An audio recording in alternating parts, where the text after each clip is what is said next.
Since I was born, but now I am getting youth. Hakuna motangu, hakuna togabu.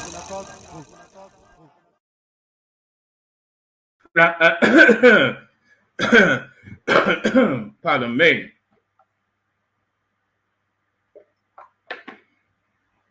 So pardon me. So there it is. Ayendeba. So pardon me. Ayendeba, a gloriously wonderful show yesterday, especially towards the latter end. It's actually something when you go back and watch your own show. Which is what I do often instances, and I enjoy it equally just from participating in the live stream and then watching it back again. It is quite a thing. I don't know if that is some form of narcissism, but I was just watching it up to the build up to the start of this one, just delighting in some of the conversations that was had. So good to have you.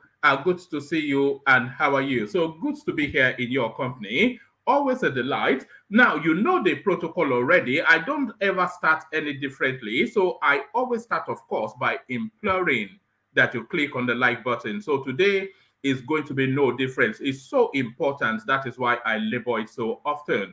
So just click. Yes, Prince is asking me what they smile. I don't know, actually. I think it's just the delight in your company is what is making me smile.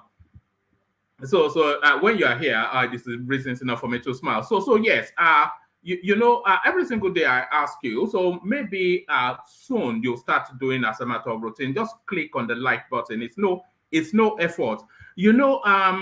there are two reasons that I suspect that we're not getting the likes that we should be getting. One, they are conscientious objectors. Let's call them that. The conscientious objectors, and you know who you are. You know them from those sides. You know, so the conscientious objectors. But really, there's a bank of people that watch us on their big screen, on their television, and they cannot be bothered to make the effort to do whatever it is that's required. So just whip out your phone and put it on and click on like, and then you can continue watching it on the big screen. So do that. So click on like, and then if you're not already subscribed, then what are you doing, man? I mean, you should really be subscribed. And if you're not already subscribed, then please do that immediately and right now. So do that immediately and right now. So now, the invitation to come and join us on the screen, that remains a permanent constant. You know, the invitation, you know, we are on a mission now to discover a new voice a day. So the voice that, you know, I was saying I was watching yesterday's session, the voice that came to join us yesterday was a guy that goes under the moniker Paddy.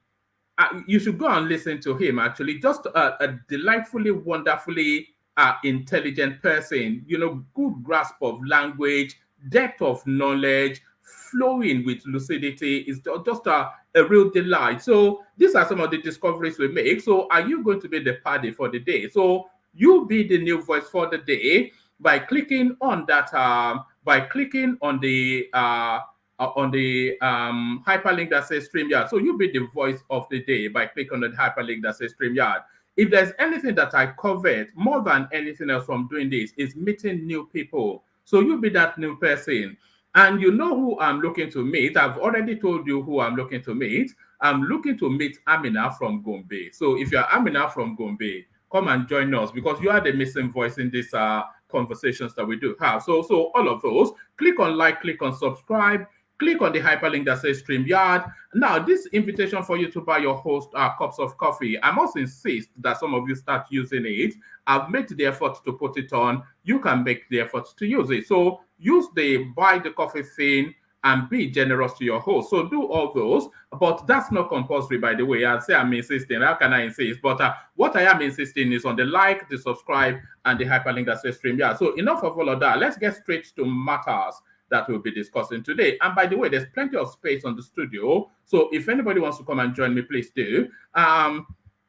So let's get to matters that we will be discussing. Ex-Ogun Governor Gbenga Daniel, right state government demands the suspension of his monthly pension of 676,000 naira. So there it is right there, and there it is right there.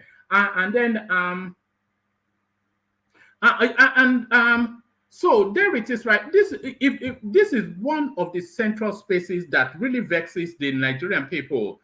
So this guy now, he was the former governor of his state. I think he was actually Ogun State. So just for whatever 4 or 8 years that he has served, he gets a pension for life. And then he's ended up in the Senate. Then he gets a huge package around that as well. And then, of course, if he leaves the Senate, his pension's there as well. He becomes a minister, serves for whatever long, his pension there as well. So these guys, they get 2, 3, even in instances, 4 lots of pension. This really aggrieves, you know, in a space that people are rationing petrol, you know, they are rationing food. And these people, so this is really where Gbenga rather Daniels is looking to address.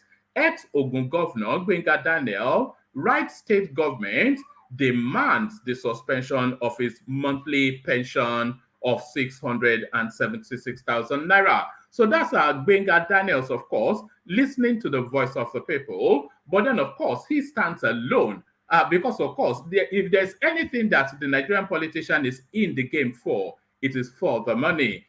Double pay 14 serving Nigerian senators to earn juicy pensions as former state governors.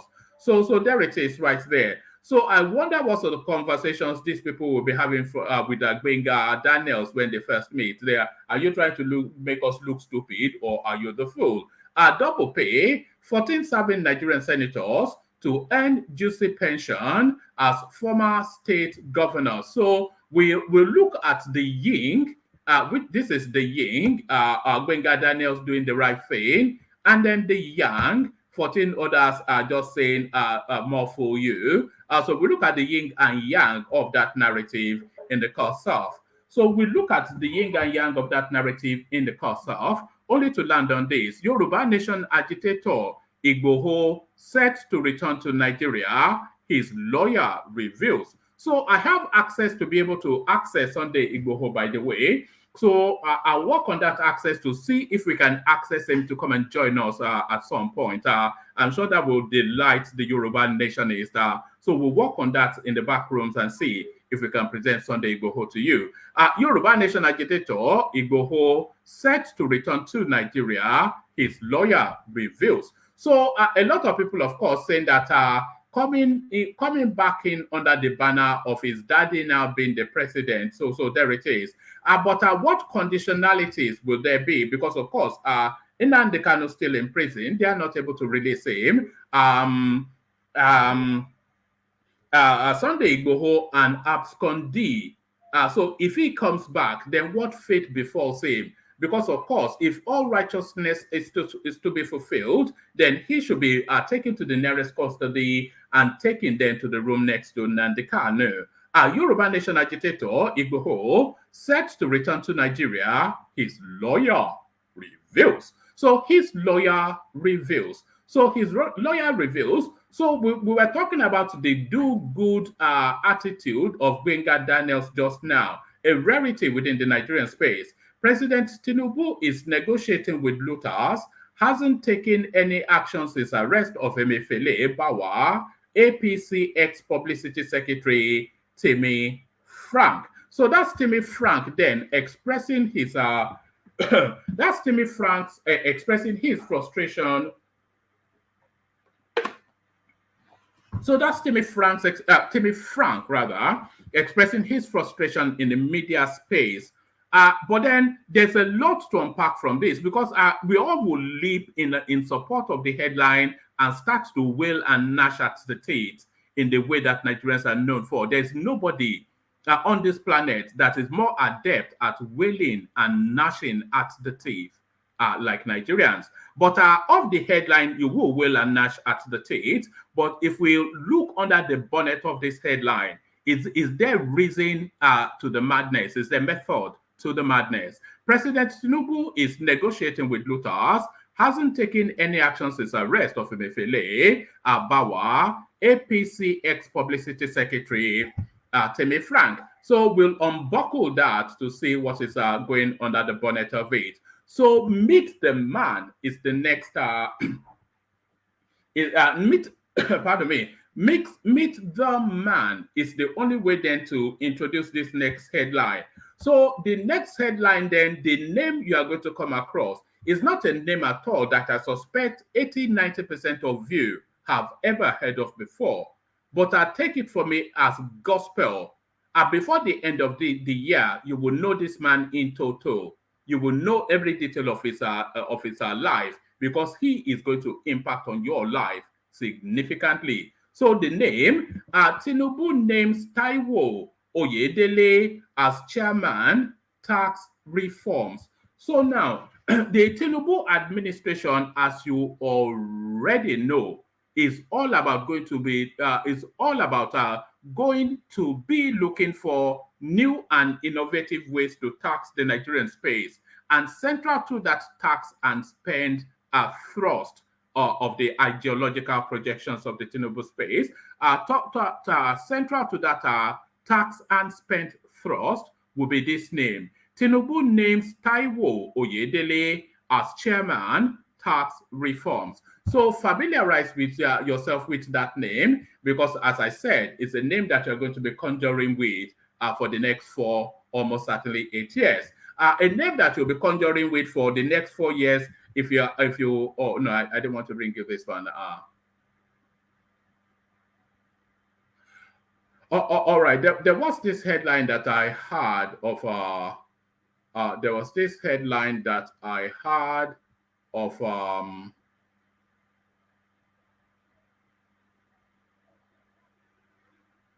right. Oh, okay, let's go with this one. Nigerians react as Adeleke nominates late brother's wife as Osun commissioner. So a family affair. The other headline that I did want to bring you, which I seem to have lost for a moment, is still wrapped around Adeleke, and is still wrapped around appointing commissioners, and is still wrapped around appointing commissioners from his family. But you can substitute brother's wife for daughter in the headline that I did intend to bring. I'll go and look for it whilst I'm playing the Kegite music. But this is what's to come for the indigents of Osun State. Nigerians react as Adeleke nominates late brother's wife as Osun commissioner. So there it is right there. Sheruba Wonkoja Walaya. Let me actually see. Let me see if I can quickly find that one now. Adeleke appoints daughter as commissioner.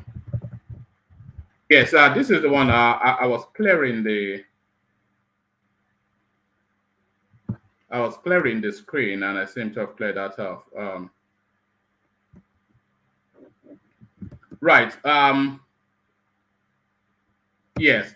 So this is the one I did intend to bring you. So I'll probably just read you one of them, and that'll be it. Unbelievable, this one. So this, if you appoint somebody, if you elect somebody like Adeleke as your governor, then you get what you satisfy yourself with what you get. If you elect somebody like Adeleke as your governor, then you satisfy yourself with what you get. Osun Governor Ademola Adeleke appoints his daughter as commissioner. So we're only really waiting in bated breath in anticipation of what portfolio Davido will get. Let's just quickly whiz through this. Osun State Governor Ademola Adeleke has appointed his daughter Adenike Adeleke as commissioner in the state. The Osun State House Assembly on Friday, July the 7th, 2023, confirmed the list of 27 So if it's submitted a list of 25, not 27, but 25, if it's submitted a list of 25 commissioners, and we already know that 2 of them, and I'm sure it's not rested on those 2, we already know that 2 of them are family members, his daughter and the wife of his brother. So now when they are holding state assemblies to discuss state matters, they might as well hold it at their villa, because it's going to be a family affair.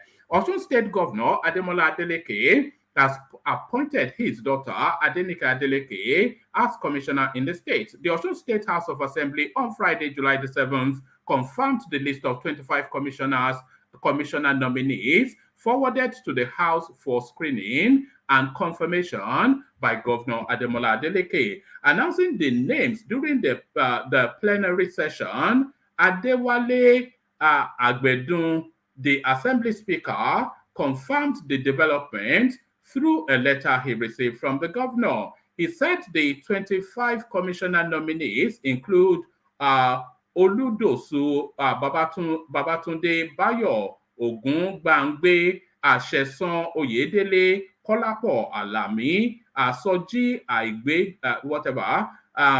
Moshood, something or the other, George Alabi, Sunday Oriniyi. Others are, I'm only reading out the names to see how many times we come across Adeleke. Others are Abiodun Ojo, Bashir Salami, Moruf Oyefe, Ayofe, Shola Ogungbile, Abumi Jenyo, Ayo Awolowo, Wole Baba, Dipo, Elu Wole, Rashid something or the other, Moruf Adeleke. So we got one, Moruf Adeleke, Adeyemo, Ademola, Olabiyi, Odunlade, Jola Akintola, Muyiwa, Adejorin, Adenike Adeleke. So we got the second one, and then Tola, something or the other, and Ganiola Oluwa. So there it is. Adenike is an Instagram star who uses the platform to promote her love for fashion, makeup, and her daily life. Adenike, who was born on March the 17th, 1995, is identified as Nico's baby on the photos and video sharing app on Instagram. So let's, I think they've put an Instagram link here. So if this takes us there, then let's see. Actually, I'm minded to go and have a look at our Instagram. So let's just. I think you're all nosy enough to want to know. So let's go and look for this this ridiculousness that is going on in Ochose. So what did they say she calls herself? Nico's baby. So there she is, Nico's baby. Let's pop that on Instagram and see what Nico's baby has to offer us. It's unbelievable, you know, only in Nigeria, as they would say. And there she is right there, 215,000 followers. That's what she's got. So let's share this. So that's your commissioner. And what qualifies her for being a commissioner is to flash boobs and butts on Instagram. So the boobs and butts are commissioner of Osun State. So there she is right there. The boobs and butts commissioner of Osun State. Look at that. Look at. I wonder what the assembly meetings would look like when she rocks up in some miniskirt. Unbelievable.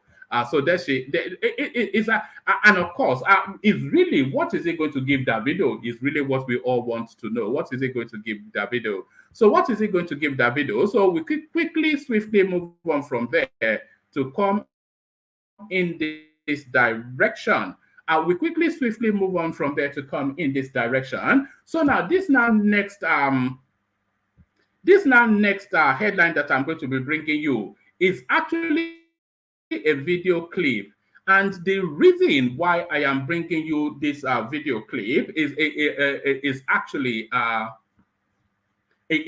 because of the title. So let me show you the title of the video.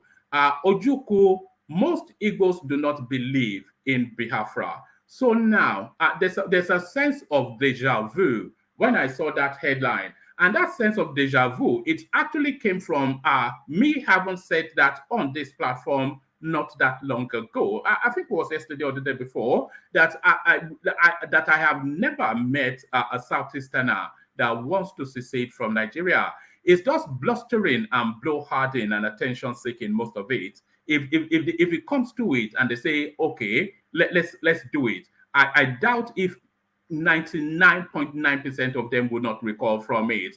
And the person that is central to that Biafran theme is now telling us that it's just all a ruse. Ojukwu, most Igbos do not believe in Biafra. So quite how he landed on that, I will find out shortly. So plenty to chew over. When is there never not plenty to chew over? So the usual protocol, lean back, kick back, take it easy. And by the way, plenty of room on the studio. So well, we'll see how it goes. But if you want to come join, then come join now. So lean back, kick back, take it easy, relax into it. The usual protocol, click on the like button as soon as you're coming in. Subscribe if you haven't subscribed already. Hyperlink that says StreamYard. That's your invitation to come and join me. It's the first item in the comment section. So click on that.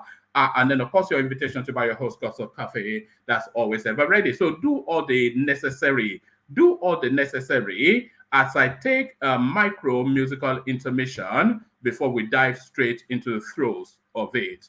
But first, you know where we're going, of course, to the Kegite. Egbe Lemon, have you got your calabash ready? Water, only water, only water, where they see my water.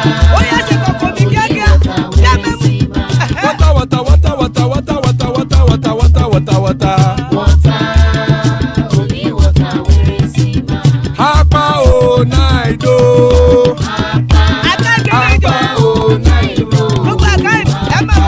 Hapa you don't come o.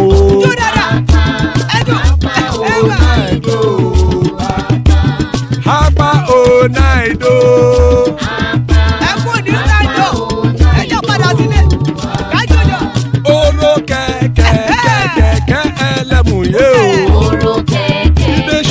Kẹ̀kẹ́rẹ́ lẹ́mùrè o.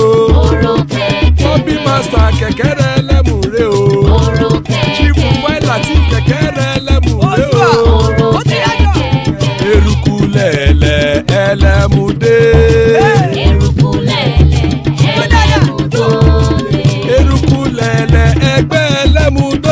jàre o.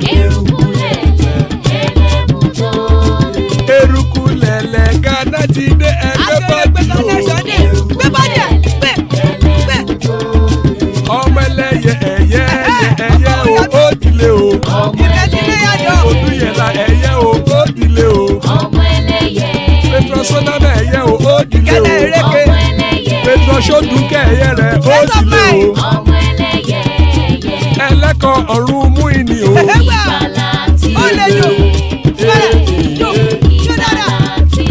Àkùkọ ọ̀run mẹ́kọ̀.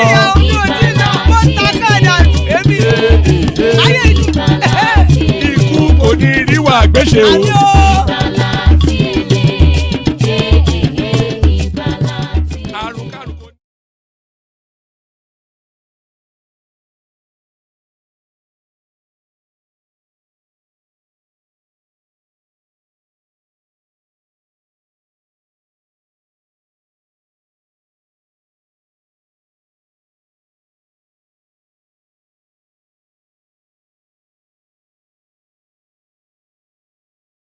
Water. Only water. Water. Forward to actually coming on at some point in time and not have any of these gremlins in the works. So I'll give you a couple of readouts and then I'll bring Gbenga on to give us a submission about the latest with the Tinubu, not the Tinubu, well, the Tinubu Atiku Peter Obi law case, and then we'll take it from there. But let me give you a quick feel of this Gbenga Daniel's narrative. Ex-Ogo Governor Gbenga Daniel, right state government demands the suspension of his monthly pension of 676,000 naira. In a letter dated June the 14th and shared online today, July the 7th, Daniel, where does it start? Yeah. Former Ogun Governor cum Senator Gbenga Daniel has written to the state governor asking that his pension as a former governor of the state be stopped. In a letter dated June the 14th and shared online today, July the 7th, that Daniel said after his inauguration as a senator of the 10th National Assembly, he wrote the letter to the state government asking for his pension and allowances put at 676,000 naira to be stopped immediately. So let's just so a suspension is not a stop. So we need to be clear on what is saying because if he's asking them to put it in abeyance, so he takes it as a lump sum when it comes out of the Senate, it's a different story. Daniel, who was elected in February to represent Ogun East in the red chambers of the 10th National Assembly, said good conscience informed his decision to have his monthly payments suspended. Daniel was the governor of Ogun from 2003 to 11. Here is a copy of the letter. So here is a copy of the letter. Look at that. He has a. I'm not quite sure what this logo is. That's the Nigerian emblem, isn't it? Even though he's funkified it. And this is how he refers to himself. His Excellency, Otumba Engineer Gbenga Daniels. The love of titles by Nigerians is something else. His Excellency. Okay. Let's do a title count. Let's do a title count because the love of titles in Nigeria is quite a thing. So His Excellency, that's one. It's all on your screen, also you cannot see it. His Excellency, so that's one. Prince, that's two. Dr. Dako Abiodun, so that's I think that's is referencing the governor there. So that's the letter to the governor. So it says, request to suspend my monthly pension and allowances. I write to request for the suspension of my monthly pension / allowances. It states the sum are being paid as a former executive governor of Ogun State. This request is in compliance with my conscience, moral principle, and ethical code against double emoluments that a serving senator of the Federal Republic of Nigeria, who is hitherto a former governor, shall not be entitled to the payment of pension and allowances from such state. It will be recalled that on Tuesday, the 13th of June 2023, I was, with others, elected senators and members of the House of Representatives, inaugurated as members of the 10th National Assembly. It is pertinent to also have it on record that since I left the office in 2011, I have not benefited from any welfare packages, be it medical, furniture, transportation, etc. Thanks in anticipation, yours sincerely, His Excellency, and then it goes on to list his own retinue of title. So there it's like there. We can all applaud that Gbenga Daniels is voluntarily doing this, but what we really should insist on that these people must be compelled to do that. If you are taking a pension as a state governor, that's fair enough. But you know, those pensions should be tightly regulated one. And if they do go on to take another paid employment after their governorship, then that pension should cease to exist. So there should be regulations around that rather than the largesse of somebody else. But people with no largesse, of course, double pay 14 serving Nigerian senators to earn juicy pensions as former governors. So here they are. I never even knew that Rotimi Amechi made it to the Senate. No, these are not senators. These are governors. At least 14 serving Nigerian senators are said to be getting double pay as lawmakers and former governors of their states. This was also confirmed in an open letter written by former governor of Ogun State, Senator Gbenga Daniel, who expressed his dissatisfaction on the issue, tackling his fellow lawmakers for their lack of empathy for the wills of the poor masses. Hence, in his letter, Daniel has called for the suspension of his pension as a former governor whilst he serves and earns in the Senate. Daniel stated this in a letter dated June the 14th, that getting a pension as a governor and pay as a senator violates his moral principles and ethical code. The letter reads, so we've read the letter, so we're not going to reread it. Apart from Daniel, other former governors currently in the Senate include the Senate President. Okay, as I read out the names, you then you can shout out or type in the comment section which one of those do you think will voluntarily give up their pension. Which one of these names do you think will voluntarily give up our free money? So apart from Daniel, other former governors currently in the Senate include Senate President Godswill Akpabio. I don't think he's giving up a penny. Adams Oshiomhole, he may do that.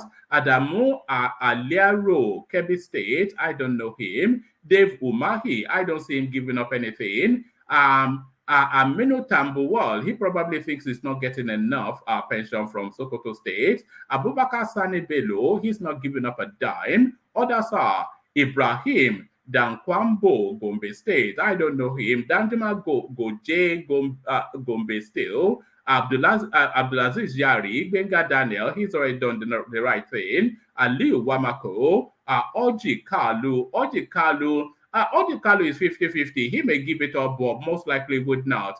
Ibrahim Giadam, Yobe State. Sariaki Dixon, Bayelsa State. Many of the states that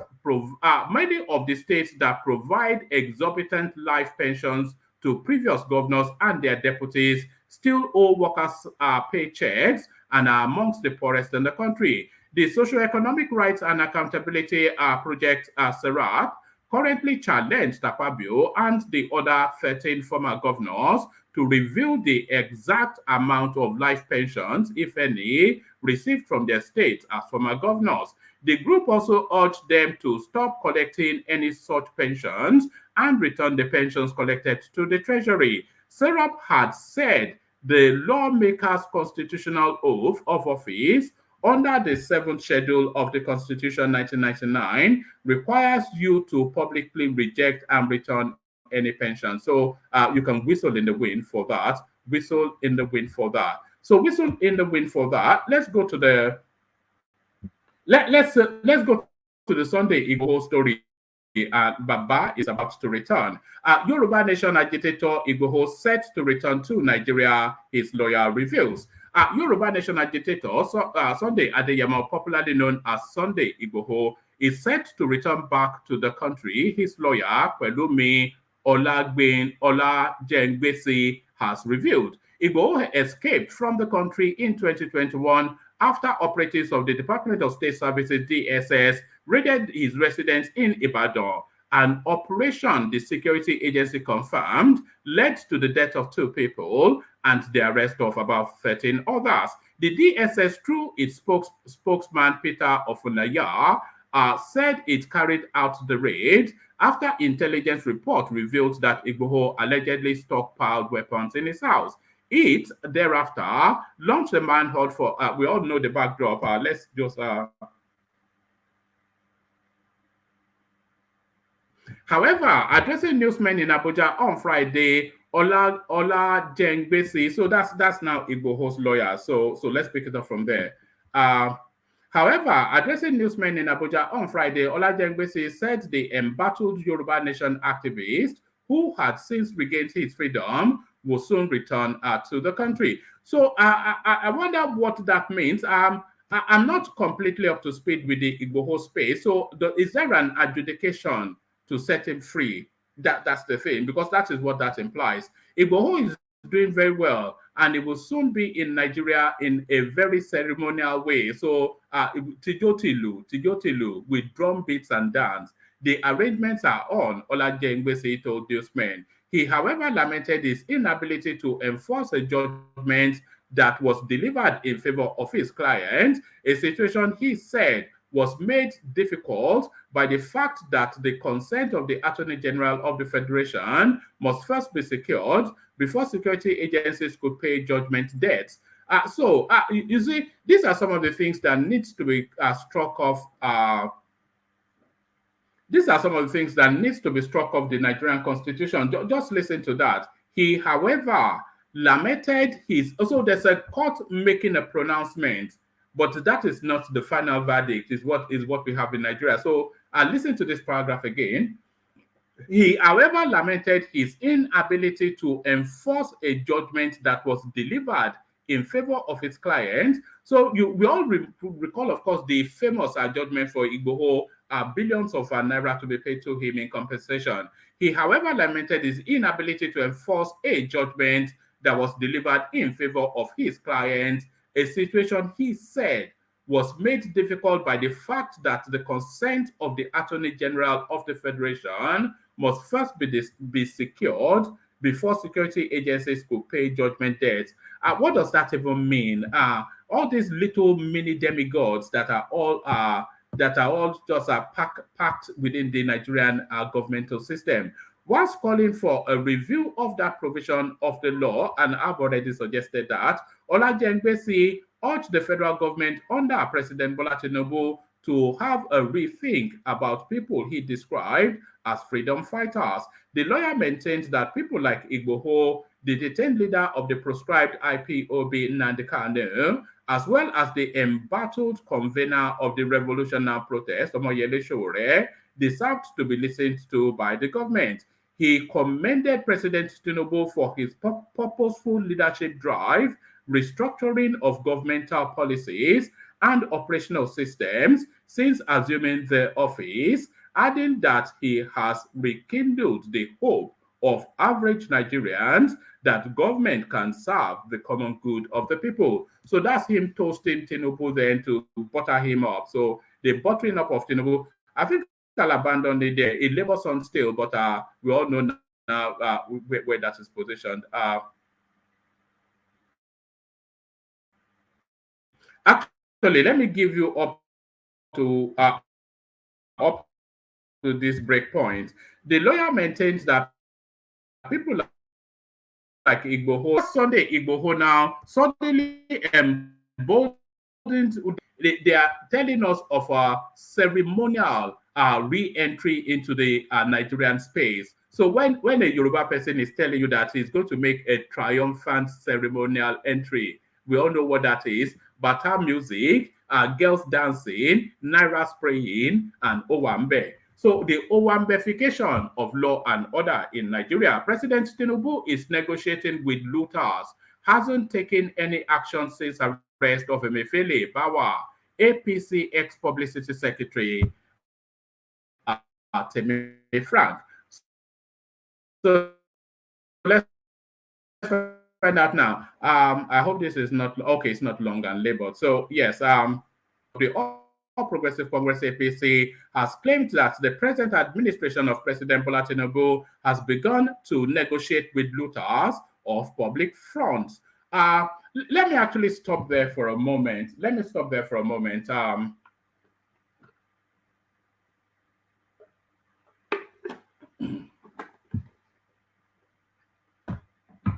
So now, there is nothing that Nigerians are chant more than pick them all up and lock them all up. But it doesn't actually work like that. If we are pretending to be a law and order country, it does not actually work like that. So the law permits that you can arrest and detain these people under a set period of time, and then you have to grant them bail. So that's why people are so angry that Nnamdi Kanu is still in detention. But that's acting outside of the law. But the law, it permits that you can only really detain somebody for a set period of time before you grant them bail. And as soon as you grant these people a bail, they will bury you in court. So let's use Emefiele or Abubakar Malami as examples. So Emefiele, he had been the CBN governor since the Goodluck Jonathan administration. When they got rid of Lamido Sanusi, he took over. So I think it was about 2 years under Goodluck Jonathan, about 8 years under Buhari. So and is one of the, if probably not the most corrupt CBN governors that we've ever had. So imagine the sort of war chest that Emefiele commands. I would not be surprised if Emefiele is the richest Nigerian there is, but we're talking about a man that will comfortably command the fortunes of about 10, if not more, $billion. So how are you going to fight him? He will pay the best lawyers, bribe the most fastidious judges, and leave you in court till kingdom come. You will never get all of the money from him. All you can do is to hold him hostage and negotiate what you can get back. And that's just unless you want to forget the money and lock him up forever. You know, if he says he's not giving you the money back, what can you do? You can't shoot him, can you? Temi Frank, a former Deputy National Publicity Secretary of the All Progressive Congress APC, has claimed that the present administration of President Bola Tinubu has begun to negotiate with looters of public funds. Frank, who was a chieftain of the ruling party, APC, said this in a press statement made available to correspondents on Friday. In the release, Frank said the government stopped probing public officers who are suspected of siphoning public funds after the arrest of suspended Central Bank Governor Godwin Emefiele and former chairman of the Economic and Financial Crimes Commission, EFCC, Abdulrasheed Bawa, because of the plot by the political class to reach compromise amongst themselves. So, you know, when Tinubu went to release photographs of him meeting with Buhari, you know, the first thought that I had was essentially he was negotiating with Buhari how much his boys are going to give back. That's just it. That's just it. Oh, that was the thought that came to my mind, and I'm pretty sure that I'm not far from the truth. You can only negotiate what you can get back from these people. And you are negotiating the percentages because the government will know roughly how much these people stole. So you negotiate the percentages. Somebody stole, let's say, $5 billion. You tell him he can keep 1.5 and give 3.5 back. He's saying he's keeping 3.5. So you negotiate it. That's just it. But if you're saying you're going to fight somebody that commands a war chest of $5 billion, then then you're a fool. He said, from all indications, your government is negotiating with looters, and that is the reason why up till now we have not seen any new action against looters after the arrest and detention of Emefiele and Bawa. So Emefiele and Bawa they are the keys to that negotiation. I was saying that the government would know who stole what, when, and where, and they would know that through information that Emefiele would give. And what people are saying is that he's been singing like a canary. So they just have to negotiate it. There's no other way. Many Nigerians were happy and commended the action you took on this arrest. But at this time, we think a lot of people who looted the country under ex-President Muhammadu Buhari's administration would have by now been arrested and been prosecuted in court. Unfortunately, no further action has been taken to bring them to justice, and information at our disposal show that a lot of these looters are negotiating with your government for a soft landing. Most importantly, the zeal with which you started the fight against corruption, which Nigerians applaud, with the hope that you have come to surprise the country by genuinely fighting corruption, has clearly died down and probably may never happen again. If care is not taken, it might turn out that Emefiele and Bawa were just victims. In other words, from your body language so far, we don't think you are ready to genuinely continue the fight against corrupt government officials, but only after those perceived not to have supported your bid to emerge as president. Otherwise, there are a lot of looters out there, which despite the plethora of evidence of corrupt tendencies against them, are going around freely, and it is very likely that nothing will happen to them anymore. Frank further stated that there are indicators that those alleged looters may someday become members of the Tinubu administration, implying that they have dodged the wrath of the law for their prior corrupt deeds. So the space where my fight is this paragraph right here, and that comment. The sad truth is that some of them will actually, because we've already seen the woman from the Nigerian Ports Authority already being given a portfolio. So some of the looters from the Buhari administration will cross over into the Tinubu administration, and that won't do. That won't do. If you negotiate what you can from them and let them go and enjoy their ill-gotten gains, but then of course, if there is no punishment for the crime, if you bring them into your administration, what is your expectation? Frank further stated that there are indicators that those alleged looters may someday become members of the Tinubu administration, implying that they have dodged the wrath of the law for their prior corrupt deeds. He continues, it is very clear that most of them might be appointed into your administration as ministers or other key government positions, which would be tantamount to rewarding looters. For instance, it is highly unbecoming that Senator Godswill Akpabio, with all the atrocious actions he took as Minister of the Niger Delta Affairs in emasculating and annexing the Niger Delta Development Commission to frustrate development of the region as Minister of Niger Delta Affairs, has now been brought back and rewarded with the position of President of the Senate. While Miss so this is the name that I had not read this prior. This is the name that came across my mind when he was saying that the looters from Buhari will cross over into Tinubu. While Miss Adiza Bala Usman, who was sacked over corruption allegations as managing director of the Nigerian Ports Authority, is now special advisor to the president on policy coordination. Most likely, Nigerians will see more known looters rewarded with juicy positions in his cabinet, he added. So it's a complex one, but I part agree with what Timmy Boy has to say. Let me give you this one. So the name that I said that you're going to be contending with going forward. Tinubu names Taiwo Oyedele as chairman, tax reforms. And you all know already, of course, Tinubu tax and spend. So now let's not see. President Bola Tinubu has approved the establishment of a presidential committee on fiscal policy and tax reforms. The committee, according to a statement issued by Adeleke, special advisor to the president on special duties, communications, and strategy on Friday, will be chaired by our fiscal policy partner and Africa tax leader at PricewaterhouseCoopers, Mr. Taiwo Oyedele. The statement said that setting up the committee was in consonance with President Tinubu's promise to remove all barriers impeding business growth in Nigeria.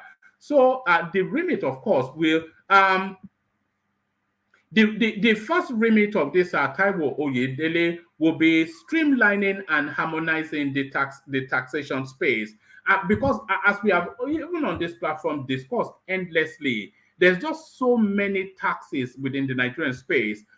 You know, you are taxed just so much on everything, you know. So just harmonize the tax to one lump sum, and then all of the satellite agencies that are entitled to whatever portion of the tax, they can quibble it amongst themselves. But you don't go here and you are taxed there. You go there, you're taxed there. Be taxed once, and then you know what you're paying and what is yours.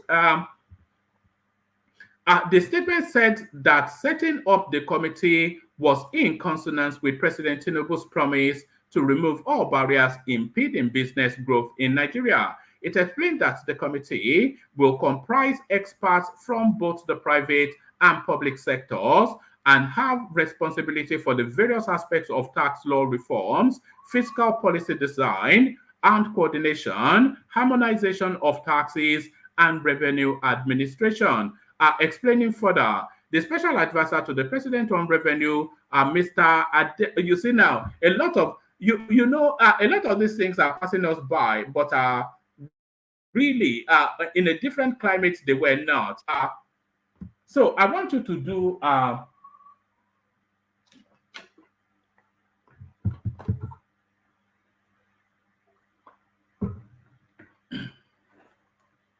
I want you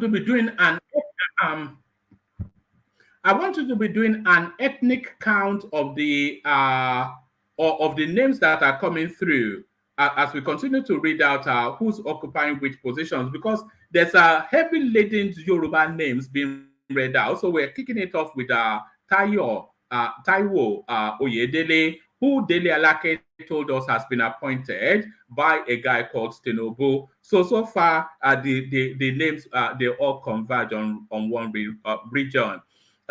Explaining further, the special advisor to the president on revenue, Mr. Adelabu Zak Adedeji. So that's number 4 Yoruba name that President Tinubu recognizes the importance of a sound fiscal policy environment and an effective taxation system for the functioning of the government and the economy. He said, Nigeria ranks very low on the global ease of paying taxes, while the country's tax to GDP ratio is one of the lowest in the world and well below the African average. So for all of the niceties, this is really where they are going to.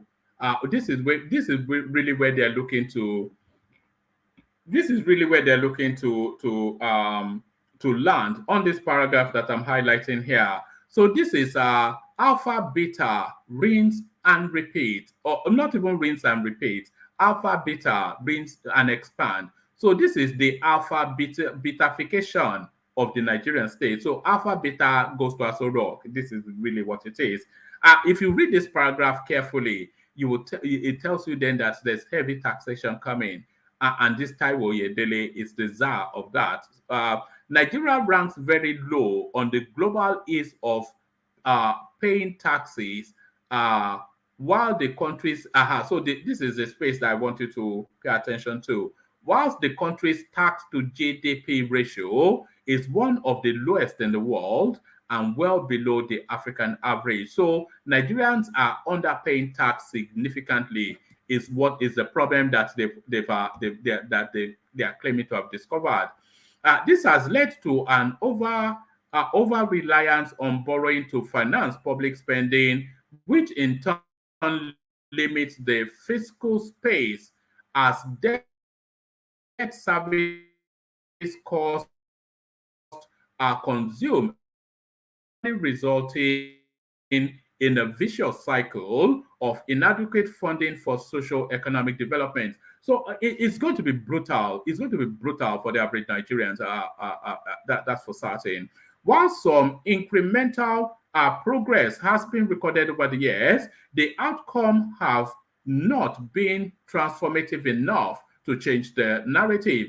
Adeleke outlined the key challenges in Nigeria's tax system to include multiple taxes and revenue collection agencies, fragmented and complex tax systems, low tax morale. What's the meaning of low tax morale? What's the low tax morale? Are the people lethargic towards paying tax, or is the system as lethargy towards collecting it? Low tax morale, high prevalence of tax evasion, high cost of revenue administration, lack of coordination between fiscal and economic policies, and poor accountability in the utilization of tax revenues.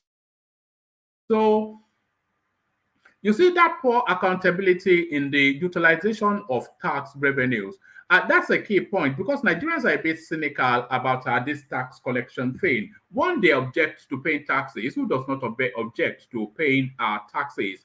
But the cynicism is the money really coming out of their pocket and going into theirs, into yours, So if they can link the taxation to actual projects, then the people might be able to wear it. So if they're saying we're going to be taxing in order to do X, Y, Z, and as the people pay the taxes, they're seeing progress being made in X, Y, Z, then the people there, because the progress in X, Y, Z eases their living style and it translates into their finances eventually. So if they can link the taxation to specific projects, I think that might explain it to the people. The establishment of this committee reflects President Tinubu's commitment to addressing these challenges and bringing about transformative reforms in fiscal policy and taxation.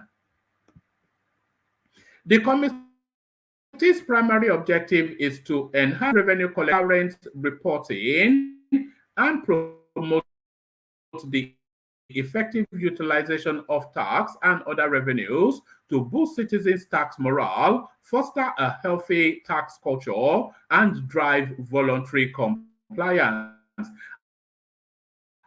If they can achieve this, then they'll be the first. I think it's only the United Kingdom, the thing I've ever heard.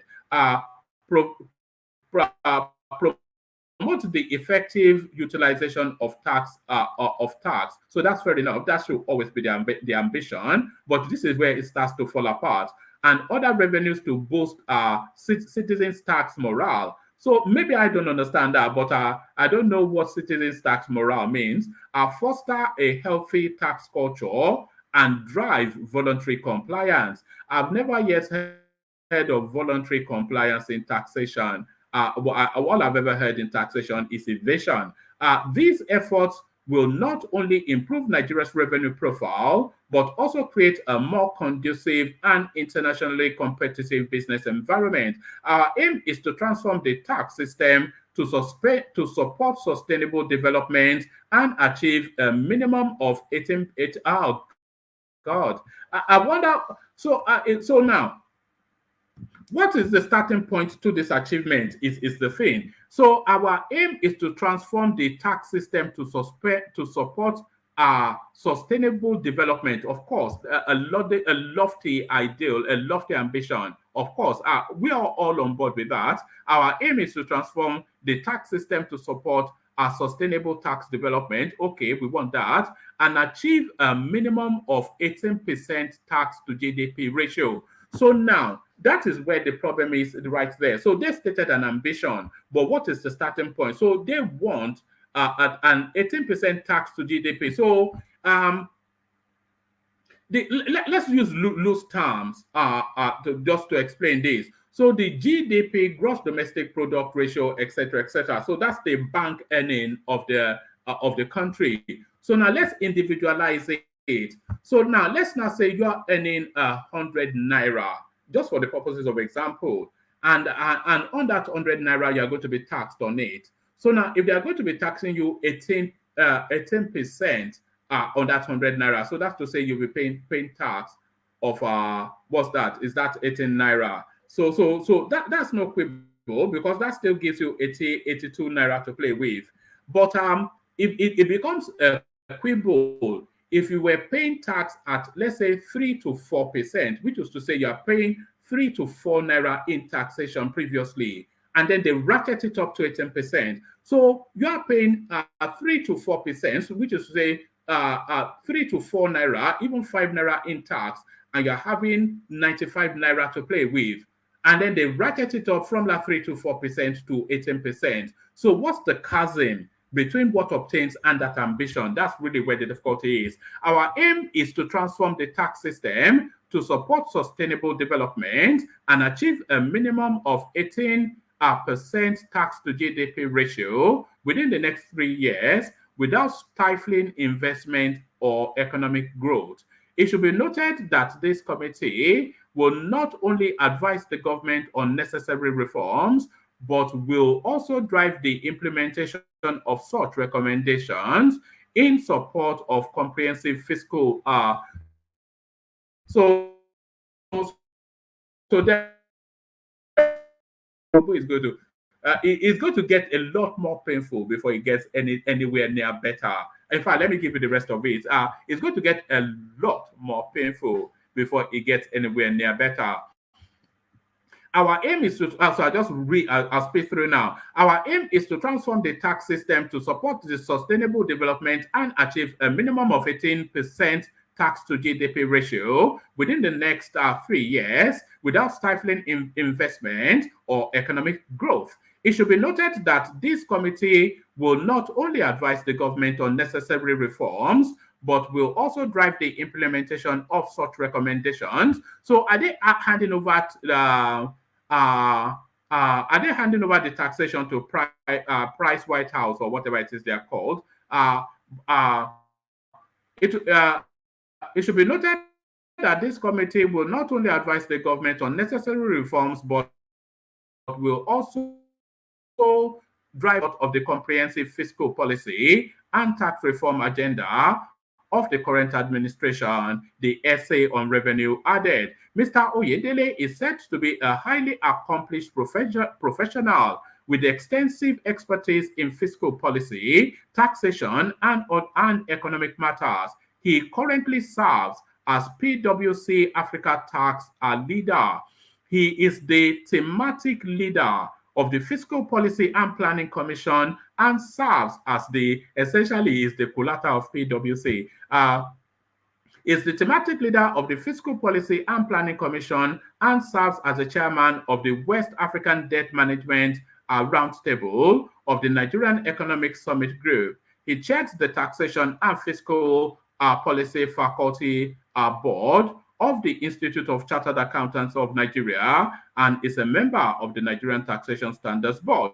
He also serves as a member of the Ministerial Committee on the implementation of Nigeria's national tax policy. So a highly experienced man who knows how to squeeze life out of people. He's a member of the Global Tax Forum and has previously served as a member of the Global Governing Council of the Association of Chartered Certified Accountants, ACCA. As an educator, Oyedele holds the position of Associate Professor at the Babcock University Business School. He's an alumnus of London School of Economics and Political Science, Yale University, and Harvard Kennedy School Executive Education, is a guest lecturer at the Lagos Business School and the founder and president of Impact Africa Foundation. So there it is right there. So that's the guy that is going to squeeze the life out of you. So enough of my reading. Let's see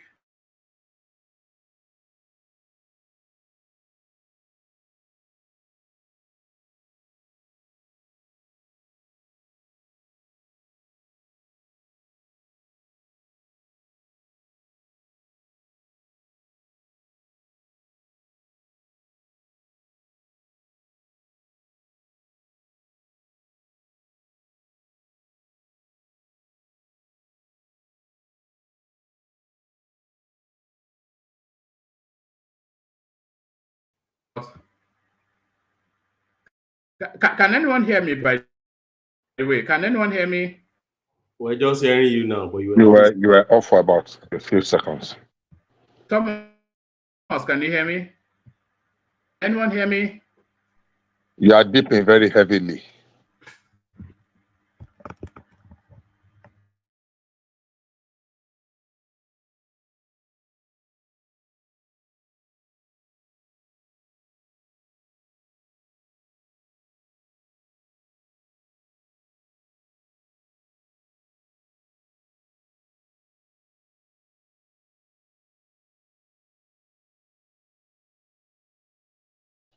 Thomas, are you there?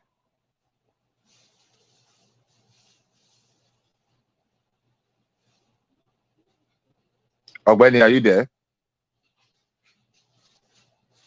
Yes, I'm here. Okay.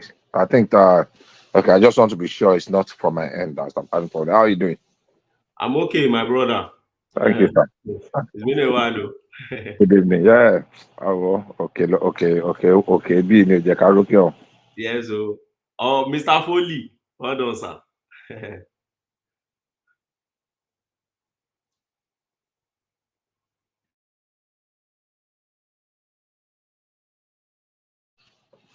Okay. Thomas, I think one man is having issues with his setup of his network.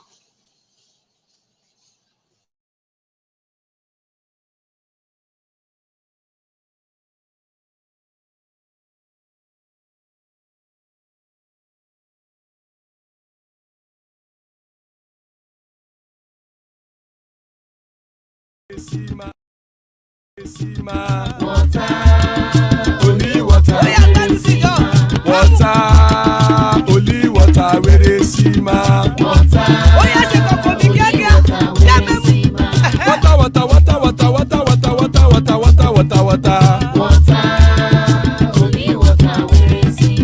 Hapa o naido.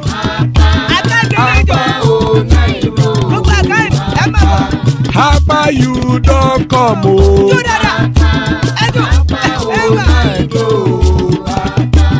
Hapa o naido.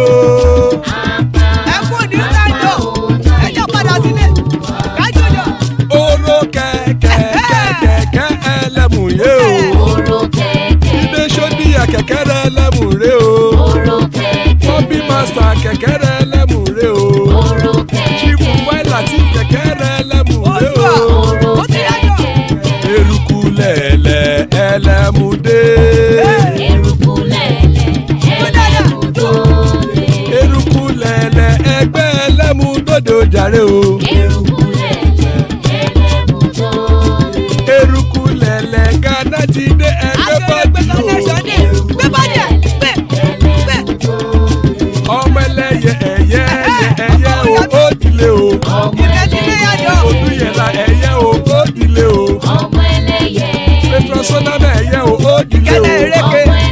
Petrosodunke ẹ̀yẹ rẹ̀ ó dilé o. Ẹlẹ́kọ̀ ọ̀run mú ìní o.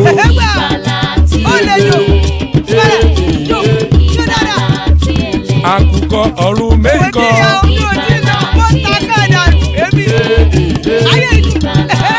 Ikú kò ní ríwà gbéṣe o.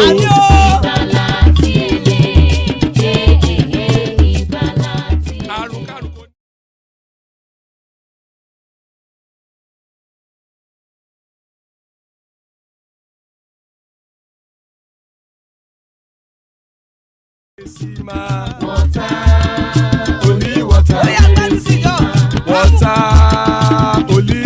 where they see ma.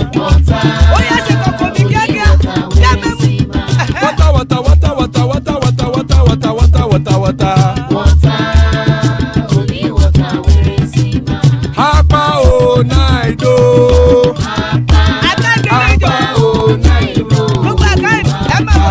Hapa you don't come o.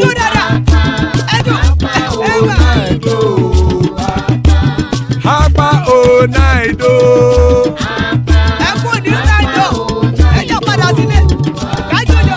Oro kẹ̀kẹ́ ẹlẹ́mùyé o.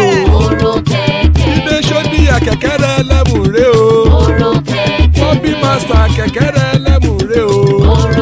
Chief Wáìlà tí kẹ̀kẹ́ rẹ̀ lẹ́mú rẹ̀ o. Eruku lẹ̀lẹ̀ ẹlẹ́mú dé. Eruku lẹ̀lẹ̀ ẹgbẹ́ ẹlẹ́mú dòde ojàre o.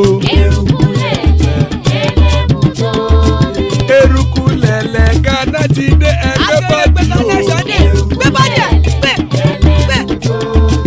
Ọmọ ẹlẹ́yẹ ẹyẹ o ó dilé o.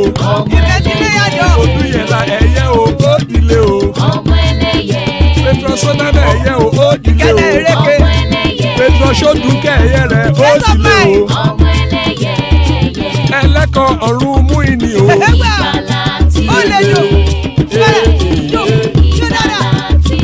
Àkùkọ ọ̀run mẹ́kọ̀.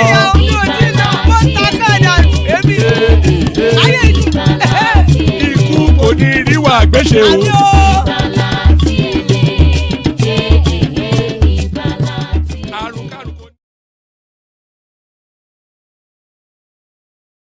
All right, and there it is.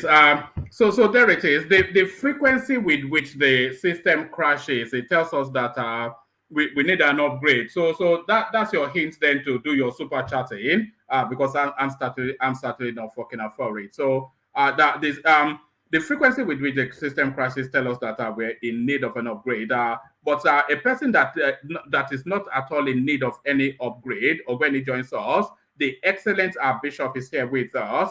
Thomas, my co-pilot, and Darati joins us as well. So good to have you, gentlemen. So that then tells you then that there's still plenty of space left in the studio space. So come join us. So come join us, especially those new voices that we're canvassing for. Come join us. Asan, hop on board. We've not heard from you for a while. So in the direction of a system upgrade, your super stickers to the platform, as tradition would have it, Alexander Gomez does as he always does. Greetings everyone. Stay safe this weekend, you all, as I watch with undivided attention and scrutiny. So that's the CEO of the platform, and also for fulfilling righteousness, Prince Daddy. So thank you. Keep them coming. So keep them coming. As we kick the conversation then up, we'll kick the conversation off from a space that wasn't introduced, because I had not the expectation that would be. I did have the expectation, but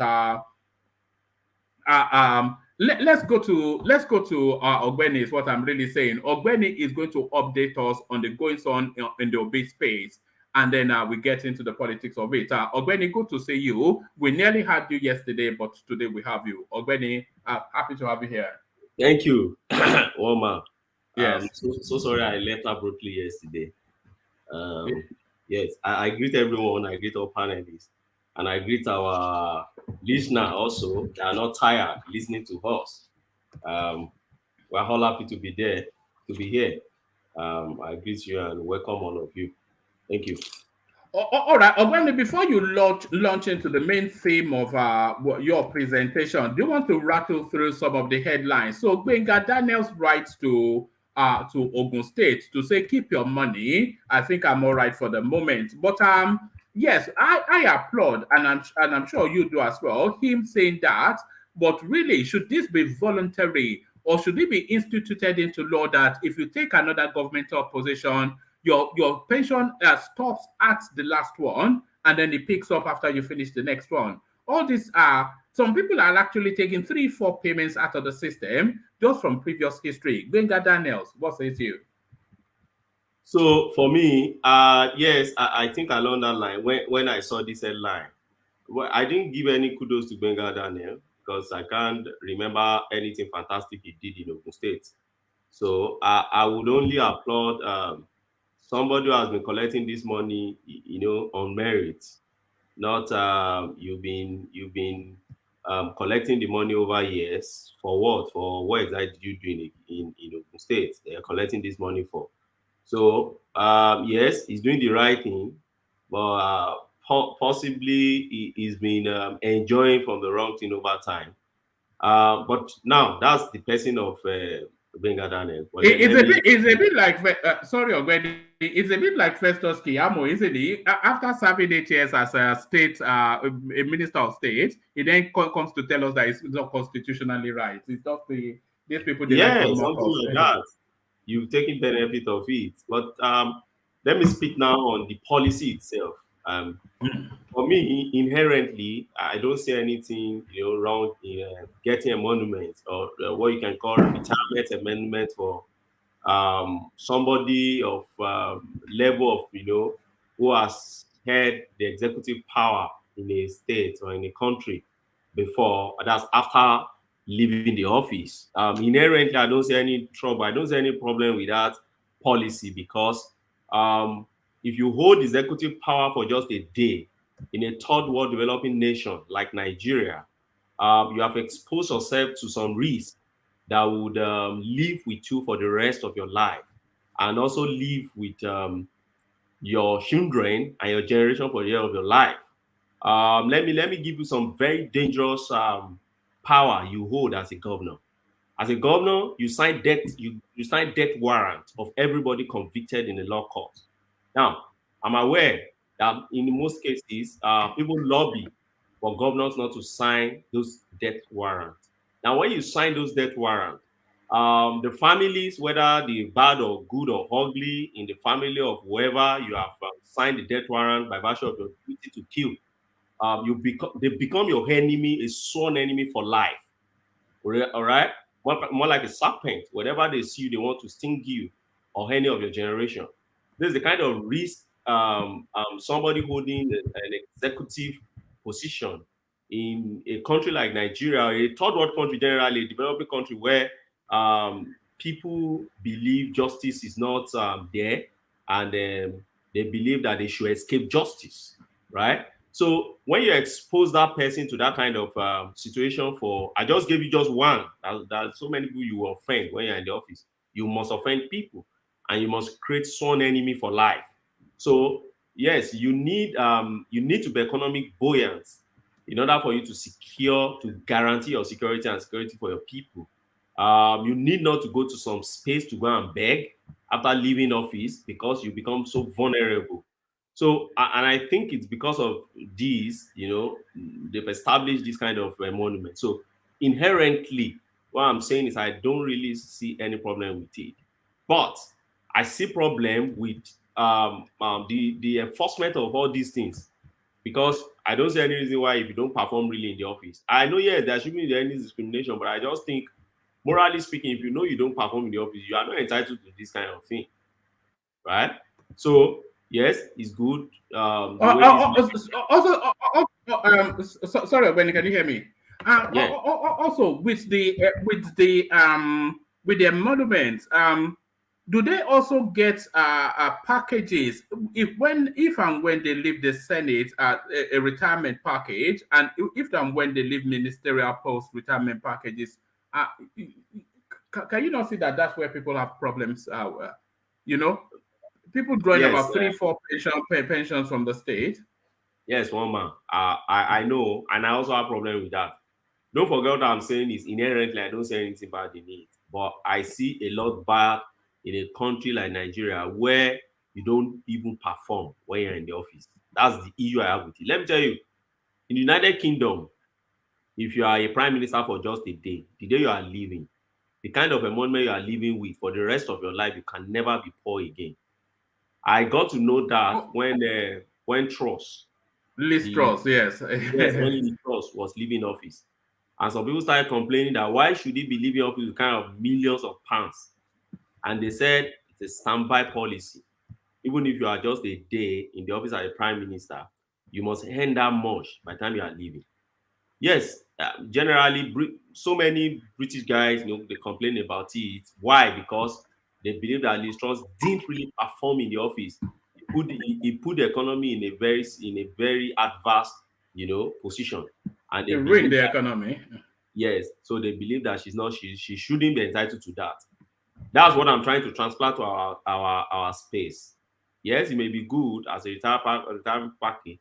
And by the way, that money is meant for you to retire. So what are you still doing in political space? Because a retirement emolument. So what are you really doing in political space? So yes, Gbenga Daniel has done what is right. For him as a person, I don't see any kudos to give to him. But he has done what is right, which I don't want to face his personality now. I want to face what he did. Yes, he has done very, very well. And I think they should include it in that law to say, if you leave that space and you are going back to any political space, then they should suspend the payment of that money. And whichever state wants to stop that money, they should stop that money. And that's for me. Maybe that we should even teach them sense. But all I know is that to earn that kind of money, you need to work. And the more you work and deliver, I know the money enemy you're going to have, even when you leave office. All right, let me take you to this headline now, Ogbeni. Osun Governor Ademola Adeleke appoints his daughter as commissioner. So there it is. So you may well think that this is some Harvard genius that is sought after globally for her expertise in engineering or taxation or something like that. So this is the story of Adeleke being made a commissioner in Osun State, and the CV that she's bringing to her portfolio. Adeleke is an Instagram star who uses the platform to promote her love for fashion, makeup, and her daily life. So Instagram babe senators, the commissioner. So I mean, where do we even begin with this? And by the way, the wife of his dead brother, she got something as well. So what portfolio then, Davido, Ogbeni? You see the issue with these people, eh? And you know, I hate the level of hypocrisy we promote in Nigeria. Where are those ones that Tinubu's daughter was just, what was she even doing? She edited her Twitter, maybe her title. Yeah, office of the first daughter, yes. And Rufai Hussaini and all of them start glopping around. And where are those ones that saw Remi Tinubu in a picture and they started? Where are they? Have they criticized? What's their take on this? That's the kind of hypocrisy you see in Nigeria. People only look at address issues based on the personalities involved. Because for me, as far as this is concerned, people should be shouting about this. Why do I say so? The Constitution first recognizes the governor as one holding the executive powers in the state. Now, the governor is meant to have commissioners. That's the governor is meant to delegate his executive powers or duties or functions with the commissioners. So now you are sharing the executive power of the state with your family members. How does that sound to the man? And the people who are keeping quiet and not saying anything, their level of hypocrisy, how does it sound? Does it resound at all in their ears? I will leave it here, and I hope PDP will start talking. Because I remember they started talking. Tinubu has not even he's not even sharing any position with it. They started talking. And now look at it now. The governor that was still fighting for his mandate how many months ago? See the rubbish the guy is doing. All right, let me take you to this next headline, and then after this, give us updates on the on what's going on in the courts, in the presidential petition courts. But before you do that, President Tinubu is negotiating with looters, has not taken any action since the arrest of Emefiele Bawa, APC ex-publicity secretary Timi Frank. It's a lot more complex than that headline, of course, because that headline is just raw meat to the angry masses already. But is it a fair criticism, Ogbeni? Let's start with the man Timi Frank himself. Timi Frank is an embittered guy. Don't forget. We'll look back in history. As of 2015, 16 or so, this guy was fighting for his membership back in the party or so. So he's an embittered guy. So I expect this kind of alarm, from such an alarmist like Timi Frank. So I'm not surprised. That's on Timi Frank. Now let's go back to the EU itself. Emefiele and Bawa. Is he saying Tinubu is presently negotiating with them? Or who exactly is he talking about? I've not read the story itself, and I've read it. So let me just give you the backdrop. It's saying that after the arrest of Emefiele and Bawa, that the government suddenly stopped the pursuit of corrupt members of the Tinubu of the Buhari administration, and they are now negotiating with them for a soft landing. And then he went on to give the example of he then went on to give the alarm, rather, that some of these members may well make their way into Tinubu's administration, citing the example of that lady, the well-spoken one that used to be the MPA leader, Miss Hadiza Bala Usman, that she was sacked for corruption, and Tinubu now just recently appointed her. So he was citing this example that what incentivizes people not then looting. But I was saying that if you want to go heavy-handed against these people, you would never succeed. But your take? No, but you see, Hadiza. If you remember Hadiza case, Hadiza case was very controversial.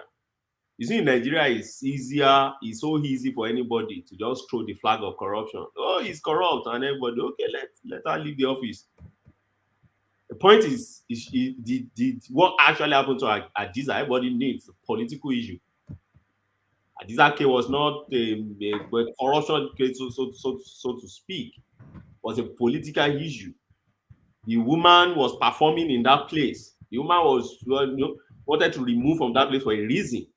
She came out and shouted. It's just like the woman that Akpabio had issues with in NNDC and Niger Delta Commission. And if anybody comes out to them and say, they find that woman, the woman is corrupt because there's a corruption allegation. Allegation doesn't make you a corrupt person. Anybody can raise the flag of allegation to paint you red. So for me, on that score, Hadiza case is not a litmus test for an embittered person like Timi Frank. But to the broader space, though, because I think he has a point, but not the fullness of that point. Now let me go to Emefiele and Bawa. As it stands today, we have an acting chairman of EFCC, right? We have Attorney General. We've not had our Attorney General Federation. These are two guys to prosecute anybody in the real sense, particularly all these high-profile political matters, right? So, and don't forget, these are highly politically exposed guys that you can't just rush to court. And that's why, for me, I never supported their sudden arrest in the real sense. Because I believe if you are not ready with your investigation, at least to an extent, there is no reason why you should have made an arrest. The best you can do is to ensure that you restrict the person in terms of traveling outside that country or not to destroy some evidence. So you can leave the person in the public office and still be investigating that person, but ensure that you are trailing that person in such a way that it doesn't disrupt, the course of justice or your investigation. Then when you have enough evidence, then you can pick the person and start trying that person. But as it stands now, you don't have Attorney General of Federation yet, and rightly so, because you can't blame Tinubu for that. Yes, the law gives them a time within which to appoint, and it's still within that time, so you can't blame him for that. Now, on the issue of Bawa, don't forget that as at the time they pick Bawa, Emefiele, don't forget that Emefiele relates to terrorism. I know Nigerians like to, Nigerians who are even illiterate believe they know law than lawyers. You should see them quoting Constitution on this platform. Yes. None of them have ever sat a legal class. Easy, not until recently in this, which I've known before anyway, in this election petition is when I know for the first time that many Nigerians don't even know what court proceedings mean. Many Nigerians have never even been to court before, let alone know what we do in court. So when you see some comments, you just laugh. You cannot just laugh and just pass by, because you will know that definitely this comment is coming from somebody who is Even many lawyers. Do you know many lawyers don't even go to trial? Many lawyers, you see, spend 10 years practicing without putting one witness in a witness box and examine and cross-examine. That's the issue, because that's where the meat of your practice is. So I don't blame sometimes when I see some people, making some comments, I'll just laugh and just pass by, because that's not the way they do in court. So for me, yes, I'll be expecting them to charge these guys. If they don't have any issue with these guys, release them and let them go. But if you have issues with them, then charge them to court. And then from there, if it's just one or two counts, have it against them and get them convicted and let them be a very good example. But one thing I would like to the way I would like to summarize is, these are highly politically influential guys that you can't just charge to court, because they have penetrated the system so much that you need to get something very concrete against them. If not, they will escape the course of justice. Yeah, brilliant. So now, the latest installment from Obidati TV. So all the cases have been bagged and tagged and locked in. So we've heard all of the submissions from Peter Obi. He was bringing so-called evidence in see-through plastic containers on trucks, telling them to feed his baying mob. So he did all of that dramatics. And we've had all of the drama of Kenneth Okonkwo, who would dress in wig and gown as though he was of any relevance. So we saw all of the dramas, and we saw Atiku not turning up in court. But the INEC very quickly closed its case. And the APC Tinubu Space Shetima, they quickly closed their case as well. But the one thing that a lot of people have been highlighting is the non-invitation of witnesses by the APC to defend their mandate. So everything bagged and tagged and locked in. So we're now awaiting the adjudication. So where are we in that space, Ogbeni? Yes, woman, I would love you to give me, time to do an analysis of what is happening in this space. Woman, please, can you give me some time? Let me quickly do something. All right. As you do that, let's welcome Hassan on board. Hassan, Nakwala Lafiako. Hassano, on mute. Nakwana. One man, Kwana view in Ageja. Yeah, Lafiako. Lafiak, hello. How is everyone? It's been Lafiak, hello, Lafiak, hello. It's been a while. Good to see you again. So I'm not quite sure that Ogbeni tackled this headline in the fullness of because it's very nuanced. The headline is pedestrian, but the situation is nuanced. The headline very pedestrian. So the red line is raw meat. President Tinubu is negotiating with looters, has not taken any action since the arrest of Emefiele Bawa. So this is Temi Frank expecting Black Marias to be flying up and down Abuja High Street, picking up anybody in Agbada and throwing them in cells. So this is what he's saying the expectation is. And he's also suggesting then that a lot of people that are known corrupt elements within the Buhari administration are negotiating a soft landing for themselves. And some of them even are likely to come into the Tinubu administration. Citing the example of Hadiza Usman as an example. But it is a lot more nuanced, isn't it, than what Timmy Frank is saying?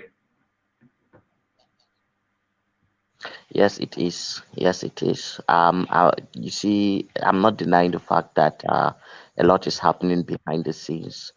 However, it's not as simple as it seems. And I don't. It's okay. I think Timmy Frank is not.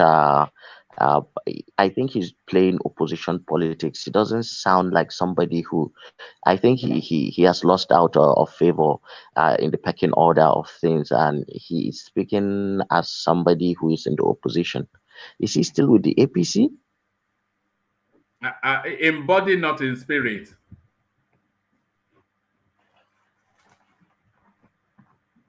Hello? Can An anyone hear me? attacker against the Yeah, well. Is my network not good No, you did. enough? Yeah, I you can did hear for you. a I don't moment. know if you can hear me. Yeah, we can now. Carry on. Okay. You see, I think what is happening and the fact that of course Tinubu must deal with looters. Of course he must deal with looters. We all know how our space is in Nigeria.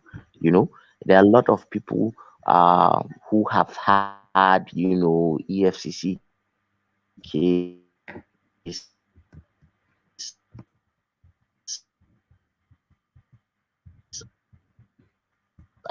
Oh no, your system is letting you down. Against they understand something.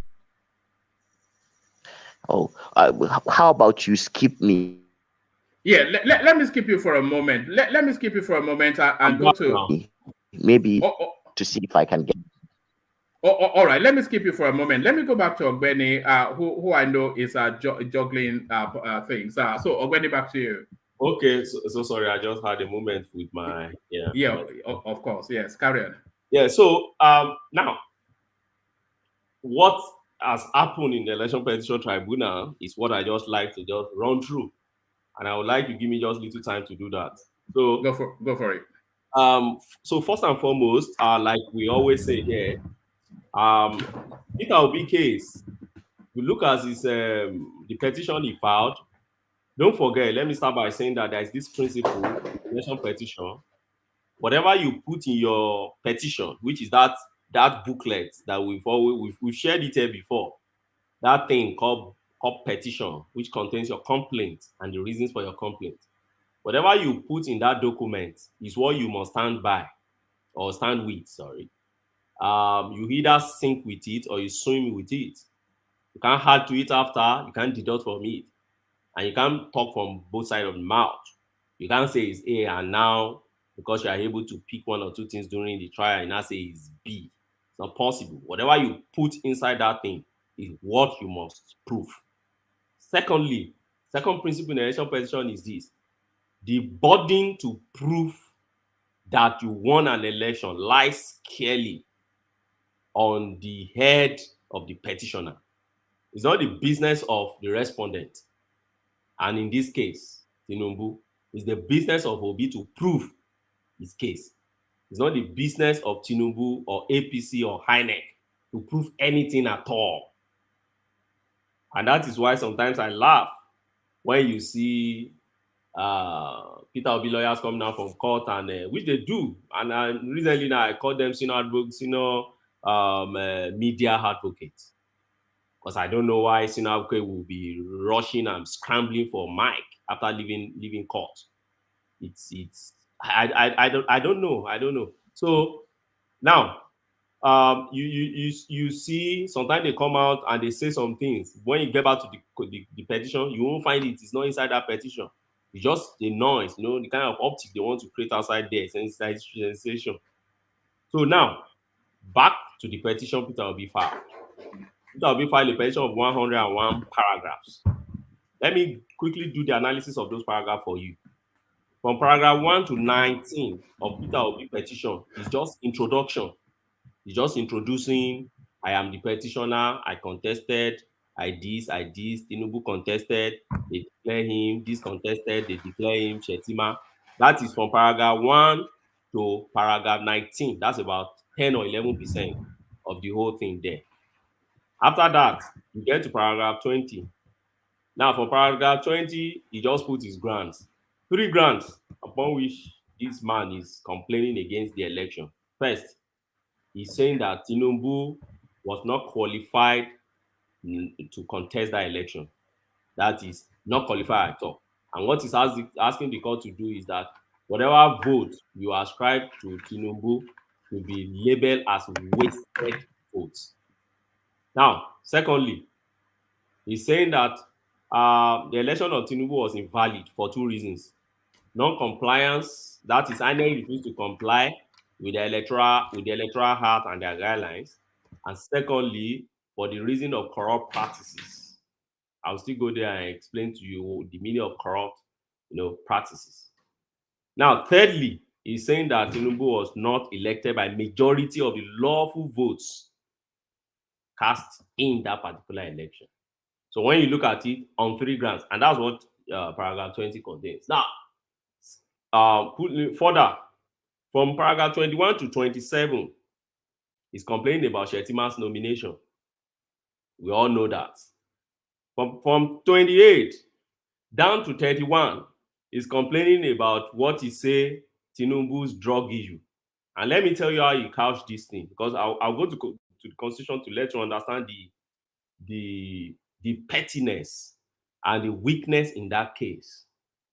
Okay. Now, he simply says, oh, okay, Tinubu is not qualified because Tinubu incurred a fine, all right, of the sum of 460,000 for an offense involving dishonesty, namely narcotic, I want everybody to note that, the way you phrase that thing, because it matters in law, the way you phrase whatever complaint you're making. So he's saying that Tinubu incurs some fine, and those fines involve dishonest, offense that involve dishonesty, and he mentioned that offense to be narcotic and co. So that end at around paragraph 32 to 33. So if you stop there, 30% of his petition alone is on those things. You now move to the paragraph 33, from 33 to 50, which now takes you to 50% of the petition.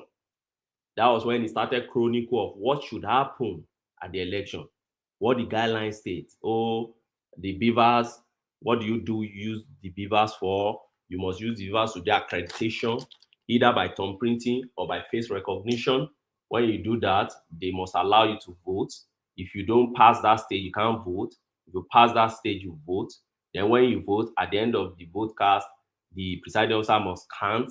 When they count the form EC8A, which is the result of the election, when they count it, then they must snap it with that beaver. They snap, just the way you snap the result, you snap your document with your phone. Then you send it to the backend, that's the server, and then after that, you declare results.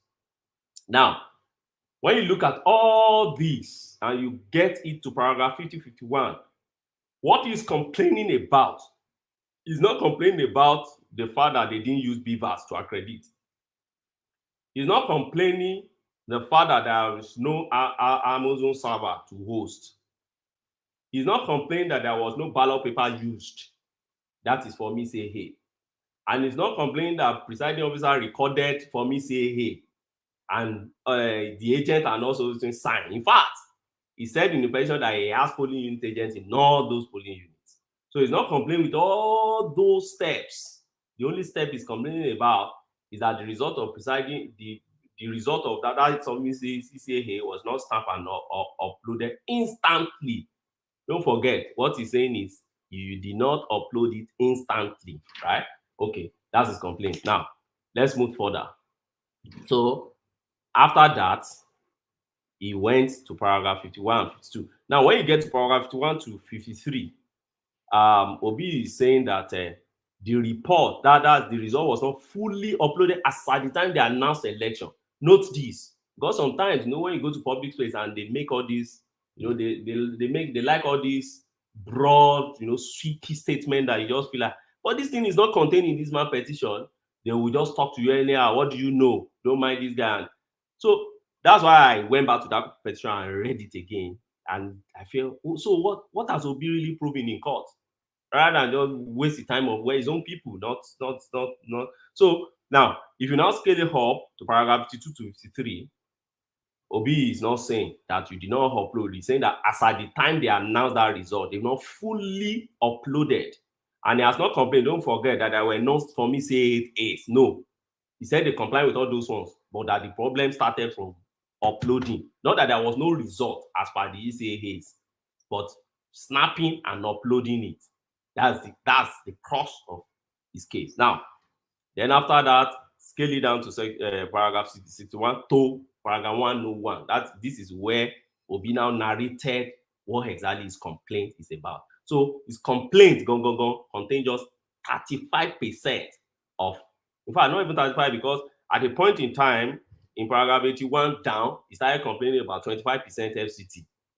So like about 20-25% was what he used in the entire petition to marshal his complaint. So now what is Obi's complaint? And how does he say he will prove it in his petition? First, Obi is telling you that I won the election. Now, how does he want to prove it? First, he identified about 13 states. Those 13 states he identified, I don't have the luxury to be reading them out now, because there are other people that wants to contribute to. Those 13 states he mentioned, one thing I noticed there is that what is complaining about those states is overvoting. So if you are complaining overvoting in law, the election in those polling units, you can't complain overvoting for the whole state. But it's complaining overvoting for the entire state. But that's not true. You can't complain overvoting per polling unit. You can't say because the result of election lies at the unit level, not the collation at the local government or ward or state or national. So you must complain overvoting at the polling unit level. That's one of the issues I have with that case. Now, okay, he's complaining about some areas like Kano, for instance. He listed Kano. And I wonder, okay, what's the issue with Kano? Now you're complaining about Kano. The man that won in Kano, that you won that man election to be upturned, is he before you in court? So if that man is not before you in court, no court will go and touch that election results. Because you did not make that man who won election in that space as a party. So you want them to cut that man's head in his absence. So that's an issue with that. And some areas where Atiku also won and go. So don't forget, what he's complaining in that place is not that I won. He's complaining about overvoting. And when you're complaining about overvoting, you are saying there was overvoting for all of us or anybody there. So therefore, declare that thing. You can't approbate and reprobate in terms of overvoting. You can't say there was overvoting in a place and still saying, give me vote in that space. So that's number one. What is number two that Obi is saying? Obi is saying they manipulated the results. Now, there are two ways to prove things in law. You have one you say based on balance of probability, and you have one you say it must be unreasonable doubt. If you are proving anything that has to do with crime, that has some element of crime in the election petition, you can't just prove it anyhow. You must really prove it. Beyond reasonable doubt. And what are allegations of Obi? If you go back to those petitions, you see mixtures of corrupt practices. You mention manipulation here. They uploaded fictitious results here. These are main criminal allegations. They are not just an allegation. When you say somebody uploaded a fictitious result, who are those polling unit officers at the polling unit level that uploaded those things? You are alleging crime. You are alleging offense. You have to prove it beyond just bringing a professor to court to come and tell us what he downloaded from IREF. All right? So that's the second one. Now, what are the things Obi is relying on? Obi is saying that if you calculate all the authentic votes, right, transmitted electronically, because Obi is saying that in some spaces they actually transmitted electronically. That's another contradiction you see in that petition. In one breath, Obi is saying INEC did not transmit. In another breath, if you go to paragraph 71, for instance, for benefit of our listener who has a copy of that petition, just go to 71 and try to compare 71 and paragraph 92. You see the contradiction I'm saying here. In 71, Obi is saying that the petitioner at the trial shall show that he will show that from the correct polling unit result transmitted electronically and supported by a declaration of Beaver that he won. So he's saying that they transmitted some electronically. So what he's saying in that respect, if you go down to around 90 plus, he's now saying that they manipulated it at the back end because INEC opened 3 servers. And so those things, they actually uploaded, but it didn't get to IREF. So you see the contradiction. And in another breath, he's saying that INEC did not upload. You can't approbate and reprobate. You must stand by one. You can't just be oscillating around. You can't say they did not upload, then you come back and say, oh, the uploaded, but it was uploaded to another server somewhere where some people manipulated it. And you can't say, oh, they did not upload. And at the same time, you are saying that, oh, they did not finish uploading as at the time they announced the final election. Before you can say they did not finish uploading as at the time the final election, it means that they did upload, but not complete. I hope our listener will understand this if you have really objective mind. Now, Obi now specifically talk about two states, Benue State and Rivers State. All others were just general availment. They are just complain that you can't really pick what exactly is wrong with those states. What is his issue with Benue? In Benue, he said they gave him 308,372 votes. He said, but he was supposed to have 329,003 votes, meaning that he's saying, give me 21,000 votes, add it to my own in Benue. If I were Tinubu, I would dash you that. Now, Obi is saying in Rivers, you gave me 175,000 votes, but I'm supposed to have 205,101 votes. So in that space, Obi is fighting for about 30,000 or about 40,000 votes. I would dash you that one. Now, when you had those twos, does it still match? Does it make you a winner? Somebody is still in between you and the winner of that election. And those are the two main states he mentioned specifically in his petition. Don't forget the principle I start with. Whatever you put in your petition, you stand by it. You can't be oscillating. Now, but one thing Obi tried to do in his petition is he now say he will be relying on some things. And what are these things? He talked about forensic reports that he will be relying on. That means he will have access to the formis AAs, and then he will cross-check what is in IREF. Then he will be able to establish the discrepancies between the two. But what has he established? Now, Obi has caught 13 witnesses. Let's land on that to prove his case. Don't forget, we've been able to summarize what his case is about. Let's see now if he has proven his case, and let's see if there's any even cause for anybody to even take Obi serious. He caught 13 witnesses, right? Now, I categorize those witnesses into 4 in terms of their seriousness and their relevance. Let me start with the one that are least relevant. In fact, very relevant. I don't know why they are calling them. They call one Lucky, they call one Lucy, and then Joma. These guys are from where? They are from Press. One from Arise. I think one from Channels. Maybe another one from AIT. I can't remember. So we call those ones. Now, what's their business? What have they come to say? Yes, it's AIT. Now, what have they come to say? They come to simply say that, oh, we remember or we can see that it is true that Yakubu INEC chairman said he's going to transmit electronically. They did not say that Yakubu said that if there is any glitches, technical glitches or any issue, they will not transmit.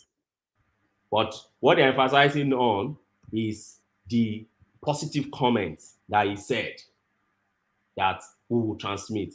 So for them, whether there is glitches or not, whether there is technical glitches or not, whether there is any issue or not, he must.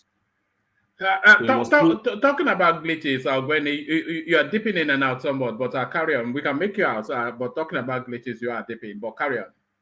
Okay, so he must play God. When whatever happened, he must transmit electronically.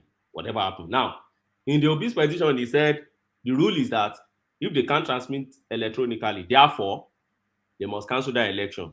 That's what he's saying.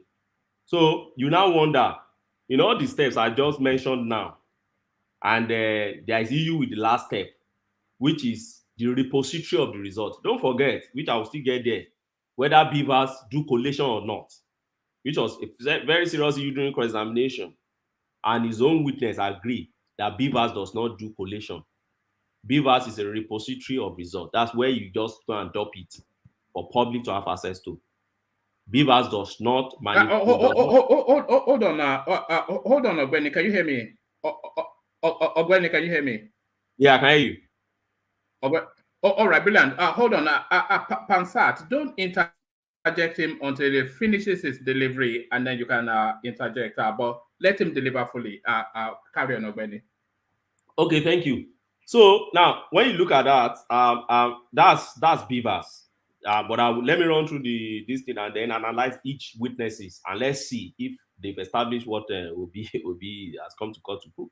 So now, those ones have come to say there were press release where Yakubu said there must be electronic generation. So to just say that the man is a lie, simple. Now, and I didn't follow.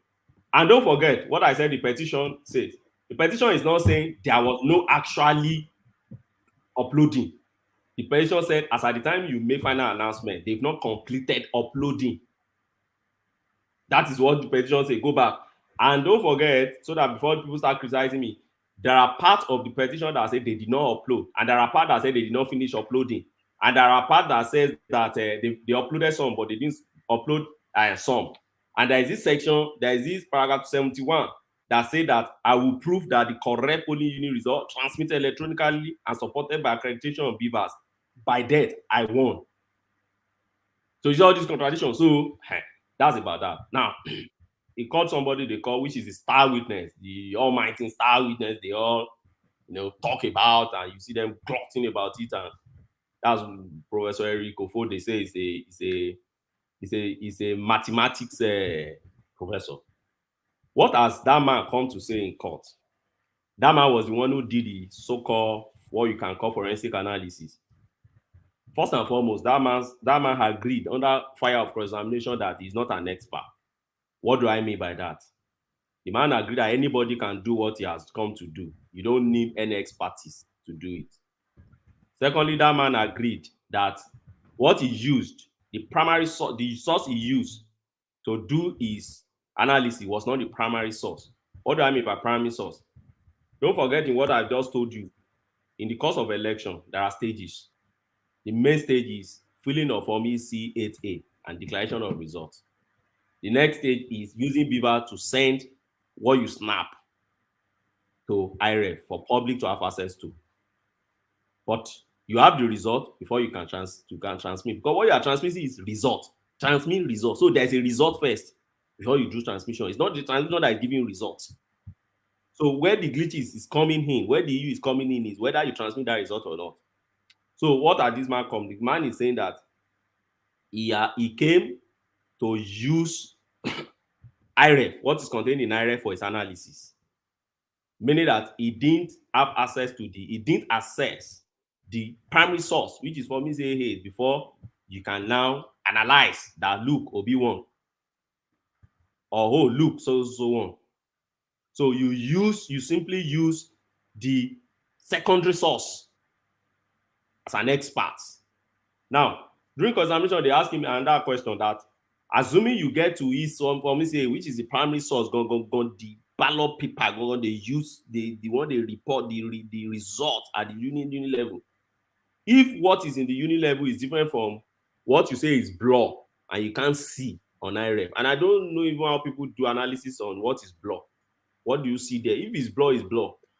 Now, they ask him if there is any if what is in the for me say which is a clear one contradict what they uploaded. With this, your report still stand. He said his analysis cannot stand again. That leaves you and me to go and think over that and see if you are a judge, you will still rely on that report. Secondly, they call one woman called ZMS Oga. That's a cloud engineer who said he's worked with Amazon. She's worked with Amazon, but she's not in court to represent Amazon. So note that. Now, why did they bring this woman? Don't forget that he said he's going to prove that that transmission was just manipulated, but not any technical glitches. As INEC continue to say, but it's just manipulation that INEC just intentionally, stop and not transmitting the result. Now, they call this MS Oga, cloud engineer. What has come to do in court? Our own testimony was, the summary of our own testimony was to say that, see, there cannot be glitches at all because that Amazon thing, that AWS is the best in the world. Okay, but during examination, they started asking her, you contested this election, yes. So 3 areas they've been able to dent that particular testimony is one. For you to be an expert, you must be independent. You mustn't be biased at all. But if you are a member of a political party with the man you are coming to represent, you are biased by any natural. There's nobody that can explain that. You're coming to court to represent your father. How can you be? You're coming to court with the same party you contested under. They ask, you will be happy if Obi becomes the president. They say, oh, it doesn't, because everybody knows that it's natural. You'll be happy because it's your party. Maybe probably you even share from ministerial position also because you are come to witness for her. So that throws away independence. Secondly, a qualification. So they ask her, okay, you are not representing a Muslim. So if you are not representing a Muslim, they ask her, do you know there is a confidential agreement between a Muslim? I said she's not aware of that. And then the appointment letter she brought, in order to show that she understands Muslim very well, not signed and not authored by anybody. Everybody in law knows that a document not authored, a document not signed is a very useless document in law. No court will rely on that document or make use of it. But she insisted that, oh, that's how Amazon issue it. Okay, if that is the convention in Amazon, it's an issue of fact, you must prove it now. You should be able to bring another witness to say, see my own too. So you didn't bring any. Court will just believe you that what the court has presumed, what the law has presumed to be a useless document or a useless piece of evidence. You think by mouth, you can now correct it and say, oh, that's how they've been using it.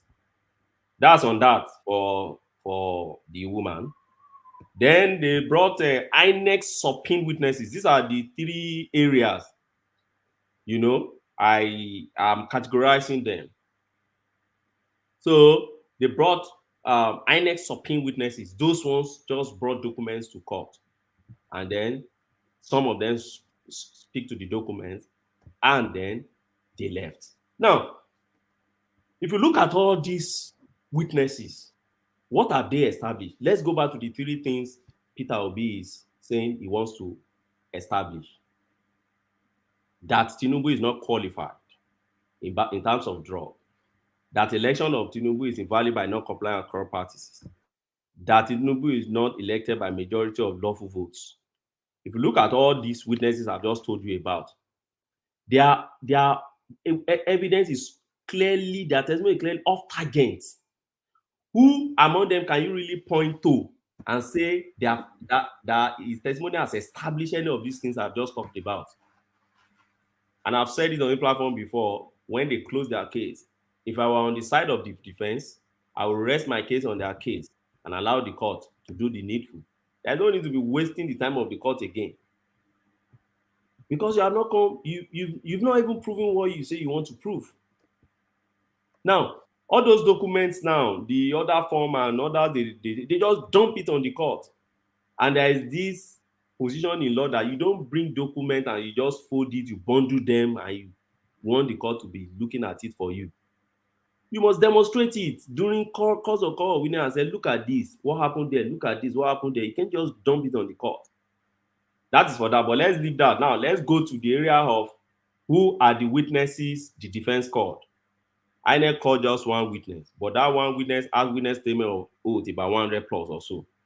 I know it's this man, an INEC officer who has been serving in INEC for 25 years plus. What has this man come to establish? This man has come to establish that we have an agreement with Amazon. We follow everything. We follow step by step what should be. We trained our people. We tested our system. And our system worked as at the time we tested our system. On the election day, we were using beavers. But when it comes to the stage of uploading, there were some glitches. But after that, we continue uploading and we still have our uploading on IRF. Now, the man witness statement or note also further says that all those things you see that is blur on IRF, the ad hoc staffs, the presiding officers at the unit levels, some of them, despite their trainings, didn't upload properly. So, and that's why you find that at that level. And they call all of them for a further retraining and try to correct a lot of things, which reflected in the subsequent election, which were a better reflection of their training on them, right? As human beings. but the petitioner want them to play God, so there must not be any error at all. Now, so it means that they have established one fact. One of the facts they have been able to establish is that Obi's case is just based on suspicion. And what is that suspicion? The suspicion is that if you did not upload immediately, then it means you have tampered with the result. The law does not rely on suspicion like that. You must prove that a tamper. You can't say, because I lock my door at night, then it must mean that I'm beating my wife inside my door. That's suspicion. You're just suspecting. Or I'm beating my children on the other. You're just suspecting. Or you're just saying, if somebody is shouting in that house, it means that they are killing somebody in the house. That's suspicion. You must be able to go ahead and prove it. So the entire case is just based on suspicion. Now, who is the next person? I close his case. I so much love it when they said they could. I laugh. Tinubu and Shetima, just one. Michael Okoyemi Bamidele. And what has he come to say? 3 spaces has come to speak to. Let me pick one. The issue of drug. You see, sometimes when people don't pick the constitution, and I don't blame Nigerians, many Nigerians don't even have a copy of our constitution. So a lot of them probably not even have read, the constitution. Let me tell you, let me read what section 137D, which they rely on for you. I'm sorry I'm taking people's time. Let me read it quickly. Now, and I think people follow me on this. See what that section says. A person shall not be qualified for election to the office of president if, listen to it, if he is under a sentence of death imposed by any competent court of law, that's the death now, or tribunal in Nigeria, that's about death, or he is under a sentence of imprisonment or fine for any offense involving dishonesty or fraud by any court. So here now, it's not saying Nigerian court. The first one is saying Nigerian court. Here it's not saying Nigerian court.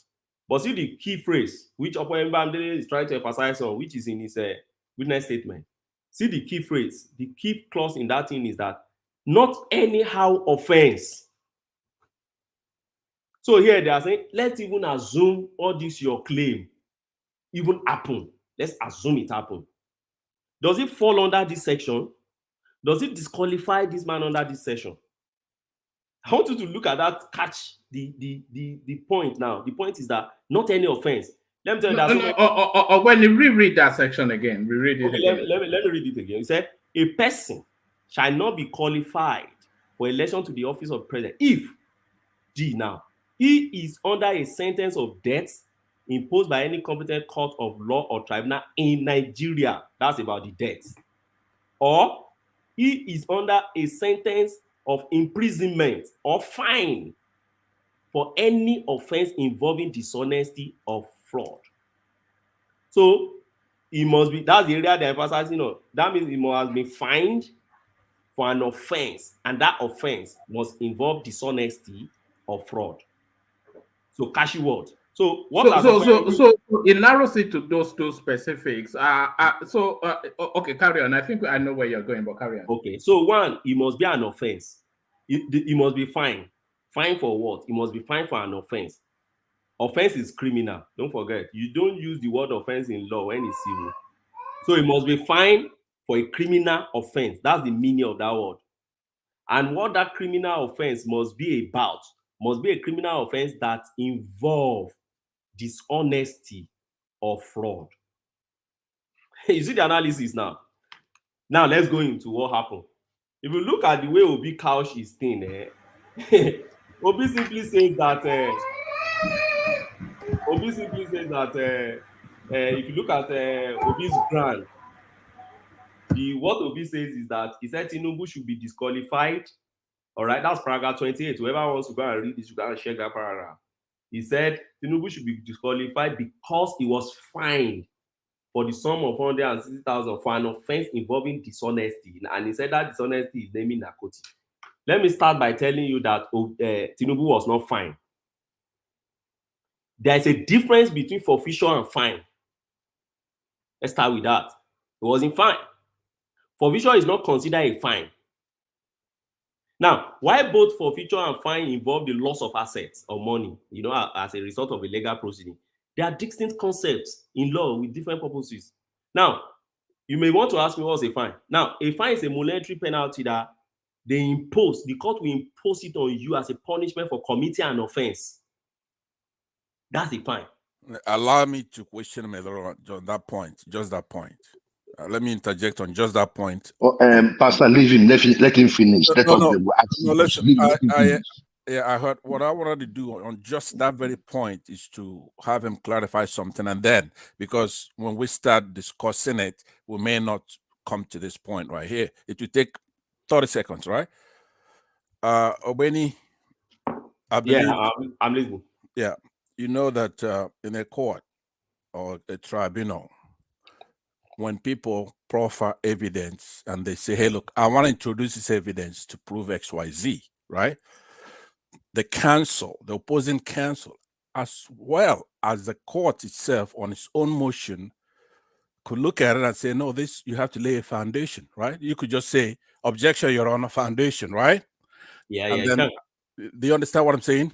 I understand. Yeah. Okay. If you lay foundation, yeah. Okay. So if Obi and his counsel were able to introduce an evidence and it's accepted, let's say it was challenged or it's looked upon the way you're looking at it, but the court, in its wisdom, decides to admit it into evidence. Introducing it is one thing.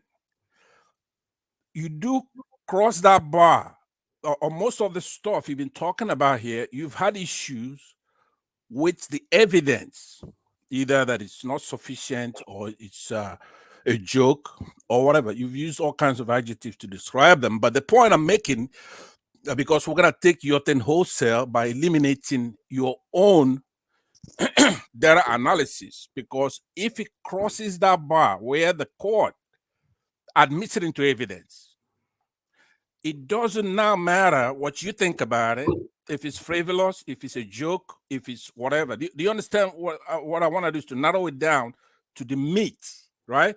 Yeah. It doesn't matter how you yourself look at it if it's admitted into evidence, because admission into evidence is not introduction of the evidence, right? When you introduce it, you're going to face challenges right there, both from the counsel and from the court. Even for a witness to testify, some witnesses you've described in a silly manner. Let me quickly save you. Let me quickly save you of time. Thank you. You see, there's a practice in Nigeria and all common law countries. You see, in those days, when you see us handling election petition for 2 years, 3 years, close to the end of the tenure of whoever you are challenging, is because when I bring evidence, we canvass argument on it, court will say I admit or I reject it, we bring the next evidence, it takes time.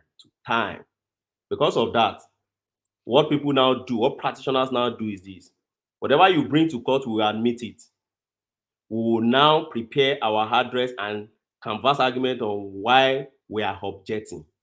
So you see all those evidence you think they have admitted, they have not admitted any. Okay, well, hold on. That's incredible. You have to back that up, right? Yeah. Because by Western jurisprudence, there's nothing like the Nigerian courts do this and so on. You have to have. We copied our constitution verbatim pretty much from the United States. Hold on, please. We don't use constitution. No, hold on. What's going on? Hold on, everybody. What's going on? Yeah. Have you finished your submission, Gbenga? Sorry, I stepped away from my computer. I've not. He has not, but I did say no interjections, but so apologies, Gbenga. Carry on. Okay, sorry. Okay. I'll carry on. Let me just make a little clarification for the person asking me a question. You see, Nigeria is not. Nigerian laws are not slaves to any other law in the world. We are a sovereign country.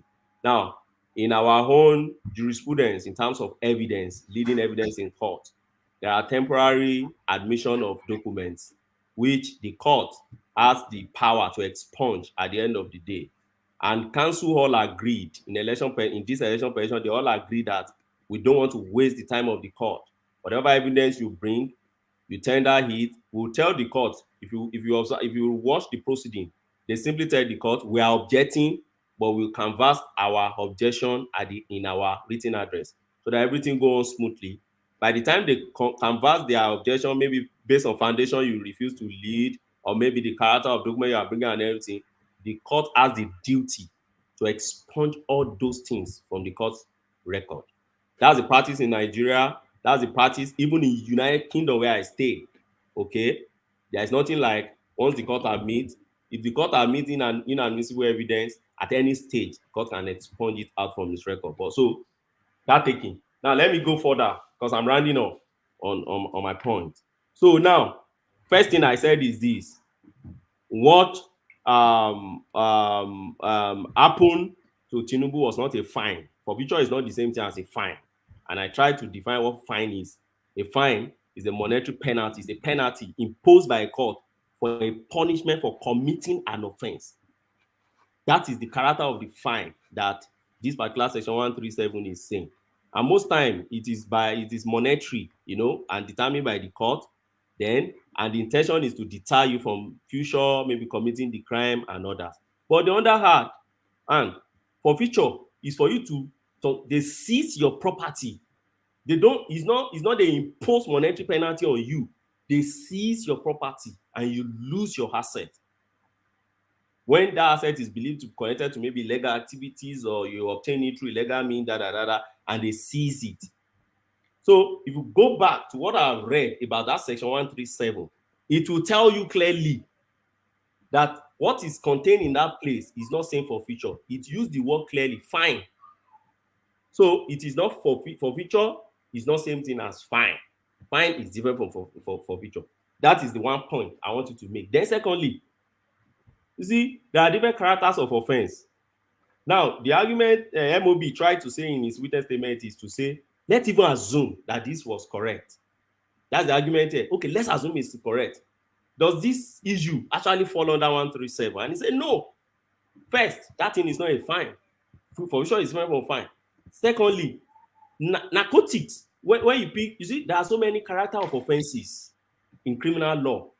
Narcotics doesn't fall under dishonesty offense or offense involving a dishonesty. And let me beat it down a bit for you. There are many types of offenses or characters of offenses. Let me give you some instance. There are offenses we call offenses against human body. Maybe murder, maybe you cut people's hand, ritual, and all those things. They are offenses against human body. There are offenses against property. Maybe arson, you set somebody's property ablaze, you stole somebody's property, stealing, theft, all those crimes. They are under crimes against property. There are crimes in Nigeria we call unnatural offenses. Unnatural offenses are sodomy, homosexuality is offense in Nigeria, lesbianism is offense in Nigeria. You see, these are what we call an incest, all those things. They are all crimes and they are unnatural offenses. Now, there are offenses we call offenses involving dishonesty. Those ones in Nigeria, they are like fraud, they are like bribery, they are like embezzlement, false pretense, like forgery, like perjury, extortion, tax evasion. These are enforcement. Just give me 1 second. Just something that I'm noticing in the comment section. In this country, if you buy if you unwittingly buy a stolen good, let's say a stolen vehicle, for instance, somebody steals a car and then they put it on eBay, and then you unwittingly you buy that car, you will forfeit that car because you have no right to it. So that's roughly what that means. That's for the benefit of Uptown, but carry on. Yes. So now we now have offenses that involve dishonest offense. It has to do with the state of your mind. Are you deceiving people? That's the first question you ask yourself about that offense. So in the ones I've listed, like bribery, you are deceiving people, Embezzlement, you are deceiving people. False pretense, you are deceiving people. Advanced fee fraud, that's what we call 419 in Nigeria. It must involve deception. That's the dishonesty in it. Or forgery, you forge in order to get something. Perjury and others. When you say offenses on narcotic, it stands on its own. It's not one of those you class under offenses that involve dishonesty. These are technical issues in law. But you know, the optic of somebody just coming out, sit down and think, do little research. Little research is enough for you and say, what are the classes of offense? And then just ask question, even on Google, and say, does offense relating narcotic necessarily be offenses involving a dishonesty of? You will see what it will give you a straightforward answer. Okay, so now that is for that. So when you now finish all those things, you now come back to what exactly is session. That, don't forget what I've just said is that what MOB is trying to establish there is that, look, let's even assuming we take all these things, this thing does not fall under section 137D to disqualify anybody, right? Now, further, his next fact or argument in his case is that now when you now come to look at it, that thing said you must be fined for an offense. So if, let's say, forfeiture is an offense, which offense was he fined for? Because there must be a predicate offense. You must be found guilty of an offense before you can say they said they fine you for that thing. So was there any charge prevailed? Everybody knows that in a criminal matter, there must be a charge. They must charge you. You must have a charge number and you must be convicted. Then they can now say, okay, we impose fine on you or we charge you. So what the man is trying to establish in that, you know, they kept asking him during cross-examination. What the man kept emphasizing on is that there was no charge anywhere. And if you don't have any charge, there is nothing called offense. Civil matter doesn't have offense. It has what we call civil liabilities. It has what we call civil wrong, but not an offense. When you see in law, they start saying offense is crime you are talking about. You are not talking about civil. Civil is liability and wrong. So they've been able to do that. And now, when they finish the whole thing, they try to cross-examine MOB. I've seen the one many obedient shout about, MOB said the man was really convicted, he lost his money for error. That's Bamidele. That's Bamidele. Yes, MOB, Michael Bamidele, that he admitted two things people don't know. First, let's say what he even admitted is detrimental to that case. You cannot use oral evidence to vary what is in documentary. I can't come to court today and say one man is a thief. When all the document you tender in court is saying that you are not a thief, you won't punish one man because Bankole came to court to say one man is a thief. No, you don't do that. But when I see people where I say, well, wait for the judgment, let's see what the judgment, but don't make noise when the judgment comes out. Let's come back again on the round table and analyze what we have been saying now and what the judgment is going to bring out by then. And I think I'll rest my case here. Now, the APC, let me rest it on APC. I've also heard people say, APC, they lack witness, that's why they are not calling witness, I just laugh. See, like I said before I started this analysis, election petition, the petitioner swim or sink with his case. If a petitioner cannot build his case or prove his case, the defendant has no business to build his case for him. Just rest on his weakness and let him sink like that. Don't draw him up. That is what the defendants have done in this matter. And I think it's very good for them. Because if you look at where the cross-examination is going, particularly on Okwembamire, they were trying to tender, particularly on Adeleke, they were trying to tender some document even through that Adeleke guy during cross-examination.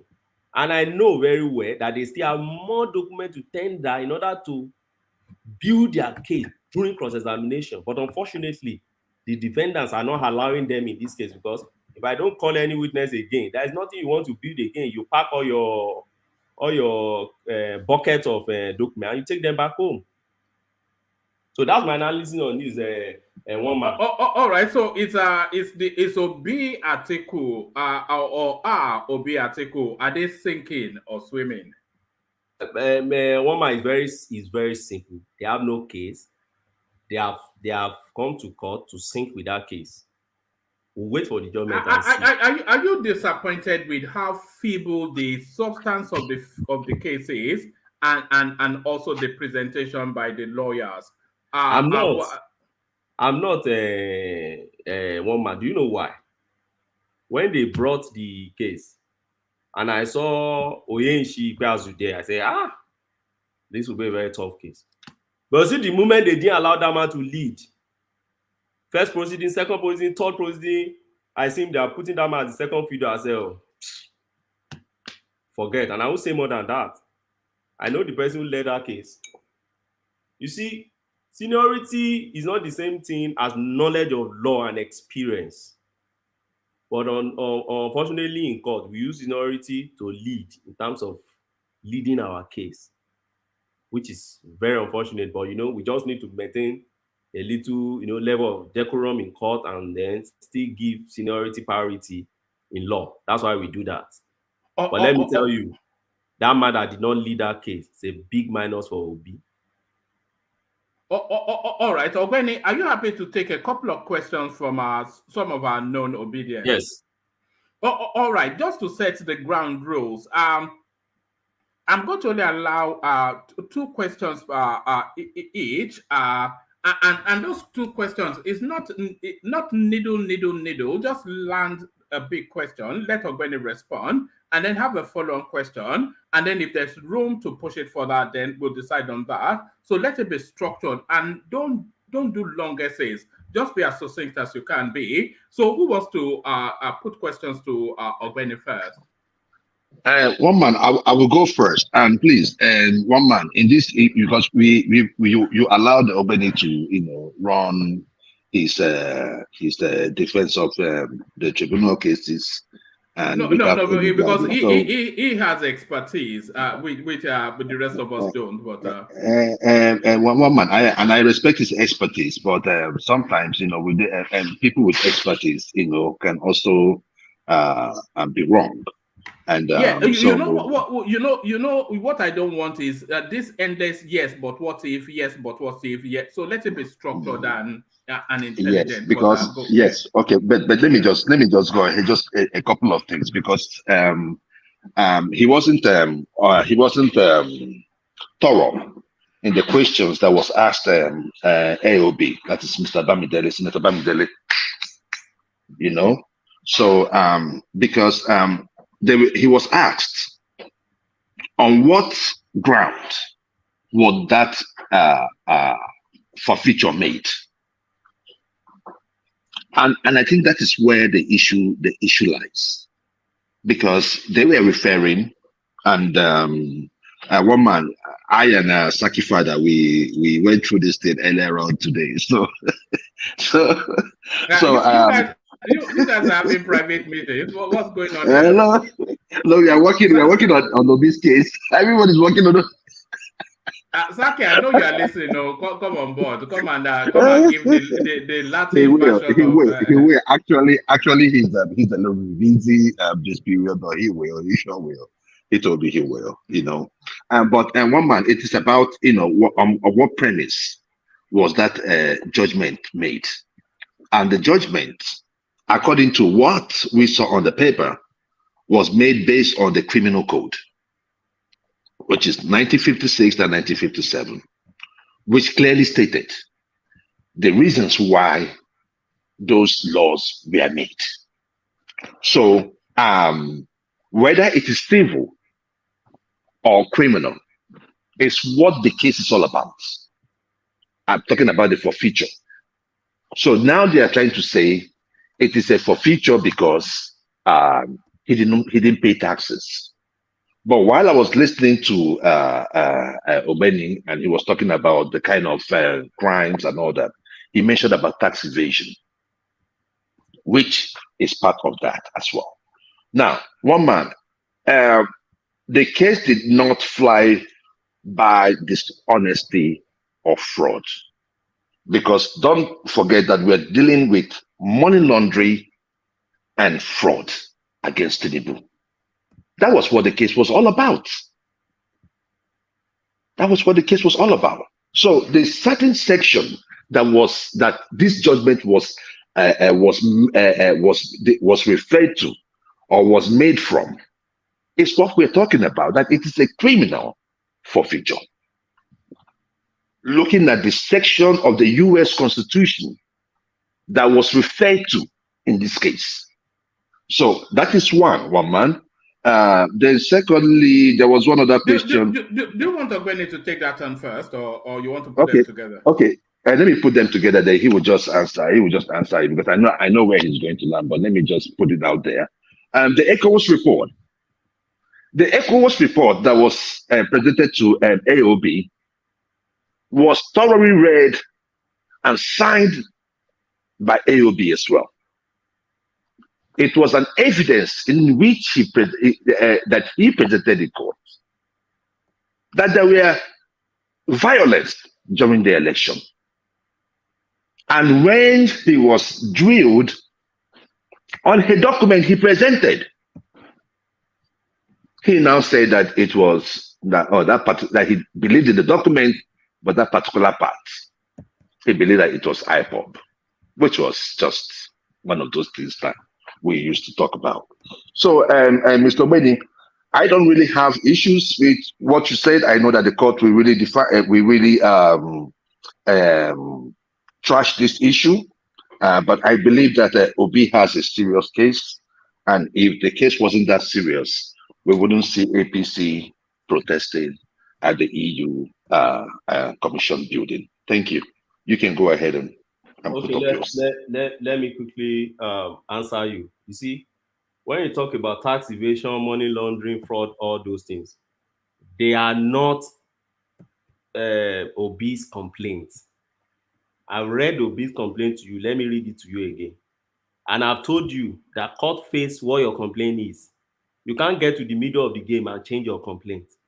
What is Obi's complaint? I'll read it again. Paragraph 28, whatever you get that petition, go and read that thing. Obi said that Tinubu was not qualified because of what?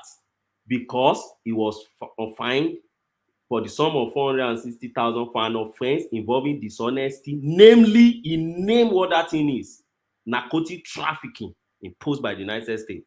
Do you see tax evasion there? Do you see money laundering there? Do you see fraud there? So when you see people talking about this tax evasion, money, they are outside what the court wants to see, because that's not. Sorry, Ogbeni, why were his lawyers pushing this? Because if you know, they must know. So why were they pushing this particular? Is it for the optics? I won't castigate any of them. But when you see, one thing I've learned in my years of practice is, see, when you see any legal thing you see jumping out from court to go and face press has a very weak case in court. Once you see any legal thing, I will repeat it again here, and you see them as they are leaving the court. Look at Michael Zekume. Whenever they finish in Nnamdi Kanu case, you go and finish. As have they released in Nnamdi Kanu today?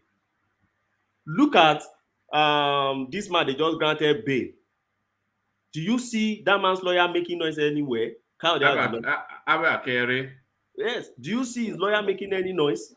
And silently, they make their case and God demanded bail. That is how you know the difference between lawyers that are just media practitioners. Just go to you just make noise. And those that do their work and just leave. Because legal profession is a noble profession. Sometimes it bleeds my heart when I see lawyers. You see, your right of audience is in the court. If you want to demonstrate your advocacy skill, go to court and demonstrate it before a judge. Don't come out and be saying, go and ask INEC, I don't know why INEC is objecting my document. What? That's how we now practice law, senior advocate of Nigeria. He should, I don't know, even another person outside should be worried. Can't complain in court. Don't tell press to go and be talking to your rival, your opposing counsel. Why are they opposing? If you have a good case, if they oppose, it shouldn't be. But by and large, sorry, let me land on answering your question. So I've told you, Obi case is not on tax evasion, it's not on money laundering, it's not on fraud. Obi is simply saying that money you forfeited has something that involves dishonesty. And I know why he couched that. Because that is what the Constitution says. If he's going to tax and all those things, Constitution will not cover it. So what the Constitution say, I've read the Constitution to you now. The Constitution shows that word carefully. And the Constitution said that offense must first be a fine. Secondly, it must be a fine that involves an offense. Thirdly, that offense must involve a dishonesty offense. So now here, what is the dishonesty offense? That is for that. Now, secondly, on you insist. He didn't explain it. So why did he why was the money forfeited in the first place then? It's not the business of the defendant to come and be telling you why. It's your to come and prove. Can I chime in on that? So now I understand. Now see now Obene, you see that's where I was coming from. You see, you're not speaking, to the fact of the case. You are speaking you're speaking as a defendant of Tinubu. So that was why I said that your submission was already compromised. Hold on, Ogweni. Why did you say that? Why did you say that? Yeah, because based on what he was saying right now, like now he is. If he wasn't direct with what we were asking him, he is not saying, oh, that it wasn't this one, that situation wasn't mentioned, this one wasn't mentioned. So now he is acting as a defendant. He is not bringing out the case. Hold on, Bishop. Joel. Ogweni is speaking to you from a legal point of view, and all the time that he has been submitting on this matter, he's told us all the way through that your case is predicated entirely on what you submitted. So it's to the letter. And what is explaining there is that all of these things, whatever the rights or wrongs of it, they are not documented in what will be submitted. So the court has no decision to make there. They only have decisions to make on what will be submitted. Is that not understood? Okay. Do you understand that? I get it. One man. Right. I get where you're coming from, but I'm only saying. No. But you get the point. It's not where I am coming from. I get the point. I get the point. That's what I'm saying. Right. That one man. I get the point, and you can make points and also show some biases. That's the point I'm trying to make. No, that there are some biases. Where's the bias? The bias is in trying to defend Tinubu. He should have allowed us to move our. No. How did he defend Tinubu? Because I don't want it to be ad hominem and going after the guy because Good. Can I chime in on that? No. Can you hold on? I asked a question. The forfeiture. The main thing is this a criminal forfeiture or a civil forfeiture? And Obeni had been running around it. So I asked it. That was okay. We're about to. Okay, so because you say you were done, that was the reason why. He said he did answer it. I'm about to answer that. You say you want to answer it. Okay, go ahead. Because I'm only done with your first leg of question to let you know that the law is that you must prove what you have alleged. It is not the business of your defendant to come and be telling you and build your case for you. It's your business. And that's why when they arrest you here in the Western world, you have a right to keep quiet and not say anything. Abi, that is it. Why would somebody say, because he's quiet, it means he's guilty? That's the kind of thing you are doing now. Oh, because Tinubu cannot really explain why he forfeited that money. That means he's guilty. No, it's the business of the petitioner to prove this man is guilty of so. It's not his business. That's one. Now, secondly, that money he lost is not a criminal forfeiture. It's a civil forfeiture. Let me explain. I've explained here before 2 times. What is criminal forfeiture? What is civil forfeiture? Let me explain the difference for you. In criminal forfeiture, you must have something they call predicate offense. What is the predicate offense? For instance, you have committed advance fee fraud, which is 419, or you have committed bribery, embezzlement, misappropriation, and all these things. Now, the proceed of that crime, you have it in your account. Now, in a criminal forfeiture, what they do first is they will charge you to court. Once they charge you to court, they get conviction. Once they convict you first, they will now file an application for you to forfeit the proceed of that crime. So what they find now, that forfeiture that happened there is called criminal forfeiture, because it's predicated upon a criminal offense proven and finding you guilty. They can find you guilty either in absentia or not. A good example I will give you is Uch Pupi case. They first find him guilty of cybercrime, and then they apply for him to forfeit his money in US bank. Right? Now, what is civil forfeiture? Civil forfeiture has no predicate offense. It doesn't find you guilty. Civil forfeiture in most times is based on suspicion. They suspect you reasonably. And that is why you see Adeleke keep saying that reasonable suspicion.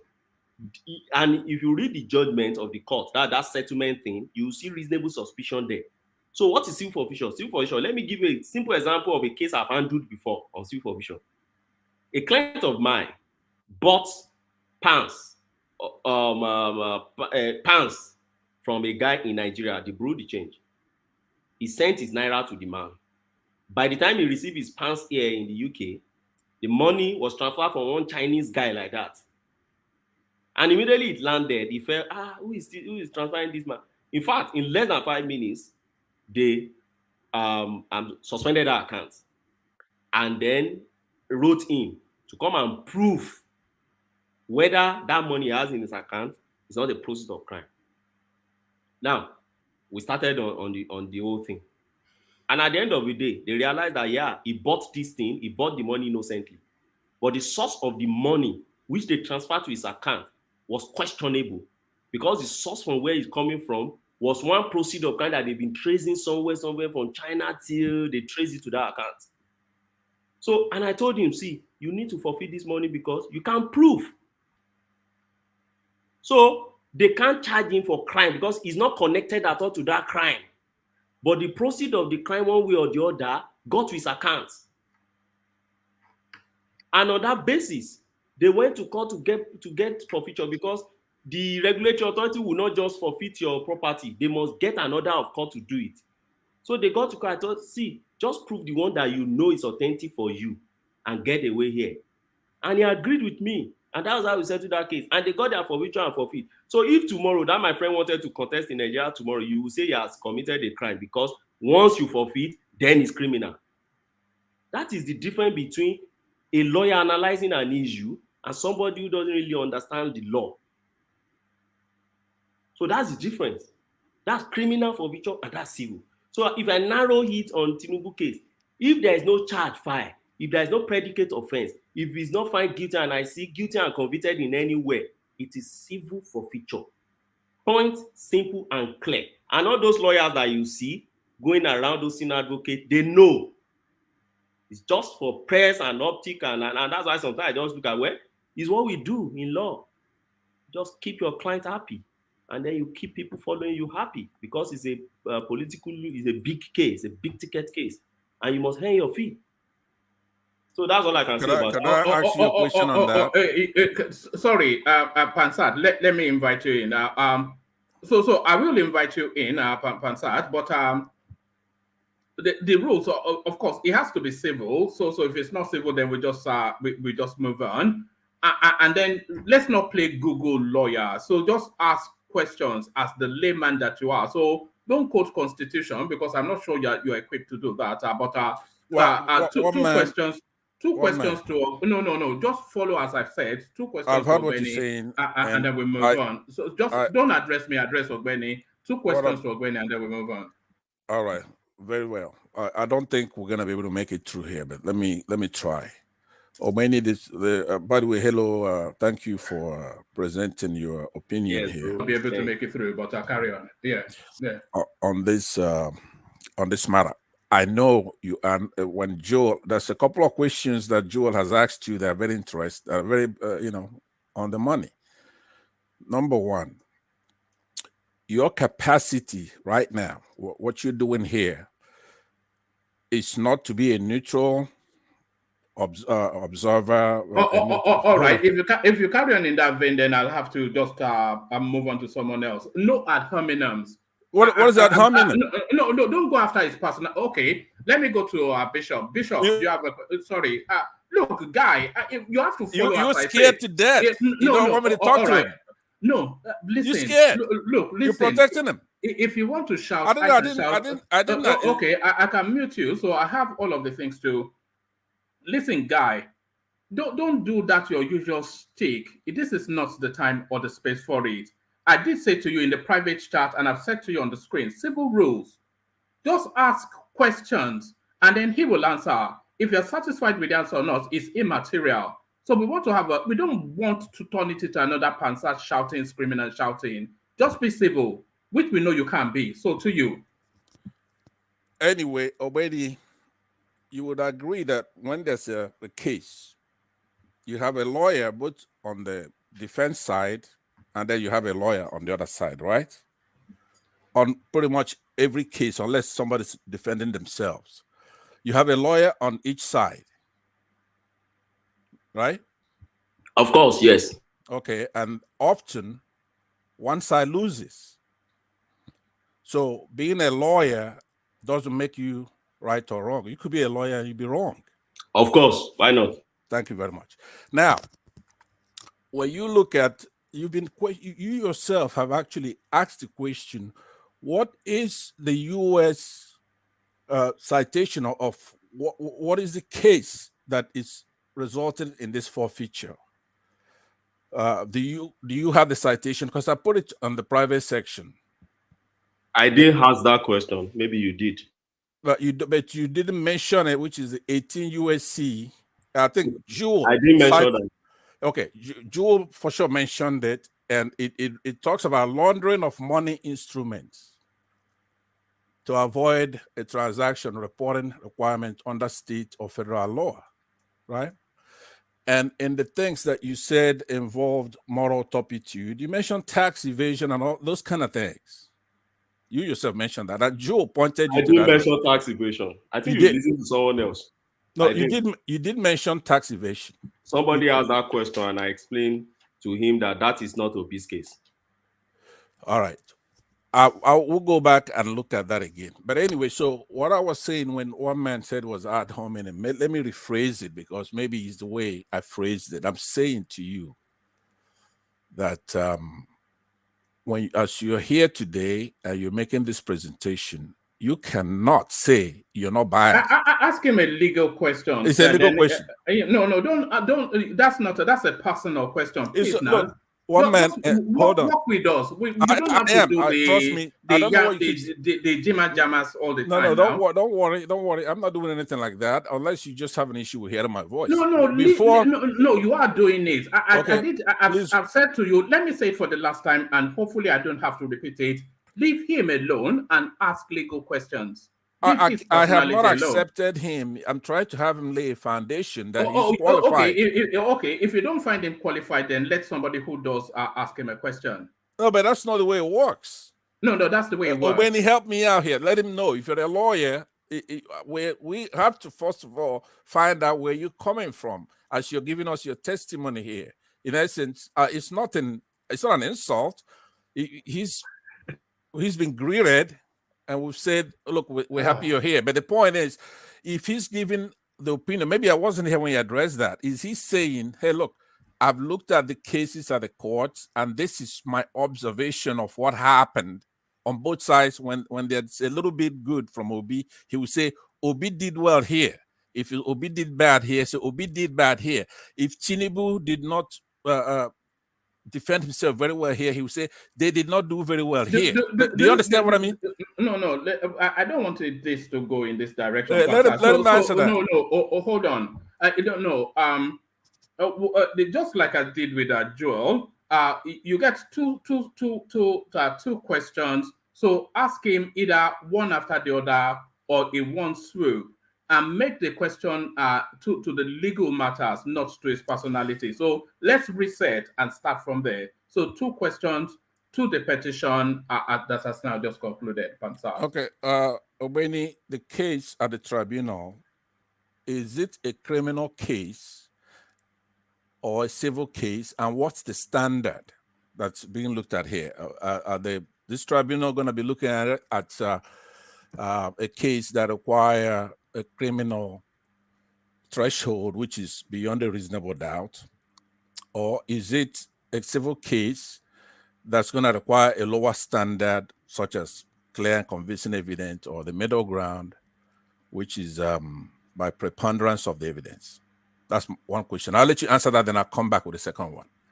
Okay. Now, in law, in election petition in Nigeria, if you are alleging non-compliance with the Electoral Act, what you just need is a standard of civil case, which is balance of probability.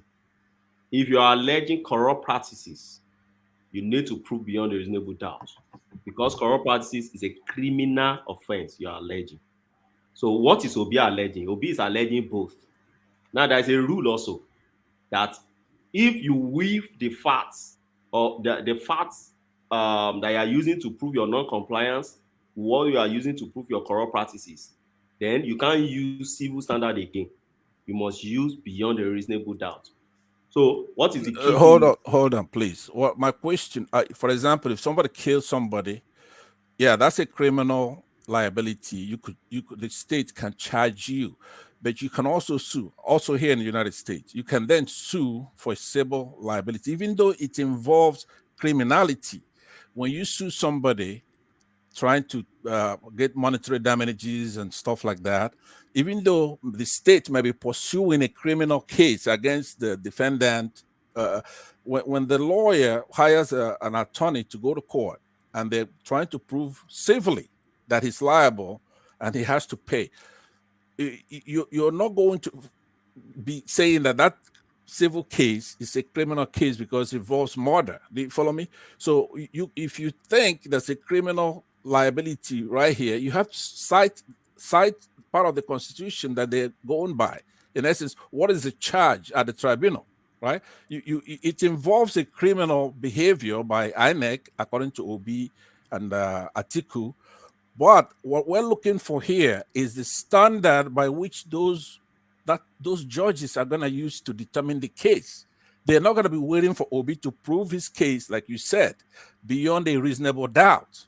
That's not, in essence, even though it involves crime of intent. Okay. Let Gbenga answer that. What standards would the judges be applying? I've explained to him, except if he can, what I've explained to him. Explain one more time, and then you take his second question. I'm not even sure he's listening to me. No, he's not. So I'm listening. Okay, if you listen to me, you will know that I've explained what is called non-compliance and corrupt practices. And I've explained to you the standard of proof for non-compliance and the standard of proof for corrupt practices. The standard of proof for non-compliance allegation is balance of probability. That's what we do in civil matter. The balance of proof, that's because that's the civil aspect of election petition. Right. Well, you stop right there, because that's what I'm looking for. You asked the question. Let him answer. So no. Do you mind? Let him answer. The standard of proof for corrupt practices is beyond a reasonable doubt because they are criminal allegations. I know that, but that's not what we're looking. That's not what those judges are looking for here. That's not what you want to hear. But let him answer. What Obi has alleged is both civil and criminal. What are the civil parts? The civil part is that you did not follow your rules. What part of his quote? Where did he make that? Sorry, land the point of Gbenga. You have your petition with you. Let me refer you to paragraph 72. Do you know what that paragraph says? No, don't do that, because it's going to knock it down into. There is no way I can be telling you something vacuum. Obi said, let me just give you one or two examples of criminal allegation he made. Obi said they tamper with this. Obi said they manipulated the result. That's a criminal offense. Obi said they uploaded fictitious report. That's forgery. So those two allegations, for instance, you must prove it beyond a reasonable doubt. You can't just prove it on balance of probability. And I've told you in the election petition in Nigeria, there's another rule that say when you now weave your non-compliance plus corrupt practices and we can't really understand the difference, you must go and use standard for a criminal offense to prove your case. Wait for the judgment, you see all these things. Okay, all right, thank you. Then the last question I have for you. Yeah, sorry, yes. I'm only limited to two. Yeah, your second question, yeah. And I must say, before I go to it, it's better to be lucky than to be good. It doesn't hurt to have somebody's uncle as a host on a show to protect you, right? So on this one, I want you to read section 60 to 62 of the Constitution, but you read it concomitantly with Electoral Act. You understand what I mean? You want me to read section 60? I mean, refresh your memory, but if you haven't read it, then I want you to read it. But if you say you're familiar with the Do you Electoral know what Act, 60, do you know what 60 says? Because once I read it, one man will just close you because it doesn't relate to election petition. 60 is talking about legislative committee. what are you talking about? What 60, section 60 of what? Of the Constitution. Is that not what it says? No, I said Electoral Act of 2022. Oh, if electoral, I need to look for that. Okay, you don't have to read it if you're familiar with it. I just want to make sure to refresh your memory what the Electoral Act. Yes, now if you can talk about it without me reading it, yes, now tell me now. Okay, so you don't know it. I know it. But you want me to read it? Do you think all lawyers commit the Constitution and all statutes to memory? No, make the point now, and let's just. No, the point what I meant by that is that if you're gonna talk about he talked about counting of votes. All right, thank you. Okay. All right, I'm going to move on to the next person. Now, Bishop, do you have a question for Benny? Okay, bye, guys. All right, Bye-bye. Thank you. Okay. Good evening, gentlemen. I have to ask you a question. I think what the session person is talking about is about the counting and the transmission of the result, blah, blah, blah, blah. They've been making noise about it. I don't know if there's a question he wants to get out from that.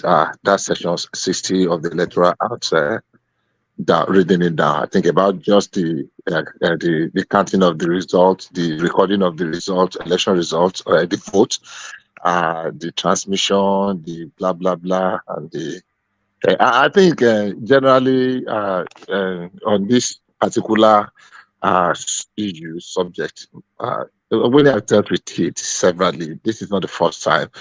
Even we that are non-lawyers know a bit of what is always taking time to explain has been going. I was just hoping that maybe after everything we would do a post-mortem, because it's everything he said today. Probably this is about the fourth time or thereabout I'm hearing him, and I'm hearing us going over it again. So there's practically nothing I want to ask except that you would not like me to say maybe we are overflogging a dead donkey. I'm sorry. No. It's the Nigerian presidency at stake, so it's something that and it's something that is agitating a lot of Nigerians. So I know. I'm not belittling it. I say that's a space that we have exhausted. He's done this over and over. He's explained it. If you keep doing it 100 times, people will keep bringing up issues the way they want it to be. Not the way it is. He has stated it the way it is. So if people don't disagree with it, maybe after the verdict of the appeal of the Presidential Election Tribunal, can do a postmortem. But he's pretty said almost everything he said now before. I mean, I've had him as inconsistent as I may be. I've had him say this over and over again. Clause by clause, point by point, bullet point by bullet point. He's practically said everything he said. So I believe it's clear enough for anybody that wants to listen, that just want to pick quarrel even where they are not. So for me, I think he's done a beautiful job about this. All right, brilliant. Let's hear from Kulata. Kulata, do you want to push Ogbeni a little bit on this petition? How can I push Ogbeni, my fellow great defense? I can't push him now.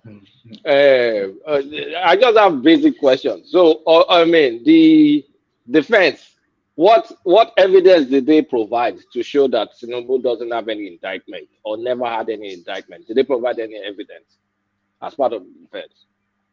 Well, Ogbeni. Okay, so now they've not provided than to in their written address. Okay, let me start by saying that the principle is that they are not meant to prove their innocence. They are not meant to prove that I did not. It is for Obi to prove that you did.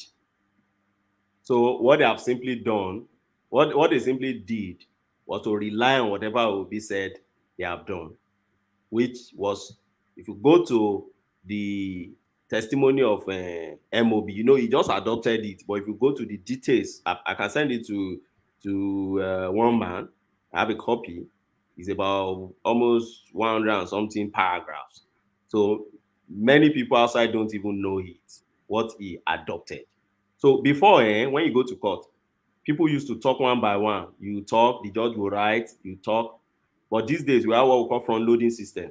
So front-loading is whatever you are coming to say in court, you say everything in your paper, you go and sign it. You just simply come to court and adopt it. And the moment you adopt it, it becomes your words. It becomes a testimony. It's what you have come to say in court. So many of the things they have said in those 100 and something paragraphs, people don't have access to it. It's in the bosom of the court presently. So, but from what I can glean from there, their defense is what I have just analyzed for you. Their defense is that I'm relying on whatever you have said, and all you have said has not disqualified me. I was not fined. The law say fine. I was not involved in an offense that involved dishonesty. Let me assume you agree. Thirdly, I'm not involved in a criminal offense. So yes, I was not charged. But it is true, the law, the judgment itself, which is what Okoyemide Amidele admitted. But because it can't vary what is in document now, the tender CTC of what came from America, and they are not disputing that there's no document like that. So they are saying, okay, we agree with this document. I forfeited 400 and something thousand from the USD to US government. But when you look at that document itself, it doesn't fall under section 137D to disqualify me, which I think is the best defense. Because by the time if they go into start saying, oh, this is what happened, and this is what they start picking, you see all these tax you, they just kept quiet. They didn't even talk at all about it, which I think is okay for them. But I believe they said the lawyer submitted the letter from American Embassy showing that Tinubu is not wanted for anything, that he has all clear. Yes, at the same time, that letter, and also submitted the school. The one from ID. And they submitted the school in respect of the certificate thing. But this is another thing you look at, which I've not even talked about.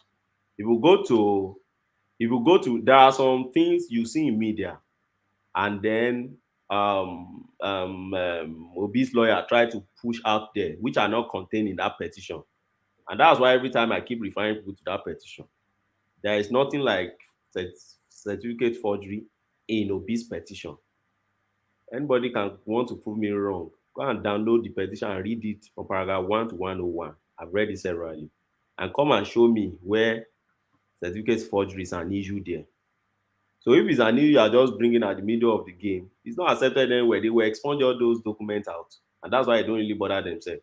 So what they simply did was, in Atiku's case, which Atiku actually mentioned in his case, they just brought out the authentic certificate and then brought out a letter directly from that university that says that this man finished from this our university and this is this man's certificate, and they attached to it and they tender it in court. So what else evidence will you need if the defense brings something directly from the university? So okay. I mean, that kills all the noise. It kills it now. That's on the part of Atiku. But on the part of Obi, my own is that it's not even his complaint. If it's not your complaint, you can't go there. On part of Atiku, I agree, yes, that is his complaint. But they brought an evidence to show that, see, the university said, I finished. Come and be arguing with the university now when you are not Rufai Hussein. And tell the university that you did not finish from there. And let's see who can say, it's just, so for me, I'm here tonight to just do legal analysis and not to do politics. And that's why I didn't really answer a political question that guy had the other time. But Obeni, so, but I get where you are coming from about the cases Peter B put out there, right? And what article put out there. Yeah, I get you. You were right on that one. P2B did not go with the I think the disqualification thing. No, he did not go with that. But so looking at it from the article side, article seems to have gone with that. Yes. So yeah. So what would the court do, especially with the certificate forgery that he did with NYSC when he submitted a waiver for I think 1979, and NYSC had not started giving waivers until 1985. Now, And these were documents that he submitted while he wanted to vie for the governorship and position in Lagos State, and also did that, with the presidential. So just talk on that. so my simple answer on that is that the only certificate I see in Atiku's case is that of a university in the US. I don't see NYSC in their case. I'm surprised that we start seeing it at the middle of the whole thing, but which is right. Yeah, sometimes Udain will just find something and throw to them, then they start bringing it, at the middle of the proceeding. But what I always say is, let's go back to the petition. Is it there? If anybody can find it, then we will now start debating. If I can't find it, I've checked it, where they say NYSC, then he forged in that petition of article. I still can't find it.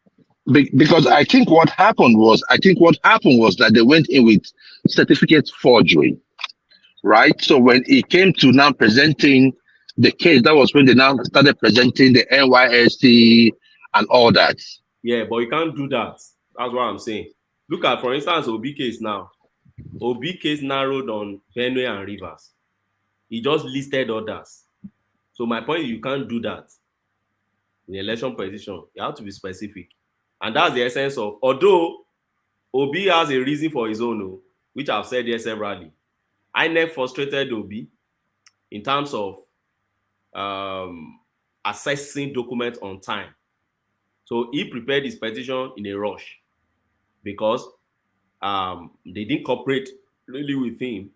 And I have problem. I think his legal team was the issue, which I don't really want to go into.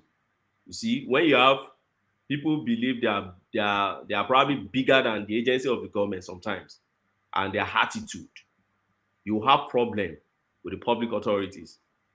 If you remember what Okoye said, you are applying for something that never existed, that is not existing with us.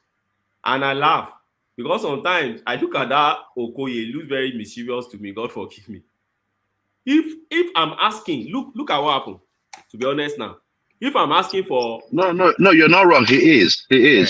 So if I'm asking for a form, I'm saying give me what is in your backend server or form KTTTT, and you know that thing within our institution, we don't designate it as backend server. Let's say it is called AWS so server. And I will just drop your thing there because what you want me to produce doesn't exist as far as I'm concerned. And no court will compel INEC to go and produce what doesn't exist. But what will it take INEC to just simply write you back and say, there's nothing like this here. If there is a corporation, do you understand what I'm saying? Yeah, instead of saying that on TV. Yes, INEC will be able to say, no, why are you asking for AWS? Come and explain what you want here. Is it so? But sometimes, you see, established relationship and attitude of lawyers sometimes. There is a lawyer there, I won't really mention his name. I've had issue with him in one of their team there, and he's one of the one leading there. And I know the kind of attitude he can put up, in interfacing with INEC.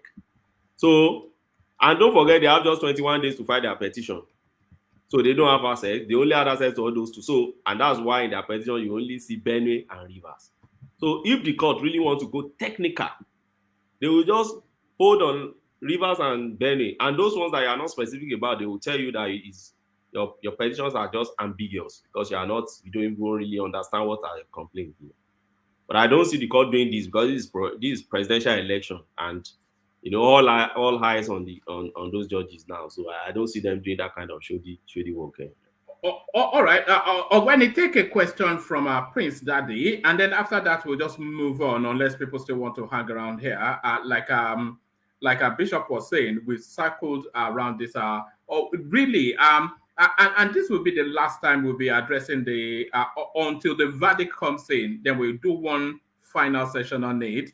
Because we are already into the governance, and we're only really reversing back to document this going on. But Prince Daddy, good to have you. Do you have a question for Benny, Prince? Hello, Prince. Look at that. So, Wamba, you want me to ask a question? Wow. No, sorry, Warpiece. I'll come to you. Let Prince go, and then you come in, and then we wrap it up. So you are dipping in and out. Yeah, Prince, go first. Prince, I was listening to your session with Paddy and Dupse and the rest of them yesterday. Well, it was quite enthralling stuff. But carry on. Question for Benny. Yeah. Thanks, man. Hello, Benny. SAN. Quick question. So,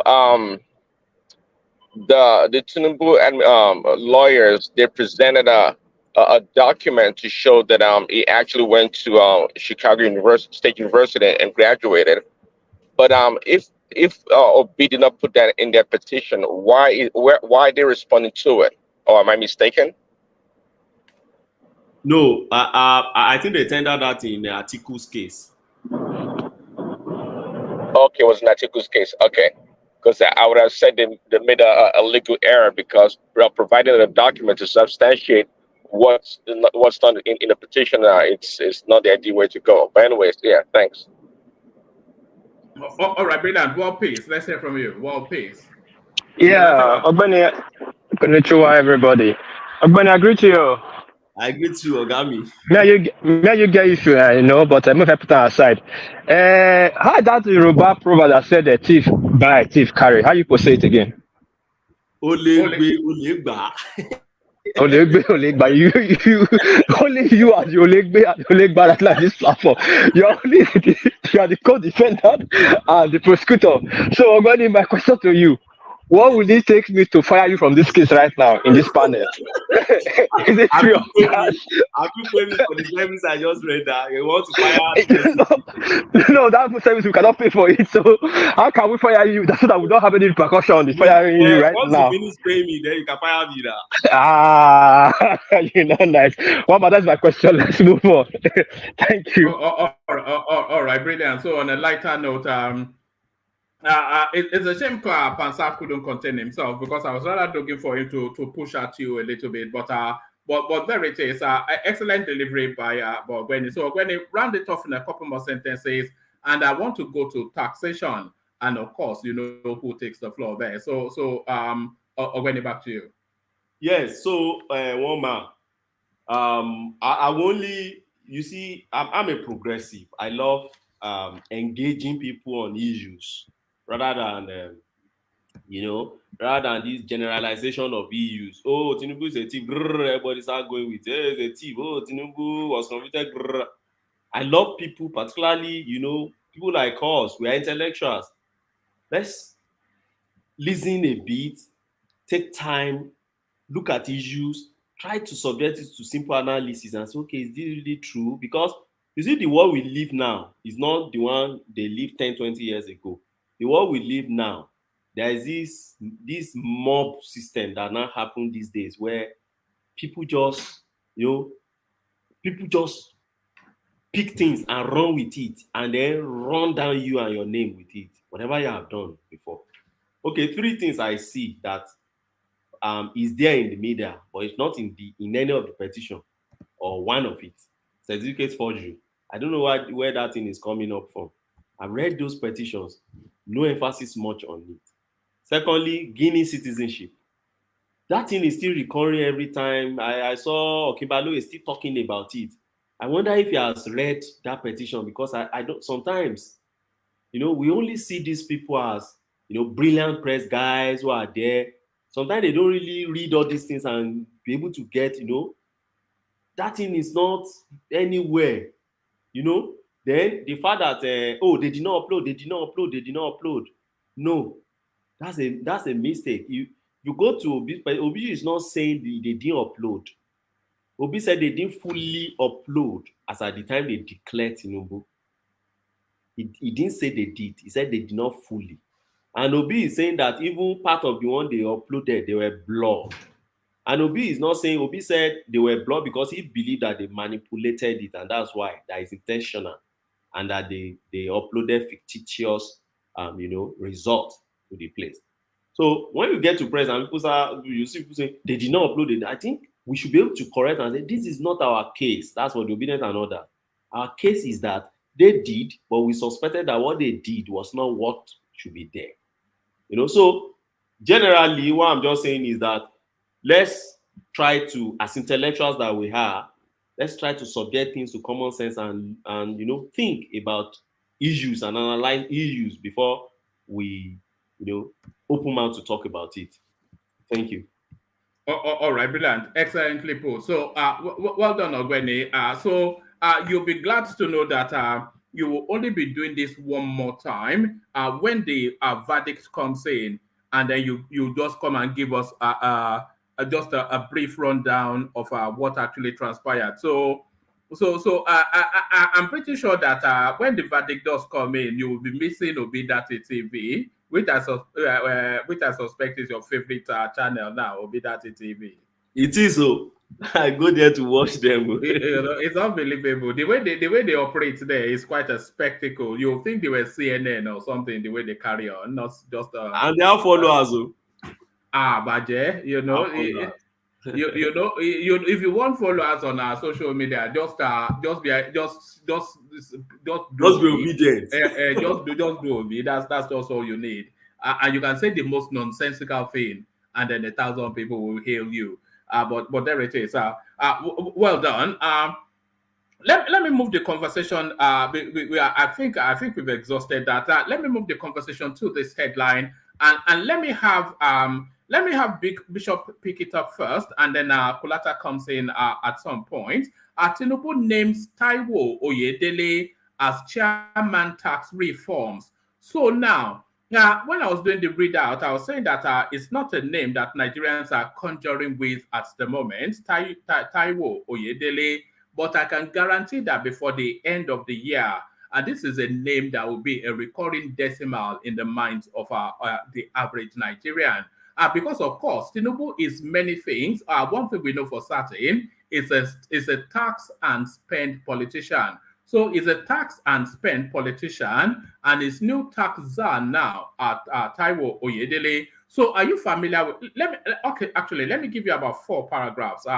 President Bola Tinubu has approved the establishment of a presidential committee on fiscal policy and tax reforms. The committee, according to a statement issued by Adeleke, special advisor to the president on special duties, communications and strategy, on Friday, will be chaired by fiscal policy partner and Africa tax leader at PricewaterhouseCoopers, Mr. Taiwo Oyedele. The statement said that setting up the committee was in consonance with President Tinubu's promise to remove all barriers impeding business growth in Nigeria. It explained that the committee will comprise experts from both private and public sector and have responsibility for the various aspects of tax law reforms, fiscal policy design and coordination, harmonization of taxes, and revenue administration. Explaining further, the special advisor to the president on revenue, Mr. Adelabu, whatever it is, Adeleke, said that President Tinubu recognizes the importance of a sound fiscal policy environment and an effective taxation system for the functioning of government and the economy. He said, Nigeria ranks very low on the global ease of paying taxes, while the country's tax to the GDP ratio is one of the lowest in the world and well below the African average. This has led to an over-reliance on borrowing to finance public spending, which in turn limits the fiscal space as a debt service cost cost consumes a greater portion of the government revenue, annually resulting in a vicious cycle of inadequate funding for socio-economic development. While some incremental progress has been recorded over the years, the outcome have not been transformative enough to change the narrative, he said. Adeleke outlined the key challenges in Nigeria's tax system to include multiple taxes and revenue collection agencies, fragmented and complex tax system, low tax morale, high prevalence of tax evasion, high cost of revenue administration, lack of coordination between fiscal and economic policies, and poor accountability in the utilization of tax revenue. The establishment of this committee reflects President Tinubu's commitment to addressing these challenges and bringing about transformative reforms in fiscal policy and taxation. The committee's primary objective is to enhance revenue collection efficiency, ensure transparent reporting, and promote the effective utilization of tax and other revenue to boost citizens' tax morale, foster a healthy tax culture, and drive voluntary compliance. These efforts will not only improve Nigeria's revenue profile, but also create a more conducive and internationally competitive business environment. Our aim is to transform the tax system to support the sustainable development and achieve a minimum of 18% tax to GDP ratio within the next 3 years without stifling investment or economic growth. It should be noted that this committee will not only advise the government on necessary reforms, but will also drive the implementation of such recommendation in support of the comprehensive fiscal policy and tax reform agenda of the current administration. Mr. Oyedele is said to be a highly accomplished professional with extensive expertise in fiscal policy, taxation, and economic matters. He currently serves as PwC Africa tax leader. Is the thematic leader of the Fiscal Policy and Planning Commission and serves as the chairman of West Africa Debt Management Roundtable of the Nigerian Economic Summit Group. He chairs the Taxation and Fiscal Policy Faculty Board of Institute of Chartered Accountants in Nigeria and is a member of the Nigerian Taxation Standard Board. He also serves as a member of the Ministerial Committee on the implementation of Nigeria's national tax policy. So an eminently qualified person, is a member of the Global Tax Forum and has previously served as a member of the Global Governing Council of the Association of Chartered Certified Accountants. As an educator, Oyedele holds the position of Associate Professor at the Babcock University Business School. He's also an alumnus of London School of Oh, wow. Yeah, all right. Okay. Yes, of course, I read it earlier, but that scheme. He's also an alumnus of London School of Economics and Political Science, Yale University, and Harvard Kennedy School Executive Education. He's a guest lecturer at Lagos Business School and founder and president of Impact Africa Foundation. So you say you want attention, you are trying to drive traffic, and you're talking about taxation. That's an oxymoron right there. I'm inviting people to come and watch, and I'm talking about taxes. But nevertheless, Bishop, this is a name that I suspect that will become either a byword for swearing in Nigeria or a byword for phrase. So Taiwo Oyedele, what says you?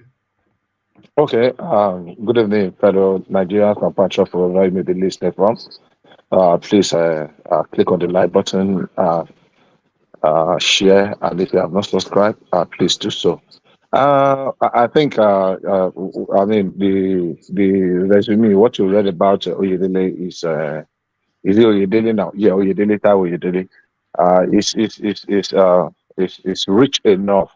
The much I know about him was I've listened to him a couple of times on some of the TV programs, either with Boston Omopaye or with Rotu Sotiri, and there was this other guy on the financial whatever on television. He seems very grounded. Now, to the core, to the crux of the matter, everybody has said at one point or the other that we have a revenue problem. We have a revenue problem, and one of the tax, what do you call it, is how do we raise how do we raise revenue? So, and I have had him before analyze this very eloquently. The need to raise revenue.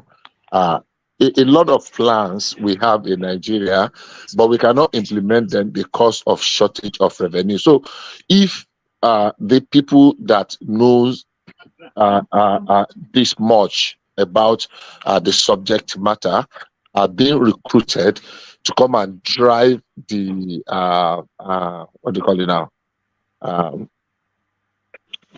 To drive the tax drive. The drive, exactly.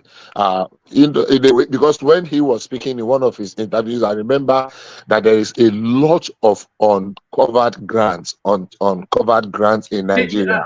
Bishop, did it surprise you? Did it surprise you that Nigeria is one of the lowest taxed spaces in the not in the world, but even in Africa, according to this report? We've said that here before. I know that it's not surprising. I've always said that, look, we need to. Unfortunately, there is nowhere in the world that people love paying tax.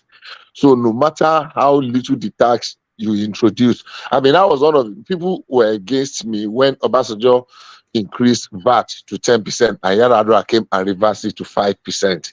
I mean, I said, look, we need to improve our tax. Is if we want to run a government and to move away from just mono economy, what do you call it now? Oil. There are several other areas. There are people that are earning millions. I mean, literally hundreds of millions in Nigeria that are not paying a dime in taxes, and that's a fact. So why not increasing the tax to overburden the few? We can expand the tax net, the tax basket to gather, to rake in twice as much. We crossed the 10 trillion and we were celebrating it under what's this man, the FIRS man now. He crossed the 10 trillion and we were celebrating it. But who forgot? Even though I am not, because I know we can do 25 trillion. But people were complaining, not because they are paying tax, but because they don't want the tax, they are going to pay more, but because they don't want the tax net to come to them. So if we can increase, not necessarily increase the tax, but at least let more people develop the culture of paying tax and let more people pay tax. So all these things were this particular guy was explaining very clearly the last time I had him speak, and he was very clear about it. He explained it very clearly, and if he can come and help to translate this, to what he wants it to be, bring his own ideas, because he's eminently qualified. I mean, he had a lot of the PricewaterhouseCoopers and the PricewaterhouseCoopers, what do you call it now, in Africa and South Africa, West African sub-region. So he knows his onions, I believe so. If he is going to help without necessarily, of course, people are going to pay. They're saying they want to move the tax to GDP ratio to 18% within three years. But we don't know what that movement is, because we don't know what the current obtaining level is at the moment. So I mean, what are you making of that? The current obtaining level, we have managed to cross 10%. It's about 10.2 or 10.5% now. It used to be about 6% a few years ago. It was changed to about 6% before Buhari came in. Then it grew gradually between 6%. So Buhari has been able to move it from 6% to about 10.5% now. I stand to be corrected if anybody is there that has is that over the course of 8 years? Yeah, over the course of 8 years. Yeah. So he moved it by 4% in 8 years, and Tinubu wants to move it by 8% in 3. It's possible if they can bring innovations like this and increase. How do I call it now? Widen the tax net, and that's what they're saying. That people are complaining. There are lots of people. Of course, 2 years ago, the government of Buhari came with some tax break for some people that earn their annual grossing is below certain threshold, just to give them like a break, a tax break. But quite honestly, if they can enlarge, because the only people that pay taxes are just the corporate bodies and the government agencies, or what do you call it now? Multinational agencies, companies, the IOCs, and the large corporations. Most one-man business don't pay. I'm talking of one-man businesses that, like construction company that rakes in more than 100 million. Some of them get billion. Bishop, a large swathe of the Nigerian workspace, they are in the informal sector. So how are they able to penetrate that? How will they be able to? They will definitely find a way to penetrate. It doesn't matter how much. The important thing is that they will encourage you, just come and register. Just come and register so that you are documented. I mean, where all of us are, there are some companies that you register, you don't even do $10,000 business in a year, but you are registered. It does not matter where you are going, whether you are going to pay or not. But the important is that let us know what is coming so that we can capture. Unfortunately, in Nigeria, more than 70 to 80% are of the money that goes around are the informal sector. For example, how many people go to supermarket and they charge you the tax or VAT? How many people go to buy gas and they charge you tax? How many go to restaurants and Buka, except for the very big ones, especially in places like Lagos? In other places, you go to Buka and they charge you tax. You say you will not go there again. So if we can, widen the basket and gather more, I can assure you that 80% is very possible. It's very possible. We need to spend money to look for that money. Get the best brains, get the best people, set them up, and let's do something also. The media space in Nigeria, because every time government does something that is going to bring a little bit of some discomfort, because discomfort will come. I do say here, and I've said it repeatedly, the person that's going to take... I find that 8% in 3 years, I find it overly ambitious because there's already been two or three very heavy taxation on the average Nigerian wallet. It's possible. Yes, I know. Yeah, but let's go through it. There's been about 2 or 3 heavy taxation on the average Nigerian wallet, which is the fuel subsidy, and then I think the hike in is it electricity bills, and then I think they are introducing some sort of stealth tax into the telecommunications as well. So with all of that already, that 8% in 3 years is going to be a real squeeze. I'm not sure that there's the insulation for it. Now, like I said something a few minutes ago. I said the intention is not to increase the tax, but to widen. Let's say, for example, we have 1 million people. Like somebody said a few years ago, I think it was this woman, I said, how many people are actually paying tax in Nigeria? So let's say we have 1 million people paying tax today. They are paying 10 million naira, just for argument's sake. We are not saying we want to increase the amount they are paying from 10 million naira to 20 million naira. We are saying we want to increase the number of people paying 1 million, the 1 million people paying tax. Let's increase it to 5 million. The amount still remains the same. All right. But we are not increasing the amount of tax they are paying. I believe that's the approach they want to adopt. But we are increasing the number of people because there are people buying hundreds of million naira of cars today that are not paying taxes. There are people building houses today. They are not paying property taxes. There are people doing businesses. They might say it's small business, but hey, immediately you do business that crosses 50 million in 1 year, it's no longer a small business. If you are doing business that grosses more than 20, 30, 40 million in 1 year, you should be paying taxes. And if there are people running restaurants that grosses more than clubs and nightclubs, restaurant and bars that grosses more than 100 million per annum. That's a fair point. Those ones are paying. A good number are not paying, but I believe if we widen the gap, the basket, not increasing the tax, not saying come and pay more, but let more people be paying. Yeah, that's a fair point. I wasn't looking at it from that perspective, but it's a fair point, but it's not really too fair. We are using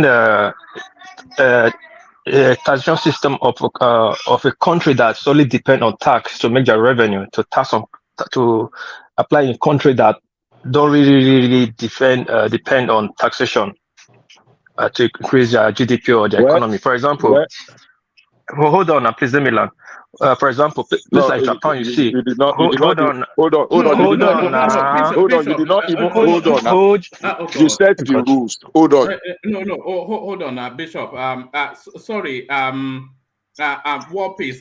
We set the rules that no heavy interjections, and then you get permission from the speaker. So let Bishop carry on. Bishop, carry on. You can. I just wanted to point out that you said the rule that you say, "Excuse me," then I will let you come in for the interjection. Go ahead. All right. All right. Okay. Thank you. Places like Japan have no crude oil. They only have sea, water, and fish. They depend highly on taxation.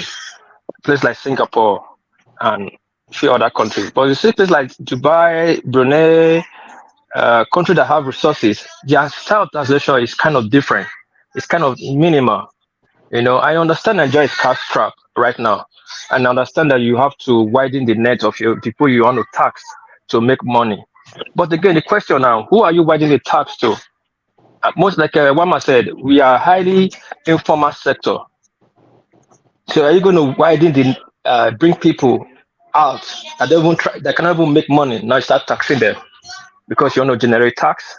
No, you are not going to tax people. Like Bishop rightly corrected, it's a case of, what we are going to be hearing over the next few months and going on to the next few years is that before you are able to even draw breath in Nigeria, they'll ask you to show your tax returns. So it's going to be a matter of tax returns. Yes, people will have to be documented in the system. Is now what we're looking at. Sorry, if I may just come in. See, I don't know who is that person interjecting. Sorry. That was War Peace. Okay, War Peace. What I'm saying in essence is this: they are not saying you have to pay tax if you cannot pay tax. If you are not earning an income that is taxable, nobody is saying you should. They are saying if you are earning what is taxable, come and pay your fair share of the tax. Now, if you are paying before your income, let's assume, even though we are under, the tax, Nigeria is a little bit low. Let's be very sincere with ourselves. We just have to bite the bullet at some point. Maybe we are paying about 12 or 13% now. Hardly anybody pay more than up to 20% in tax. In the richness of the world, some places pay as much as 25-30%. Some places pay more than 30%. I'm not saying in this country, depending on your economic bracket, you exactly 45%. 45%. So I'm not saying we should go that direction. I'm saying let us start from people that are not paying at all. That's 10% that some people are paying, or 8% or 12%. Let all of us move up to that level and develop the culture of paying taxes. Let us all be documented. There are some little areas that you can pay a penny here and a penny there. That's going to help some states, because when we point at natural resources, I've always said this. People say Nigeria is a rich country when we talk about oil. We are not a rich country when we talk about oil. All you need to do is look at the 2 million we are even talking about and break it down to 200 million people. What can it take? What can it really take care of? Because our productivity level is really, really, really very low. So when we we point at, there are other things we can do that can improve, our earnings as a nation. But at the moment, we are not there. So if we are looking at the tax, don't overtax the one that are paying so that it will not be disincentive. Let us incentivize it that, look, okay, we are not increasing your tax from 10% to 12%, but we are encouraging others that have not started paying. Let us look. When Lagos started it was very radical. It was really, really there was serious opposition when Lagos started it many years ago. But eventually, people got to know that, look, you just have to. And even Lagos, there are people in Lagos that have been busy, except for people that have places of business, that are, identified and identifiable, that have been captured in their Lagos inland revenue, whatever. So if we can improve on that, I am saying we can achieve that 80% even without necessarily increasing the tax rates. without necessarily introducing some very vexatious or obnoxious taxes into the system. The one as we are, because I know, and I'm saying there are people that have small companies here and there, shops here and there, that rakes in millions annually, and they pay zero tax. I'm saying that because I know. So if we can do that and maximize, tap the knowledge of people, because I've listened to this man speak before. I mean, not once, not twice. I've listened to him. People call him to interview him in the. I don't know him personally. I only know his name in the tax whatever. And when they make mention of him, there was even one that they had where this guy too was there. This guy, what's this guy? This Ishakiri man. What's his name? What's this guy? Oh my God, he used to be on TV a lot. I forgot his name. Rewani. Bismarck Rewani. Bismarck Rewani and this Yusuf something, the Lagos Chamber of Commerce and Industry guy.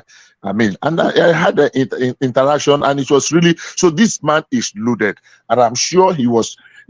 When people are good critics, they criticize, and when you have the opportunity, and they always have the best ideas when they criticize. This guy is one of such people that used to criticize and accuse Nigeria that we don't have enough, we don't tax enough, we don't get enough, we are not covering enough ground. Now we are inviting them, all that your criticism, come and help us put that your expertise into it, because we need it. It's not going to be like a stroll in the park. It's going to be a little bit difficult at the initial stage, but quite honestly, we need it, because we need to really leapfrog from where we are to where, even not where we should be. At least let's move forward. So for me, except for some little reservations that I have, but I believe we'll be able to balance it so that it will not become like too much of a Yoruba thing. You hear Taiwo Oluyede here, you hear Shupo Koshemani there, you hear which was the other one there. So people are beginning to, but so far so good. I think it's a square peg in a square hole, or let me use the word round. It's a round peg in a round hole. Can I come in, please, one man? No, hold on. Before you, thank you, Bishop.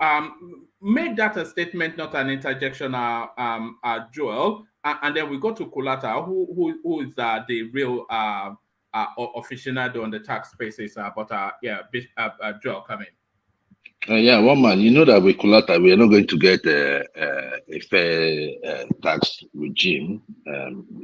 Kulata is very brutish with the way he wants us to be taxed. So I don't think, you can get his opinion, but it is what it is. I'm going to say, I'm going to say what I'm going to say. As regards to Mr.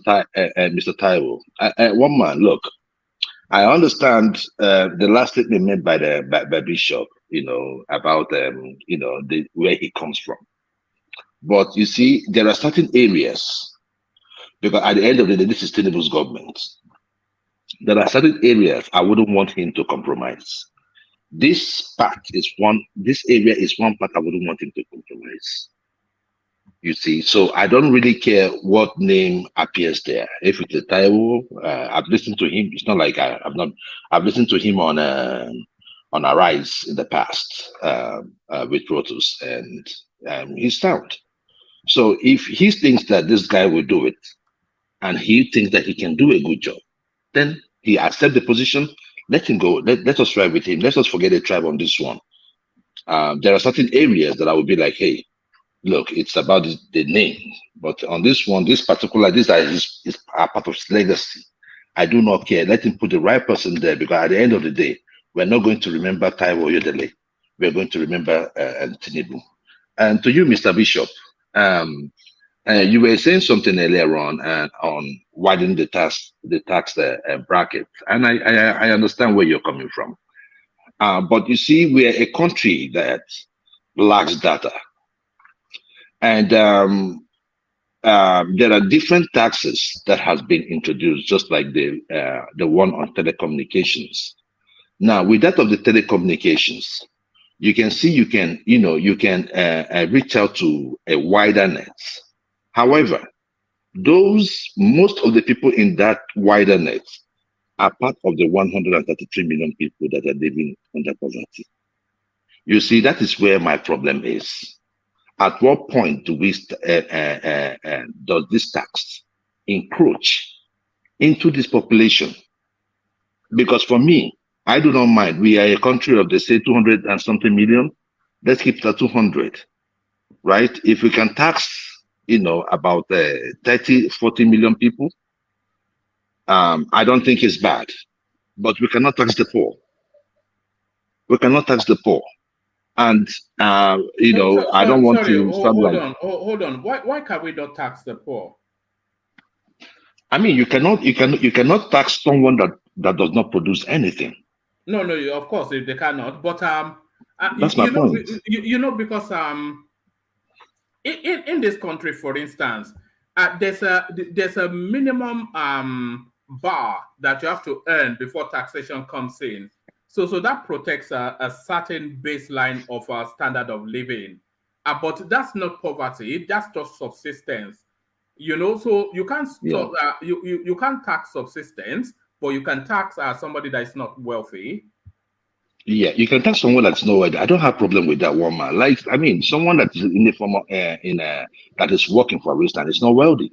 Someone working in a bank is not wealthy, but he can be taxed, and they've been taxed. The teachers, all those ones are properly documented. But there are people that don't even have those jobs that will go to, like, and Kolata was saying, sales tax, right? So I am not earning anything, and I managed to get somebody managed to give me 500, and I decided to make a call. You've already taxed that call. You've already taxed that woman that I'm going to buy a bole from. So that is my point. At what point, how do we bridge it? So that these guys, how do we get these guys, either get them employed or get them doing stuff, before we start all this taxation, if we are going to get into that particular block of 133 million people living under poverty. So that is my question to you. Surely it's the taxation that will generate the funds to create the jobs for them to. It's a vicious cycle, isn't it? It's a chicken or egg. One man. I also think it's not only through taxes. I also think there are other avenues through which we can make progress. We can make progress with, especially on the activities of the governors. On the activities of the governors. You see, it is so easy to say Tinubu, but we have 36, 37 governors through which a lot of money go through. So you see, blaming Tinubu is one thing, but I think the people will feel it more if the governors and the local government chairmen were allowed or are doing the right thing. You see, so one man, no matter what Tinubu does at the center, that is my thing. Some of these governors that we put in there, we can see them where prior to the election, that they have nothing to offer. Most of them rode on the back of a trend, just like most of them rode on the back of Buhari before Buhari came into power. And you can see how they not did. Because we can also talk about Nigeria in 8 years, but let us look at the states and how they perform under 8 years. How did they get into power? So that is very, very important. Thank you. All right, let's go to Kolata. So Kolata, you're up next. People have been calling me like anti-people person. I don't like taxes, but let's look at. Let's start with what's our fiscal situation. Buhari is leaving Nigeria with $167 billion worth of debt. That's 77 trillion naira. That's the debt Buhari left behind. And Buhari also left a situation where 96% of government revenues is used to service debt. And when we also look at our fiscal situation, in our budget year, this current budget year, only 47% of it will be paid from our revenues. 53% of it will be borrowed. And we're talking about a situation where we managed to increase our tax revenue to $13 billion in 2022. That was a 50% jump. Before that, it was like 8 point something billion per year. So our fiscal, before people start talking about taxes, this is that is bad, we should do this. Look at what we're facing. $167 billion worth of debt. We can't fund our budget by our own revenues by up to over 47%. We have to borrow over half to fund our budget. That's too much deficit. And the sources of our revenues that Buhari left behind is weak. Our oil production hasn't gotten over 1.3 billion. We're just getting out of subsidy. So there's no way that the government, that Tinubu will not look for a way to raise money. So now how do you now raise the taxes? The quickest and dirtiest way to do it is through the value-added tax. But the value-added tax is a consumption tax. It's kind of like it's not it's a regressive tax, because it's better to do a progressive tax where you tax the more you earn. Like you earn more money, you pay more taxes. But with value-added taxes, whatever you buy, you pay the tax on it. But they have this 40-something million market women that they want to go and explore. But for people that fear for the poor, the good news is there's an exemption, 25 million naira exemption. A business needs to be able to make up to 25 million naira before they can be paying the VAT, because they're going to charge VAT for anything they sell. Like if you go to ShopRite or one of the stores, you'll pay VAT. But if you go and buy the same thing in some Saleko or some corner somewhere that ends up to 25 million naira a year, you may not be paying anything.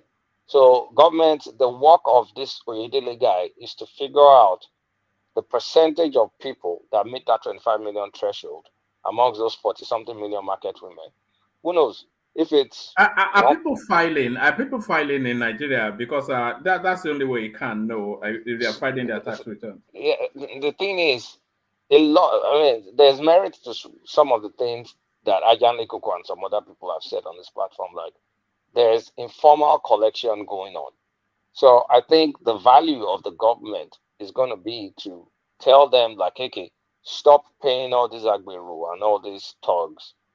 We will be the collecting agent. But for you, for us to free you off of this mess, then you have to be filing your whatever tax form that they need to file. So that's a sweet deal for them to say, okay, all I need to do is comply. And I get an exemption if I don't make 25 million.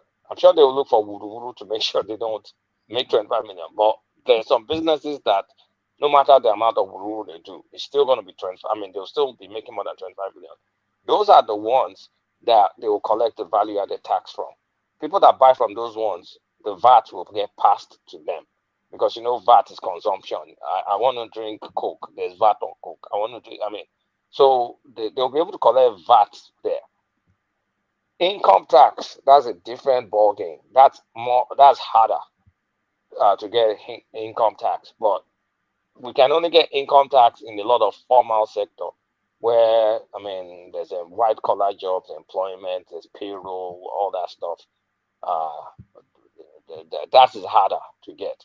But the value added tax, I can bet you that they're going after. That is what they're going after. That's the low hanging fruit amongst that 45 million market women. Is it market women or market people? I don't know. Let's just call it market people that they've identified. So that's this Oyedele's job, is to go there to, first of all, streamline our tax policies, because we have all this 1% here, 2% there, very disjointed tax regime. It needs to make it simple. It needs to have targeted areas. And of course, like Bishop said, we need to widen the tax net. And if we're saying they want to get to 18%, so that's another. So right now we're collecting 13 billion. So we're looking at almost 23 billion dollars a year. That's still okay. But look at what 23 billion a year. But that will fund our budget, because right now we're funding our budget with revenues be 47%. So if you almost double that, it's not going to be a straight line, but just to do simple maths, we may be able to fund our budget up to 60, 70% and borrow 30, 40%. It's still better than borrowing 53% of your budget. Every country borrows, so there's no big deal. But if we can limit the borrowing and we're generating more money from increasing taxes, that's good. But this is, like I said, that's not accurate math. It's just I just did like a straight line rough math. So it's important that we do increase this revenue. It's also important that we don't burden the poor people with taxes. So how this Oyedele has his work cut out. Luckily for him, he's a partner in PwC. So he may be able to get find ways of do you think they'll be borrowing templates from other spaces that have a sophisticated tax regime? Is that the plan? They will know what works because PwC is local to Nigeria. The guy will have done it. I mean, he's probably done a boatload of audits and know what works, what doesn't work. Because I don't know if we can just borrow. Like India doesn't have VAT. India has GST. It's different. So the GST. What's that? What's that? So it's similar to value-added tax, but now the way they split it, the state collects 50%. They give the federal 50%. The state keeps 50%. But it's the same schedule of there are certain goods that are eligible for that GST, and there are goods like medical supplies, maybe basic water that you cannot charge the GST on or VAT on. They changed that in 2017, I believe. So it's similar to VAT, but they split it 50-50. So in Nigeria's case, I know there's some court cases. I don't even know what happened to that. That Wike is trying to change the collection of VAT. I think Wike wants the states to collect the VAT because he was talking something about. Yeah, that was all over the news 12 months ago. I don't even know what happened to that case. But that doesn't even matter, Seth. That doesn't matter.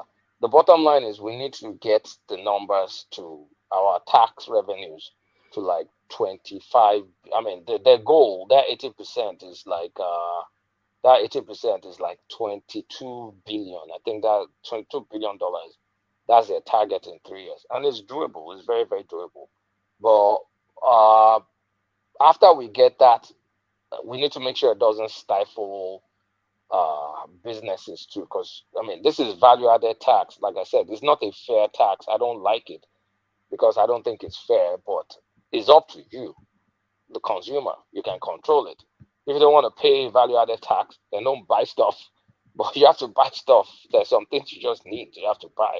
So maybe people will be targeting shops that make less than 25 million. The shortest way for that growth is really in VAT. Yeah, I cannot say any other income tax is too hard. Because it's too hard. It's too hard. People are undocumented. People can be evasive. A lot of the economy informal. So taxes that you don't really have the voluntary option to opt out. At the point of sales, tax on essentials like of not essentials. So certainly not tax on food. Hopefully they won't be putting taxes. No, on I don't food. think. I think food is exempt from VAT. Yeah. I think food should be exempt from VAT.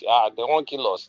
Yes, food should be exempt from VAT. but mobile phone data, that sort of stuff, So if you want to buy the data, the government has already put a 5-7% levy on it. So it's up to you whether you buy it or not. And you know that the Nigerian they very mostly consume that sort of those sort of spaces, I suspect.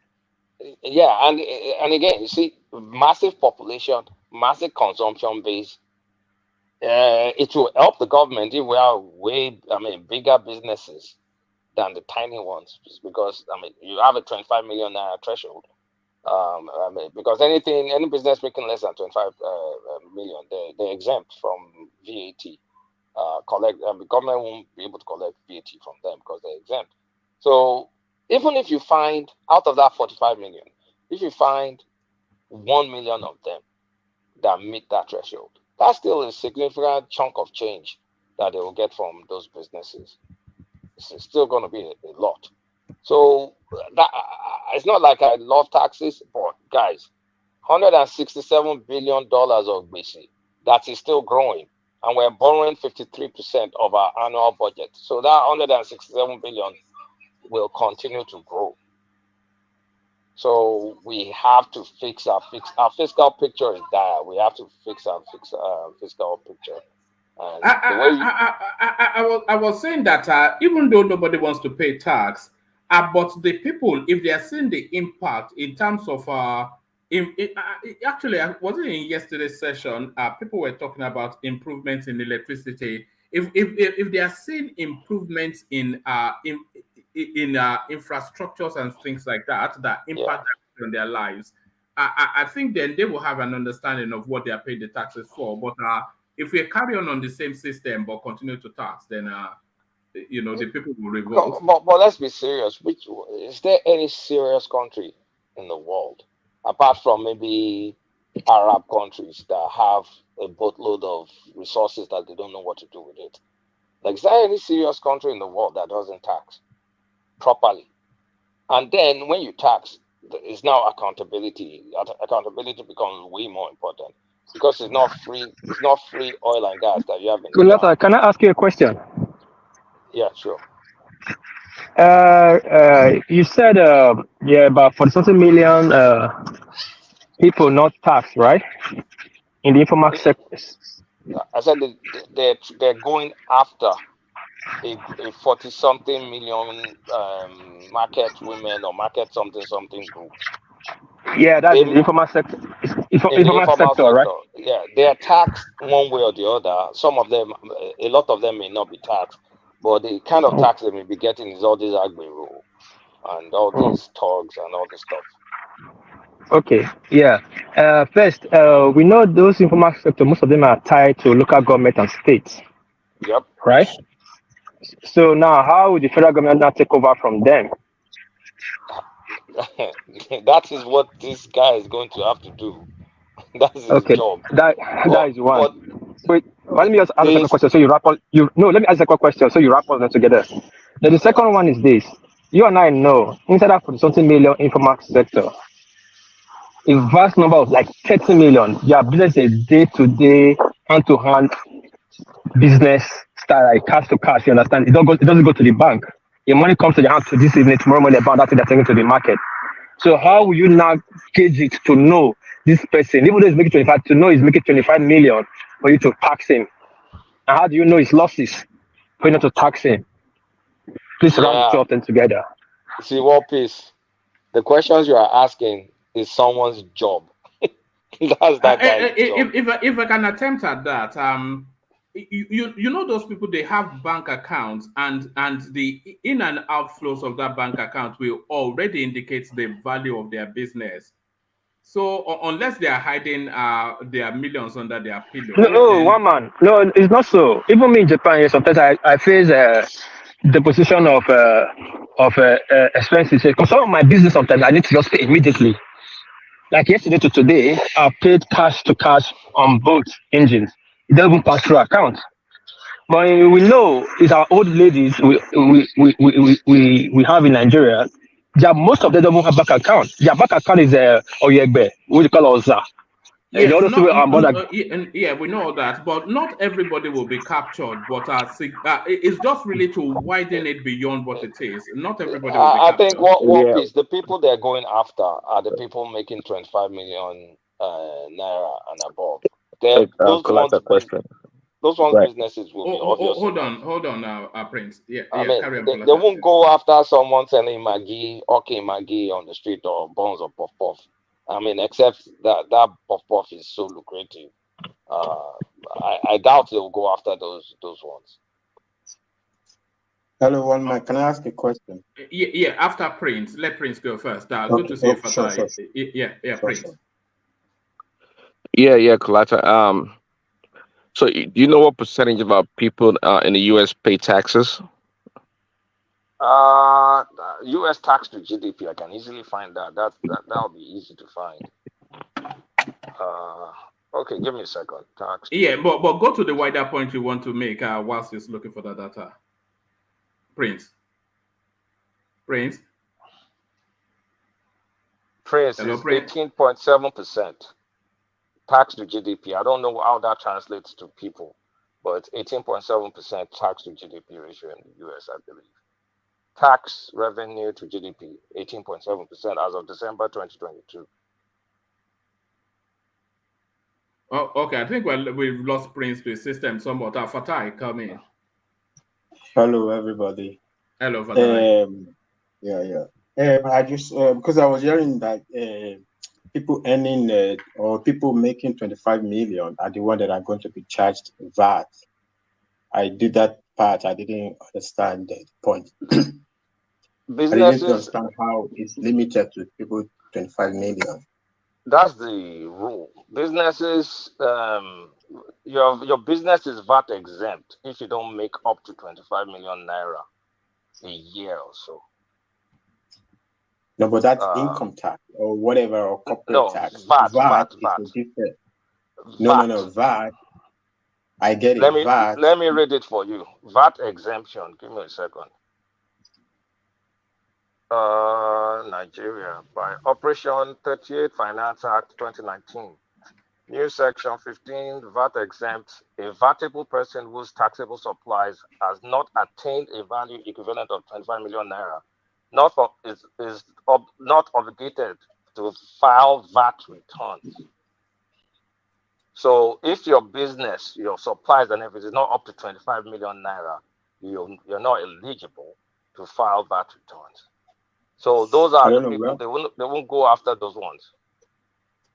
Maybe they are redefining what VAT means. That's not what VAT means. VAT is value-added tax is value-added tax. Whatever is VAT eligible, they charge the customers VAT, and those ones will declare that this is my sales, this is the VAT in my sales, and that government can collect that particular VAT.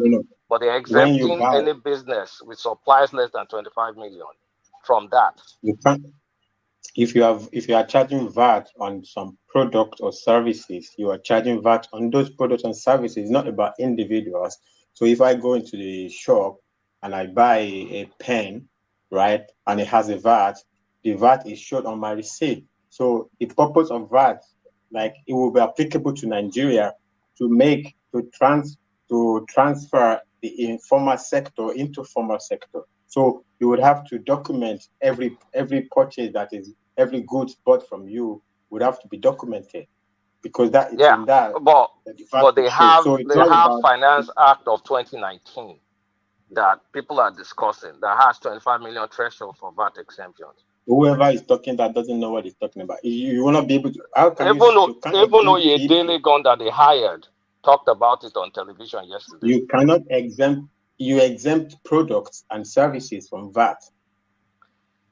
That is the general VAT rule. Like medical supplies, you don't charge VAT on medical supplies or critical supplies, water, stuff like that. That's different. That's different. This is a Nigerian act, not general VAT. What is eligible, what is not eligible. They're saying that hold on. Read the Finance Act of 2019. This is specific. This is specific to Nigeria. Hold on, Kulata. What's the point of collection of VAT, Fatai? At what point is VAT collected? The VAT is charged at the point of purchase. When I go into the shop. So that's that. I think that's the point. Is it not? No, you don't get. If I go into the shop to buy a pen, right? So if the pen would cost 10 naira, and if a charge or whatever 20%, let's say, so the total cost of that pen will be 12 naira. So I will buy it at 12 naira. I will not even know it's inside there. It's built into the price there. So you don't even need to know. So every pen I buy is not like person, like, I know I don't care about your salary or your bank account. If I'm charging VAT, I'm charging. If the government is charging VAT, it's charging VAT. Let's read So FA19. In FA19, through the FA19, it's been supplemented in FA 2020. Some of its provisions brought about significant changes to tax administration in Nigeria.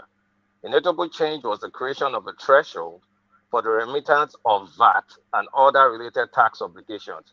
By this change, a vatable person whose taxable supplies, that is, supply or receipts of vatable goods and services, e.g., services of lawyers, engineers, accountants, blah, blah, blah, blah, blah, within a calendar year have a value of 25 million naira enjoys exemption from VAT liabilities.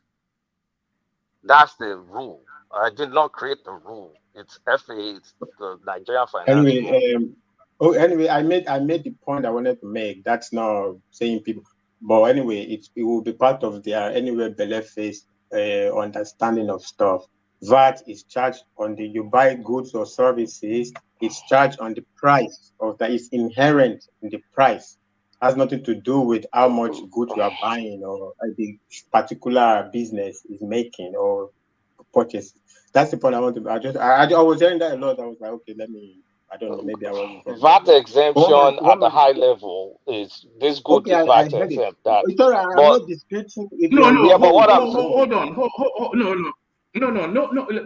Yes, you made an assertion. It's not a matter. There's no fight. There's no fight in this. Nigeria created. Nigeria created. Hold on, Fatai. Yes, so allow each other to speak. Yeah.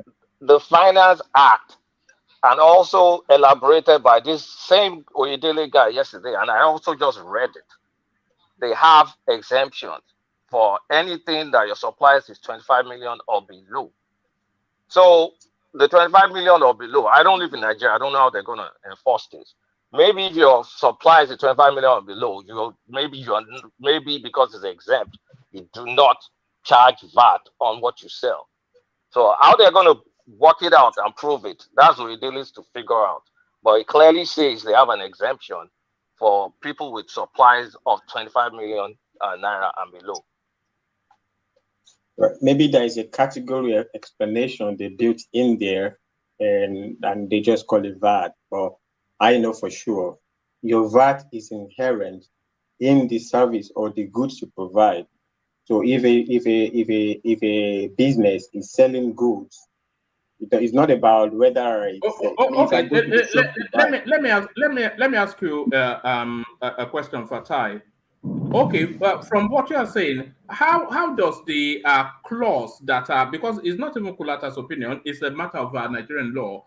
How does the clause that Kulata just read out, how does it apply to your understanding? How does it?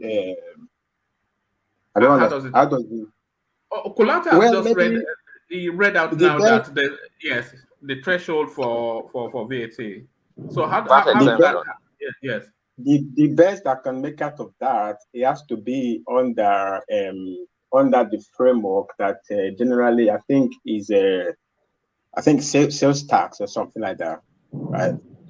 Has to be under sales tax.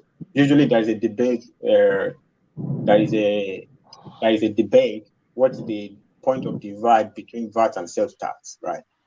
But at best, it will be under the framework of sales tax.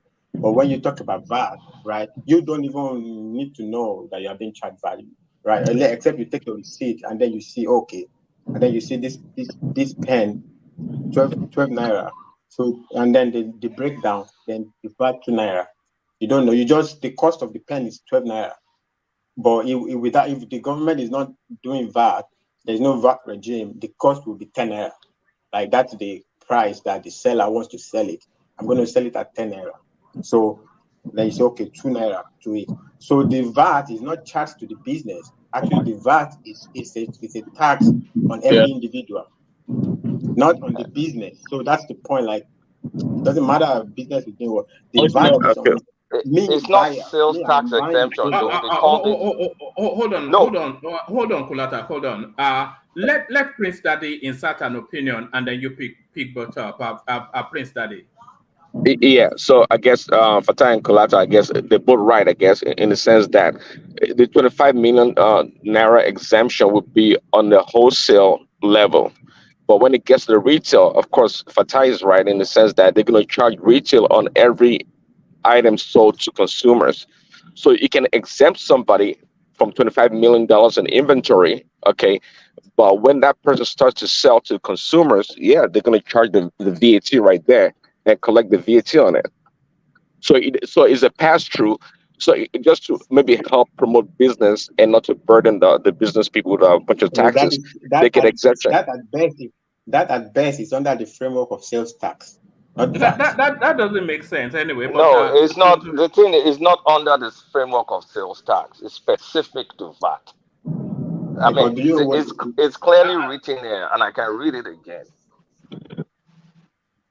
It doesn't matter what. Actually, look. I'm not even saying because I'm not saying particularly about you. No, it's not. This is not about my opinion. Yeah, I'm not referring also to your opinion. I'm not also. Hold on, Fatai. When I say hold on. Kulata, and the reason why I'm muting you, Prince Daddy, is because we're hearing the wind from your vehicle. So let Kulata read it one more time. So we have an understanding of what it says, and then we continue with the conversation. Kulata, give it to us one more time. All right, let's see. Exemption from obligations to file VAT returns, question mark. It is, I think there's noise. Hold on, let me move from where I am. Hold on a second. All right, because from your explanation, Fatai, it might well make more sense that it will be a sales tax rather than. So exemption from obligations to file VAT returns. This is filing of VAT returns. It is submitted that a combined careful inspection of relevant provisions of the Finance Act of 2019 and the VAT Act reveals that Finance Act of 2019 does not obliterate the obligation of the vatable person to file VAT returns. By operation of Section 38 of Finance Act 2019, the new Section 15 of the VAT Act exempt a vatable person whose taxable supplies has not attained a value equivalent to 25 million, not from the obligation to file VAT returns, but from the penalties that are consequential. No, I think this is another area. Hold on. I don't go past where I'm supposed to go. I think what you're reading aligns with what Bokarian. Yeah, give it to us. In one delivery. Let me start from the beginning. Yeah. In 2019, the federal government of Nigeria enacted Finance Act 2019, which introduced several amendments to extant tax statutes. The FA-19 was enacted for the tripod reasons of harmonizing tax statutory provisions with emerging global realities, best practices, blah, blah, blah, improving fiscal revenue, blah, blah, blah, blah, blah. Through the FA-19 has been supplemented by the Finance Act of 2020. Some of its provisions brought about significant changes to tax administration in Nigeria. A notable change was the creation of a threshold for the remittance of value-added tax and other related tax obligations. By this change, a vatable person whose taxable supplies, that is, supply of or receipts of vatable goods, within a calendar year have a value below 25 million, enjoys exemption from VAT liabilities. So what do you make of that? What I make of it is that, look, even if you go and bring the most senior professor of economics or whatever at Harvard, it doesn't matter. They don't invent concepts. They didn't invent it, right? A VAT is a tax on the buyer, not the business, right? And what they're saying here. Okay, let me explain what I think you've explained what you mean. Let me explain what I read from here. What I'm reading from here is a business that carries 25 million naira worth of supplies and below. They're exempt from VAT liabilities, meaning if they sell, they don't have to even add VAT to what they sell because they don't have to file it back. Do you know the impact of that on the business? You're saying that some business, you're saying some business can sell the same pen exactly next to each cheaper. other. So I It's going go to be here, cheaper. It's going to be cheaper I because they go won't here, put I VAT buy on my it. pen at 10 naira, and then I go here, I Yeah. buy it at 12 naira. Every other I condition. buy it in ShopRite. I buy Can pen in I just ShopRite for 15 naira, and I buy pen in Mama Shikira at 10 naira. let me just land it. What you're saying is, so you are destroying the market. So it doesn't work. And it's not even like that. What you're saying is, at best, sales tax, right? There is too many anywhere benefits going on anywhere in Nigeria. So it doesn't matter they write it somewhere, they don't write it somewhere. Makes no sense. Doesn't even work, right? Well, at best, you can put it under sales tax. Maybe you can, whatever you're doing there. maybe when they harmonize, they will fix it. But this is the law as written, and as explained even by the same guy that they're hiring. Is these guys? No, it's not about. This is not about people. This is the way it's written and interpreted. Oh my God! I'm not arguing with you. Okay, I've heard your No, but submission. what is the law in Nigeria? What, I mean, are we trying to fix it, or the guy will go and fix it? Yeah. I have heard you. Sorry. Hold on. One voice at a time, everybody. But that may well be incomplete. That statute. So the thing is, that's the statute as written and as implemented. Now they're going to go harmonize taxes, fix taxes. If this is going to get in their way and they need to fix it further, then this will be part of what they need to fix. But as of today, that is what obtains. Can I come in? Yeah, come in. I'm not. You have made your submissions, and I have said like that is not VAT. Okay, you said it's what they write in the law, and so the conversation has moved to the law and the people. I'm not arguing with you any longer. I have made my submission regarding your opinion, and I'm saying, and I said, let them go and bring the most senior professor at Harvard. Doesn't matter. That is not VAT. That's something else. There's a lot of gobbledygook anyway that they write on paper in Nigeria anyway. So what difference does it make? All I'm going to say, like I said, it's like 25 million. If you are earning 25 million, you don't get VAT or whatever.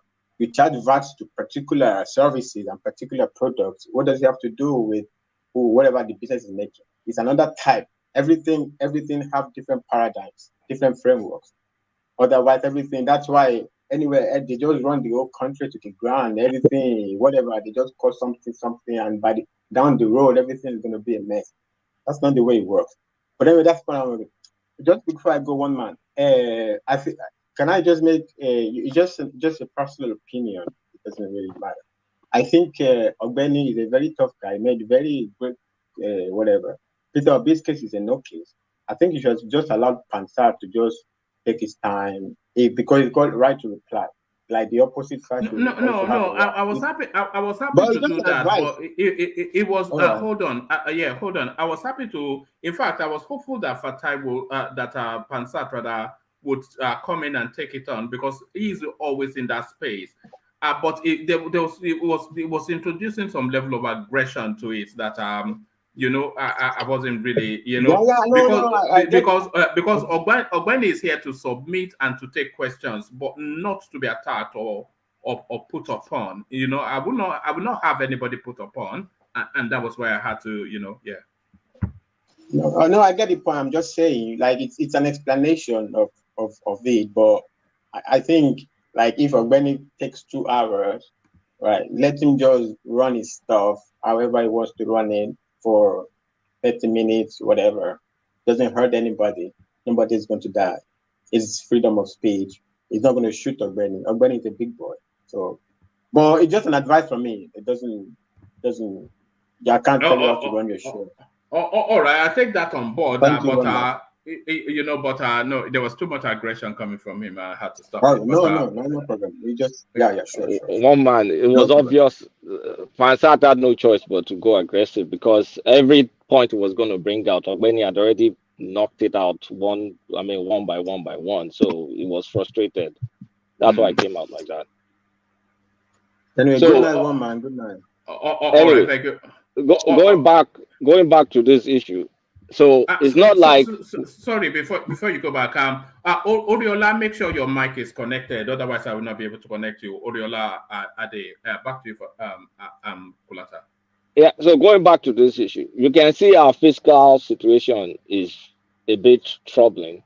So we need constant sources of funds, and unfortunately, we have to tax. So I would love if it was more like progressive tax, but that's difficult for now. Maybe in another, maybe this guy will perform miracles. Let's pray for him. But as it is, it's going to be VAT that they're going after. So people, whatever you buy that is eligible for VAT, you have to pay the VAT on it. So the price of goods go up in Nigeria, then that's what. Yeah, but the thing is, they already collect. Okay. It's not VAT.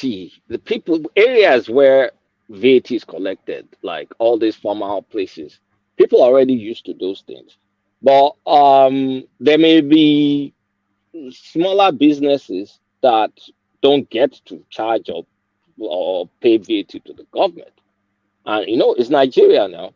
So, and according to what I'm looking at, this 25 million, it means they're further segmenting it. So, for whatever reason, it's up to them to figure out.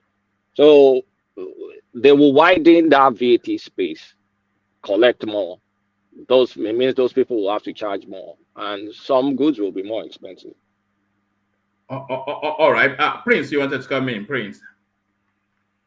Yeah, 1 minute. Yeah, that's it. Regarding the term VAT or sales tax. It's I guess in Nigeria they can call it whatever they want to call it. But I understand what Fatai was saying, that it's not VAT, it's sales tax. Because VAT, I think it's at a point of transaction. It's a point of sale. Yeah, Right, it's a point of sale. Exactly. So, but so yeah, but based on your interpretation of what you read, it's kind of hard to believe that, because somebody has 25 million naira of inventory or less.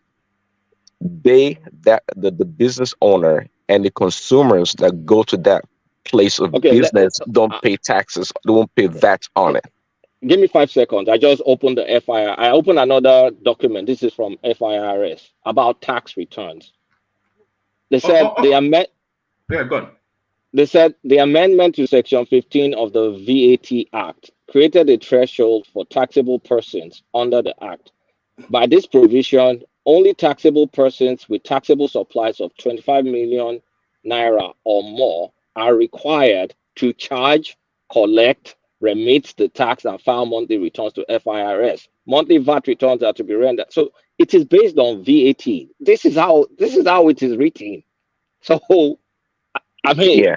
I don't know if you read that part earlier and I missed it, but based on that reading, yeah, that's what it says. So what percentage? It doesn't make sense. It doesn't make sense. That's just the thing. Yeah, but well, based on the reading, it makes sense. Somehow, it makes sense. Somehow, poor. They want maybe poor people can make more sales. When they reach the threshold, then they start charging VAT and paying VAT. That's it. But what percentage of based on that, maybe I don't know the actual distribution of this different classes, but how many businesses or individual will pay taxes based on this? Did they have it sounds like very, very little. Even they went to determination of what the 25 million turnover threshold is, but that gets long. But I mean, I have to study this. I just started paying attention to VAT space like today and yesterday. So, and when I heard that Oyedele talking about that 25 million, that kind of piqued my attention. Like they were talking about, it's only going to be people that are 25 million and above. I'm like, oh, really? I mean, because VAT is VAT, right? Value added tax. Goods are eligible, charge it. But if you're saying there's exemption for businesses, then they, explain those exceptions. Sorry. How is that practicable? Because if you are saying if you are 25 million and under, and then you are not VATable, why would a big outlet not just go and open up a series of exactly and then just that's I'm Yeah, not quite but sure where the how is the company registration going to be now? Because a big outlet, are you going to register mushroom companies all over the place so your business inventory, I mean your supplies can be less than 25 million naira? It's not efficient. Hi, can I Well, ask? well, quick question. Well, I think you answered the question earlier about what percentage of U.S. Citizens pay taxes. I did a Google search. I think it's about only 60%, right? So, I did ev- not know the U.S. citizen. I just looked at the tax to GDP. I did not check whether the number of people that pay taxes. oh yeah, well, he estimate about 40%. 40% don't pay taxes, and U.S. at this point in time for this past few years, I don't think that they are not collecting enough revenue from taxes to meet their debt obligation or to service their the expenses that they have. Um, so I was going to ask you if you know, do Nigerians pay taxes on their cell phone when they buy minutes or when they up? It, I mean, yeah, that's a the reason I'm asking because to be able to collect at least this amount of taxes, there has to be. Now, we know cell phone has a high penetration in Nigeria. Now that'd be a good way to collect money from people, poor or rich. there's a tax for cell phone. They call it telecommunication tax. Actually, Tinubu just deferred that particular tax you're talking about. I think 5% or something that Buhari implemented. It was a very controversial one because you're also making that service more expensive. So the thing is, all this consumption is not fair, in my opinion, because it affects rich people and poor people the same, and that's not right. I think we should move more towards income taxes as much as possible. Well, of course, we still need to keep sales tax, VAT, stuff like that. But uh, if our sole taxation policy is too heavily focused on people's consumption patterns, then the poor will feel it the most. It's disproportionate to the poor. Right, I but mean, so I was gonna, but you don't yeah. believe? Yeah, Sorry. go on. Ask that question and then let Oriola come in as well. I think he wants to come in there, but yeah, Yeah, please. but I know you don't think taxing people should be punitive. You know, the reason I'm asking is because I don't think rich people or wealthy people should be taxed overtaxed. But nonetheless, they tend to, especially those that have businesses, tend to use more resources, it be the road, the infrastructure, whatnot. So there has to be a way for them to pay more like a variable tax, so to speak, pay as you use, because a person that gets a paycheck, you know, not only gets taxed on the income from the paycheck, right? But a business person like Dangote running up and down with trucks, you know, using the roads and all kinds of infrastructure facilities needs to pay more taxes based on the variable usage of his business. What do you think? yeah, you see, that's the tricky. Now, the rich people, let's just say productive base. The productive base for their business operations, I feel the tax should be competitive globally. It should be lower. I won't say lower, I'll just say globally competitive, whatever that number is. We need not overtax businesses so people can bring their big businesses here. Now, you can't, because you're also productive, means I want to give you a lot of leeway to announce your own personal income. Is personal income that I want to tax at a more progressive level. So the business operations, the profits and all that stuff, globally competitive. But you as an entrepreneur, if I had my way, I would want you to declare a fair salary for yourself so I can tax that fair salary. But of course, I'm just being silly. That's not the reality. People compensate themselves in different ways. Rich people don't pay taxes. It's middle class like you and I that end up carrying the burden. And so that is how it's always going to be. Extremely poor people don't pay. Extremely rich people don't pay. It's us in the middle that lift the economy of the country by paying taxes. So you don't want to burden rich people. They'll run away. They won't invest in your country. So of course, you have to give them tax breaks. And at the same time, poor people, you don't want to kill poor people. So Jafar doesn't say, I hate poor people. All right, thanks. I got it. All right, Oriola, come in. Oriola. Hi. Oh, I think they said it already, because the only confusing part for me, it wasn't really confusing. It was more like them saying the readout that it just part of the readout that VAX return. My own understanding is if whatever you have, just like you said, is under 25 million, I guess, you probably, you yourself, because they make revenue, so they probably are not allowed to pay any tax on that. But that doesn't stop them from collecting sales tax, which I think the other person was saying that there's a loophole. You're right. Yeah, you're right. So they should still pay sales tax. It's just that if their revenue or everything they have in their market is now up to 25 million, there's no need for them, which is good for them because it won't kill their business if they don't. Yeah. I mean, I don't, without me fully understanding how this 25 million is fully implemented, but by just basic layman's reading, there's a loophole. Because if my business is valued, I mean, however, I mean, there's a section 9.1 that's long, that is determination of the 25 million turnover threshold. I don't want to read it. It's 5 bullet points. No, but assuming I don't want to go read it. Yeah, you don't need to read it.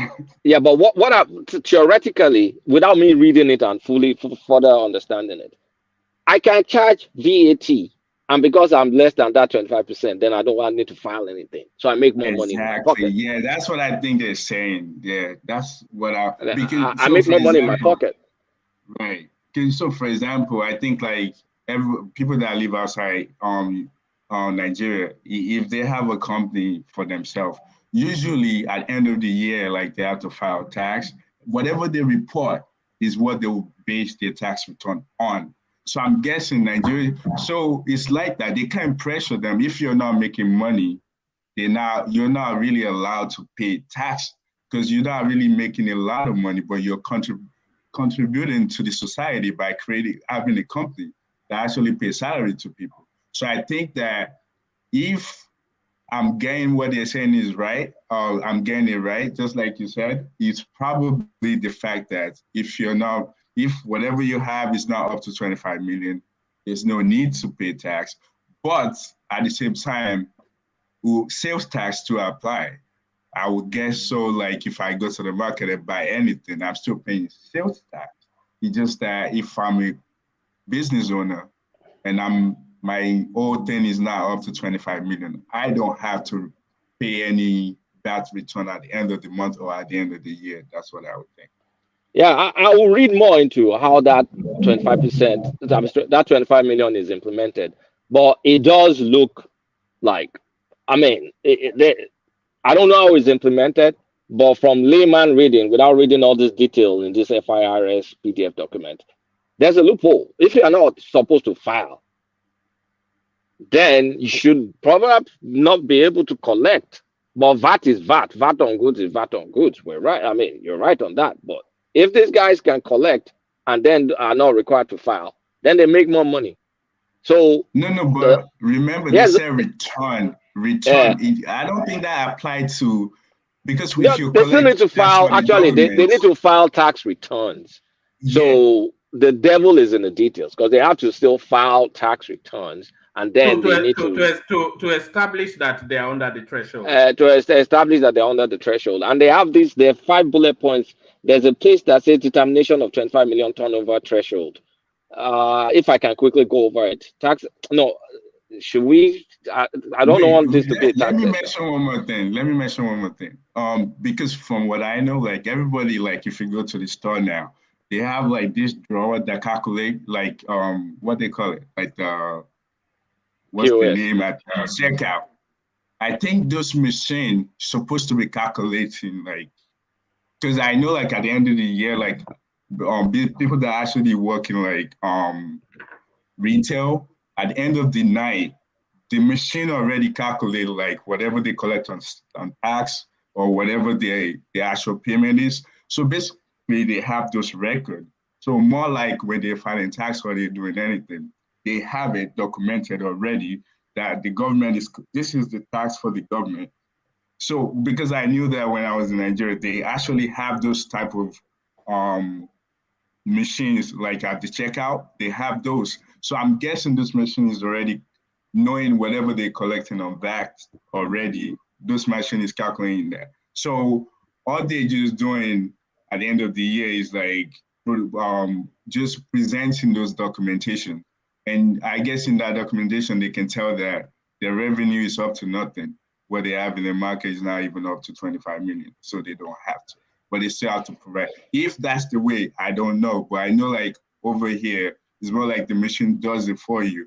That's why they require that everybody have to have those machines, especially if you're doing retail, if you're a tailor, if you go to hair salon, anything like that, you're required to have those machines. So whatever payment is being made, those machines are calculating those things. So I believe that Nigeria has, because last time I was there, I saw it, like people has it. Let me ask you a question.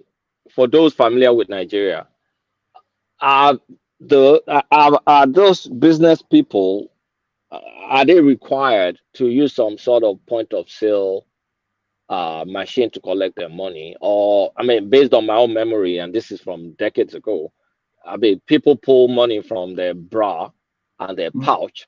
Yeah, I'm not talking about the market ladies. I'm talking if you go to the store. Like I went to the store and I see that. Like, so for example, if you go to the mall in Ikeda, for example, all the store in there, they have those type of machines.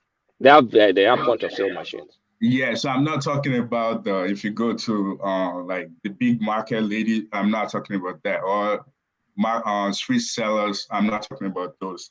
Which it would be good if they do have those things, because some of them, like if you go to Buka, for example, to eat, they don't have that. But it would be nice if they actually prohibit them, like they make it a law that you should have it. So when you're selling, if I buy amala and anything, and I make payment, they should use those machines for this stuff. Like I think that will actually widen, just like everybody's been saying that they just need to widen. They need to include more people into the tax system. I think that will help. And if you go to those big market as well, those yalogists, they have big shops. What is stopping them from having those type of machines? I don't know. Maybe they will have to mandate those machines. Yes, they should. I think if they do, it would be nice. Because you can't see the government. Let me quickly go through the determination of the 25 million turnover threshold, because I'm very curious now. So the number one, they said a taxable person who has made taxable supplies of 25 million naira prior to the introduction of the VAT threshold shall continue to charge, collect, remit the tax, and file monthly returns, even if it has not made 25 million taxable supplies in the current year. So if you made it prior to the introduction, you need to file and remit the taxes, the VAT. Then the next one is the taxable person who did not attain 25 million naira taxable supplies before 1st of February 2020 shall immediately commence to charge, collect, remit the tax, and file monthly returns upon attaining the threshold of 25 million taxable supplies. All right. Number 3, a taxable person may voluntarily register, charge, collect, remit the tax, and file monthly returns to FIRS at any time, even without attaining the 25 million threshold. Such a person shall notify the FIRS prior to doing so and shall be subject to all provisions of the VAT Act applicable to persons above the threshold. So if you want to do it, it's almost like JJ logo. Number 4, a taxable person who has not attained the 25 million threshold but expects to attain the threshold at a future date within the calendar year shall immediately commence to charge, collect, remit the tax, blah, blah, blah. The last one, a taxable person who makes taxable supplies amounting to 25 million and above within the calendar year is required to file the monthly VAT returns to FIRS. So you see, this 25 million is real. It's real. If you think you're going to make it, you're encouraged to file. If you're not going to make it, you don't have to file. I don't know, man. It's Nigeria. I think this is encouraging underreporting. You know, you know, here in the UK, they have something they call cash in hand, and you get that with handymen, which will be your fixers, your plumbers, etc., etc. So they'll come to you with two quotations. If you want a receipt, it's at £10,000. If you don't want a receipt, it's £6,000. You know. So is this not where we're headed? Right, but it's whatever they tell the government at the end of the month, at the end of the year, is what the government will believe. So if they say, I only make $20,000 in that 1 year, that means they probably won't subject them to tax.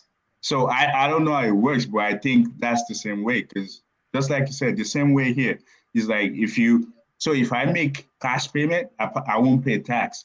But if I don't make tax payment, but if I don't pay cash, if I use debit or credit card, then I pay tax. So meaning that when they report at the end of the year, the government already would be asking for those tax return or whatever tax they pay or sale tax will be on whatever they charge the customer. So yeah, it makes sense, but I think we just need more people, just like people have been saying. I think this I mean, like you said, one man. The way I'm reading this, it encourages underreporting. Yeah, that's just the thing, isn't it? And it's also it's also going to see a ballooning in all these sort of portfolio companies where you just go and register a shell company and use the invoice of that company for your bigger company. It's just it's just ridiculous. It's ridiculous, man. The way it's written is I don't know why they did it, or maybe we still need to fully understand it. But from my understanding of the basic stuff I've written right now, it's problematic. All right. Wait, how though? Are you saying because whatever they tell the government is what the government will believe? Is that the reason why you think it would be a problem? But I just read it. I mean, I'm just reading it to you. They say if you fail, you're going to make 25 million this year. Go file taxes. That means if you don't fail, you won't file the VAT taxes. Nobody's saying if you're under 25 million, do not collect. You can be collecting, but if you don't make that threshold of 25 million, then you don't have to file VAT. Then you'll be making more money. How is it even policed? Is the thing. How do they police it? I don't even know. Okay, imagine what's the difference between someone making 24. I mean, someone that has supplies of 24 million and someone that has supply of 26 million. Nobody say mama bond them 24 million and 26 million, or 24 million and 25 million. It's around the same ballpark. Wait, it's crazy. Wait, my understanding, but wait, I think, so for example, those companies, they're actually allowed to collect VAT on whatever they sell, correct? Even though their product is not up to 25. Yeah, exactly. I am not seeing anything that says they can't collect VAT on VAT eligible goods. Right, all I'm saying here is you don't need to file.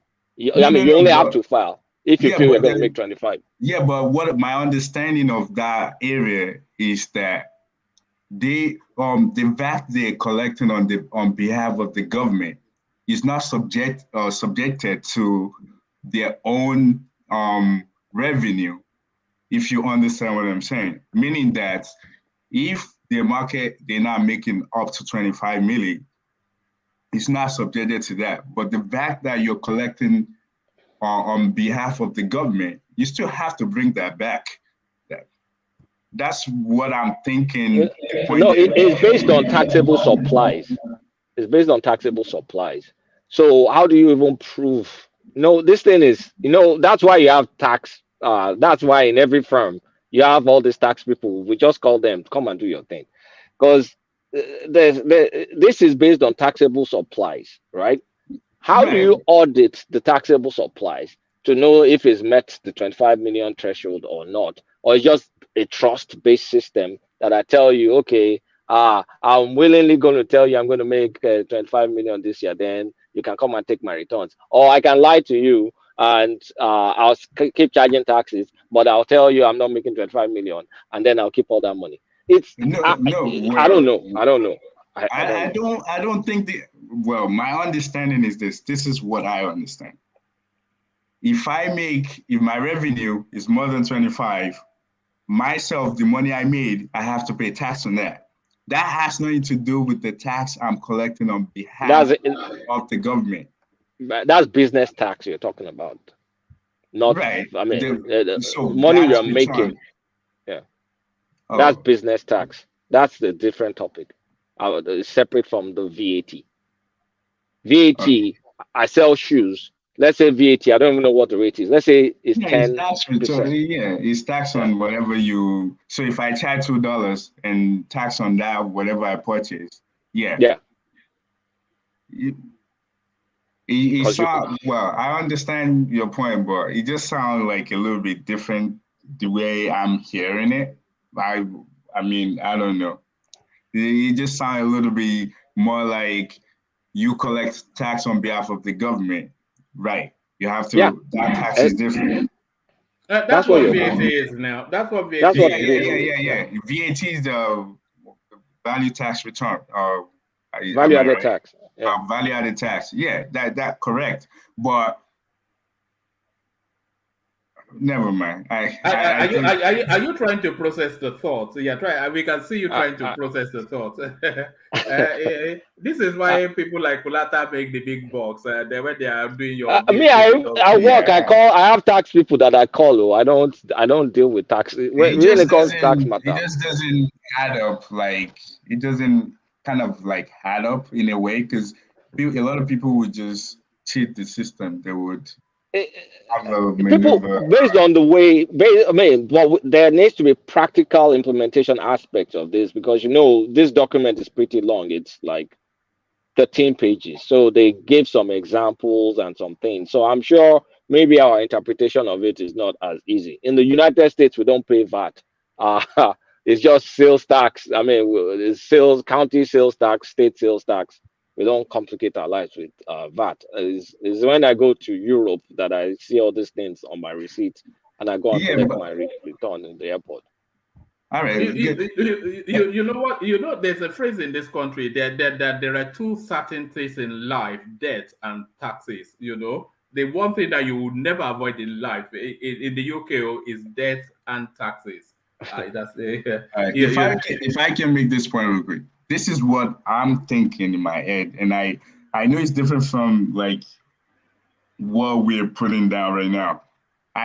My thinking is whatever they making, whenever they have their revenue on the that's over 25 million, if they're making anything lower, they don't have to pay tax on that on their products. But if they're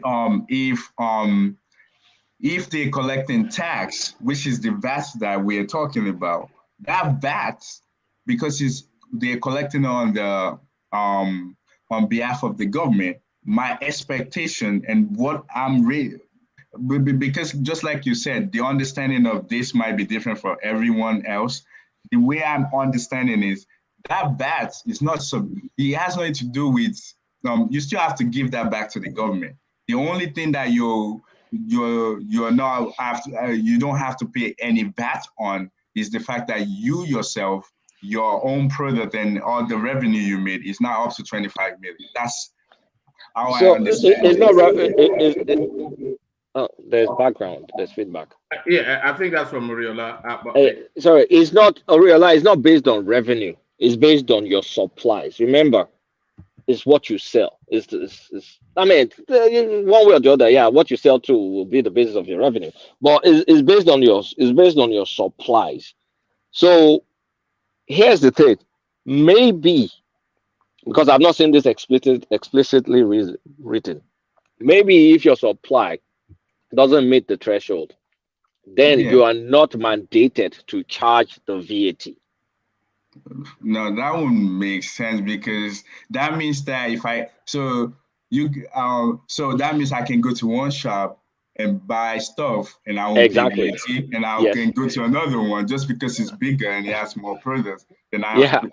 Yeah, Exactly. that's what I'm saying. That we all see like from different angle. The angle that I'm seeing it from is more like the VAT that you're collecting on the on behalf of the government is not subjected to that VAT return. The VAT return is more like if my product is not up to 25 million, I don't have to pay any VAT on it, but I still collect VAT on behalf of the government. Yeah, and I have to give the ideal government way. half that VAT. Oh, your system is making problems. Yeah, there's a big echo where you are, but carry on. Yeah. So you see, the ideal way, VAT is VAT. It's based on this good is eligible, that is eligible, regardless of wherever you buy it. That's why I understand it from other countries in the world. I've not opened a UK business, but I know that wherever shop I go to in the UK, a VAT is a VAT on whatever you buy that is eligible for VAT anywhere. So I don't know if UK has this exemption too, or if your supplies is lower than that. I did not open a business in the UK. It's only in this Nigeria that I'm seeing that you're not allowed to file if your supplies is less than 25 million. So that kind of like opened the doors, like, because it's cheating, almost like you're favoring small businesses ahead of slightly bigger businesses. And that's why I have a concern of, all right, what's the difference between 24.5 million and 25 million? Now the same mama bond them now. So it's assuming that 24.5 charges VAT and he can prove that his supplies will still be less than 25 million. That means he has more money taken back home to the guy that just made barely 25 million. That guy is mandated to pay the VAT. It's not a fair system. All right. It looks as though you have to do a bit more research on that. Sorry, I see your point. I just see I think that I see it differently, and I think that you still pay VAT. It's just that your tax on your own product is not what you're paying, but the tax you're collecting on behalf of the government, you still have to give back to the government. Because if you don't do that, that's not a good way to do tax. Let me read up more on it. Like I said, I just landed on this stuff like yesterday, and I'm just opening the document literally now. But I'll read up on it. But from what I understand, based on what I read, is an unfair system, and it's kind of like a warped system.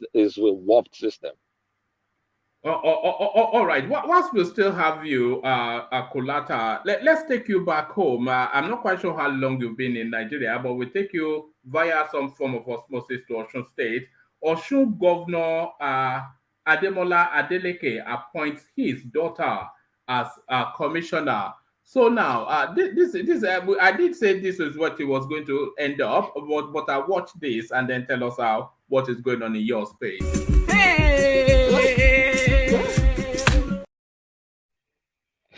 So that's good. That lady right there, Adeleke, she's going to be a commissioner in your state. Voila. My people. Well, I mean, they wanted Adeleke, they got Adeleke, they showed several times, they had a lot of opportunities to get behind, I mean, to leave this guy. They insisted on him.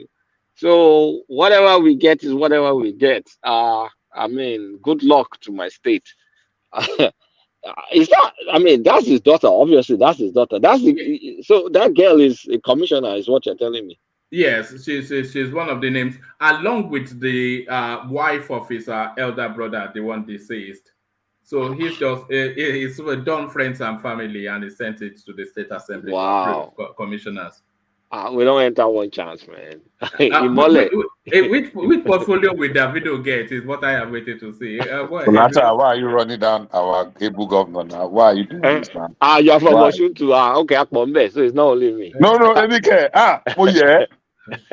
Osun Imole today. You got that fella for you. Is that a mole or kokon? That's more like that's a mole now. The baby's fine.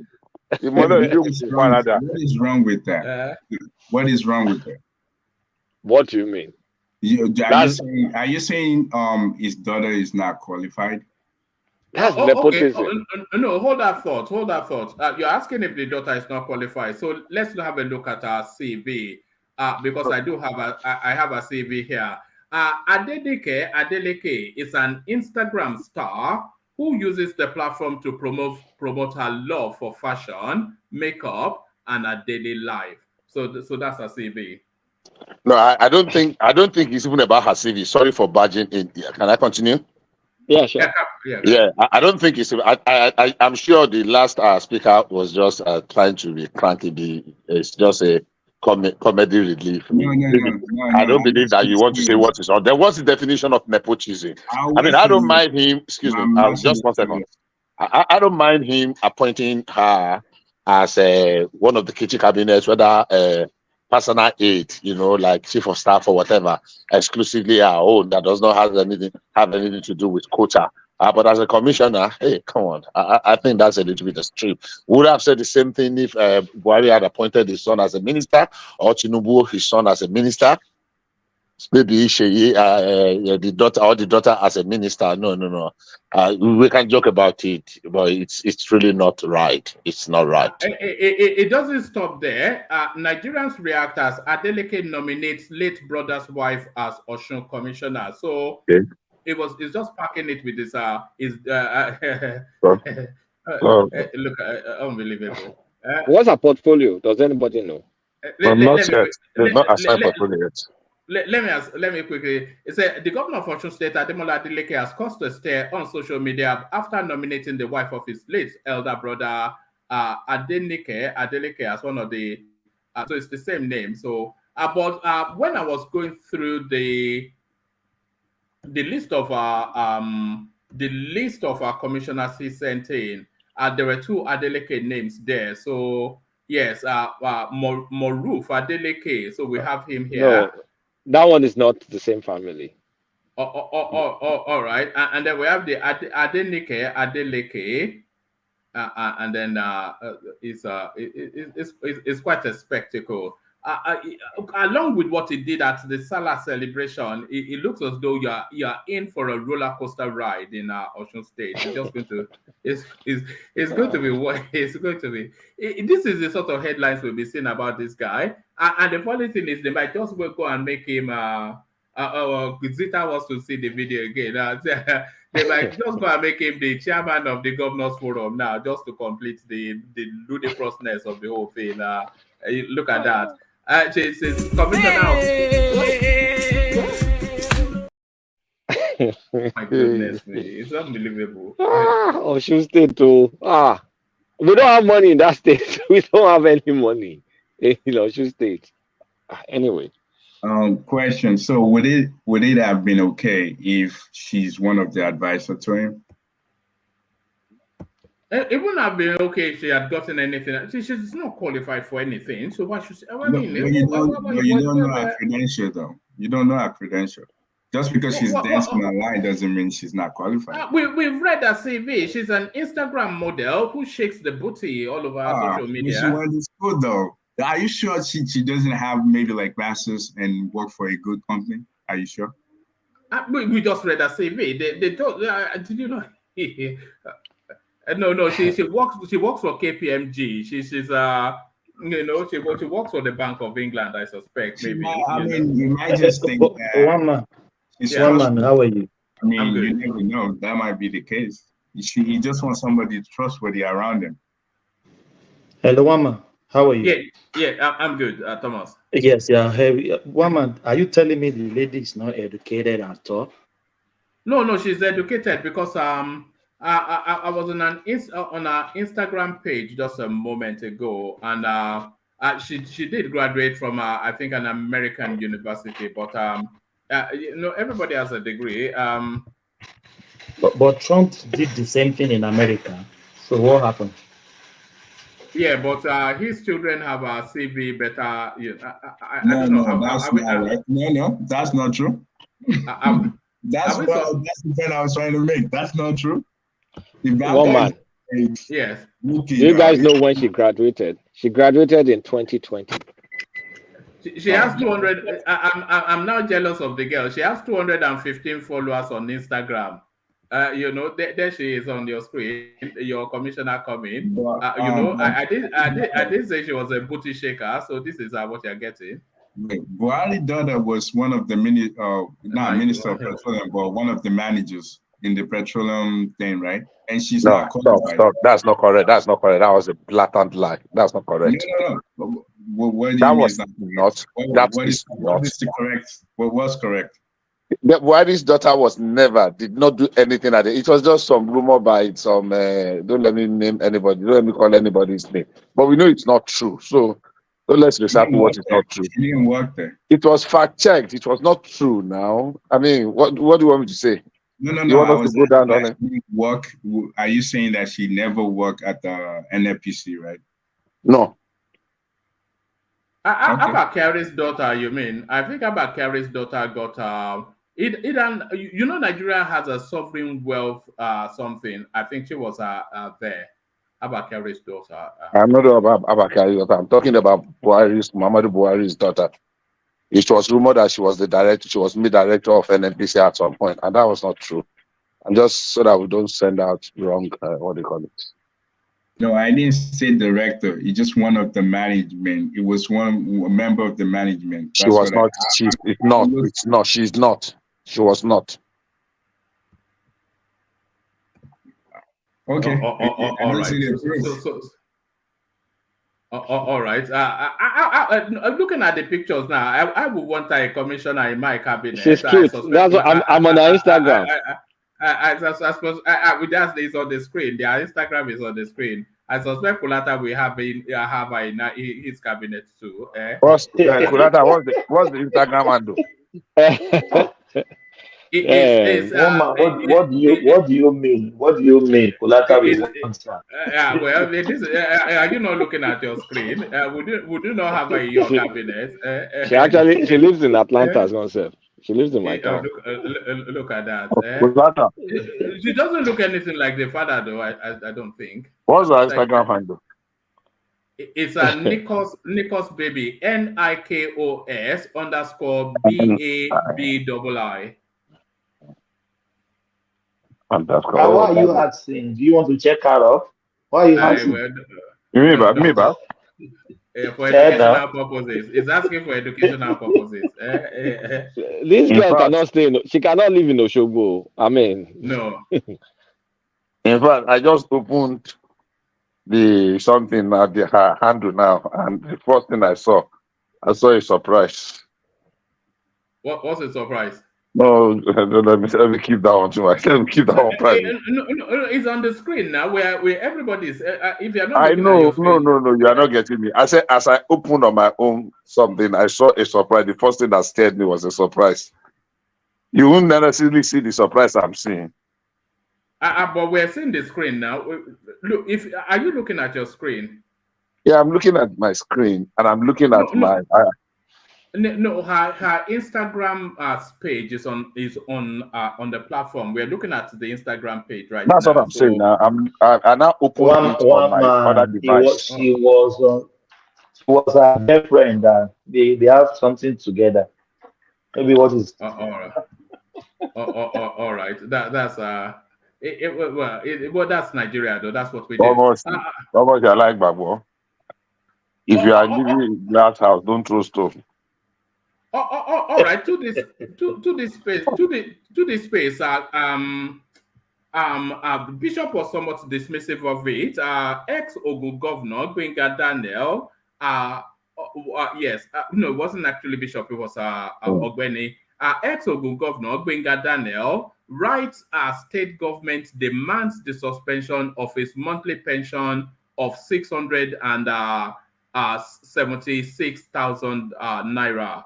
So, is that narrative of these double payments that these people are getting? So Gbenga Daniels, of course, now finds his way to the Senate, and he says that he feels a prick of conscience collecting this all of these monies with people hemorrhaging at the bottom. He says, after my inauguration at the Senate, I wrote His Excellency Prince Dakwa Abiodun on June the 14th, 2023, to notify him of my decision to have the monthly payment of 676,000 naira being gross payment of my pension and allowances as former governor of Ogun State suspended immediately. This decision I made in good conscience, moral principles, and guiding ethics. It is also important to state that this is the only payment and package I get from the state government as former governors. So is the criticism cutting through to the top echelons of society? Can I have a quick say on this? Yeah, carry on. Go on. Okay, I honestly, I don't know. I read the headline earlier on, and I read it when you read that. I don't see anything. I think it's just been, how do they call this? Sanctimonious. There's nothing to celebrate here. It's just obeying the law, because you cannot be collecting two payments, either as a pension or as salary from the same source. And the federal government or this government pays you. So it's just complying. And that's what every reasonable person should do. Now, whosoever, the state should not ordinarily stop the payment when they get elected, but whosoever that is still collecting is breaking the law.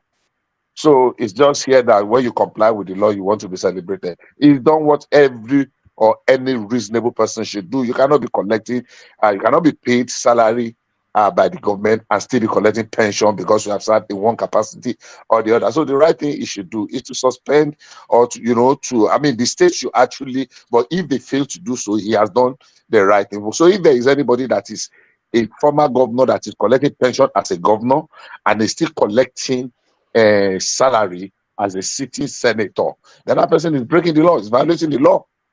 Okay, what law are they breaking? What law are they breaking? I cannot quote. Yeah, I cannot quote it. We have governors that are actually doing exactly what you said. Say that again. We actually have governors that are collecting. That's what pension. I'm saying. If there are governors that are doing it, they are violating the law. There are 14 of them. The Senate president himself, he is collecting. Gospel Akpabio. No. But I'm asking which law are they breaking? Because if they're breaking law, they're lawmakers, so they will know better. So number one, one man, the list you mentioned did not say that they were collecting. It just says the list of former governors that have served or that are serving in different capacities. It's not saying, the list did not say that they are collecting. It's just, a collection of former governors that are now either ministers or senators in different capacities. Hold on. Double payment, 14 serving Nigerian senators to earn juicy pensions as former state governors. So listen to just even from the opening paragraph, it says at least 14 serving Nigerian senators are said to be getting double pay as lawmakers and former governors of their state. So they are getting double pay. No, you just read that they are set to be. What are you talking about? Are you getting double pay? Is that not what is just said? No, you said they are set to be getting double pay. It did not say that they are being paid. They are set to be. That is the reporter is just saying that okay, they will be collecting pay, but just like what this man named, the one in question, the one we had to discuss. Bishop, it can be assumption. It can be that's assumption. What I'm saying. That the reporter just assumed that it did not even say outright that they are being paid. Sorry.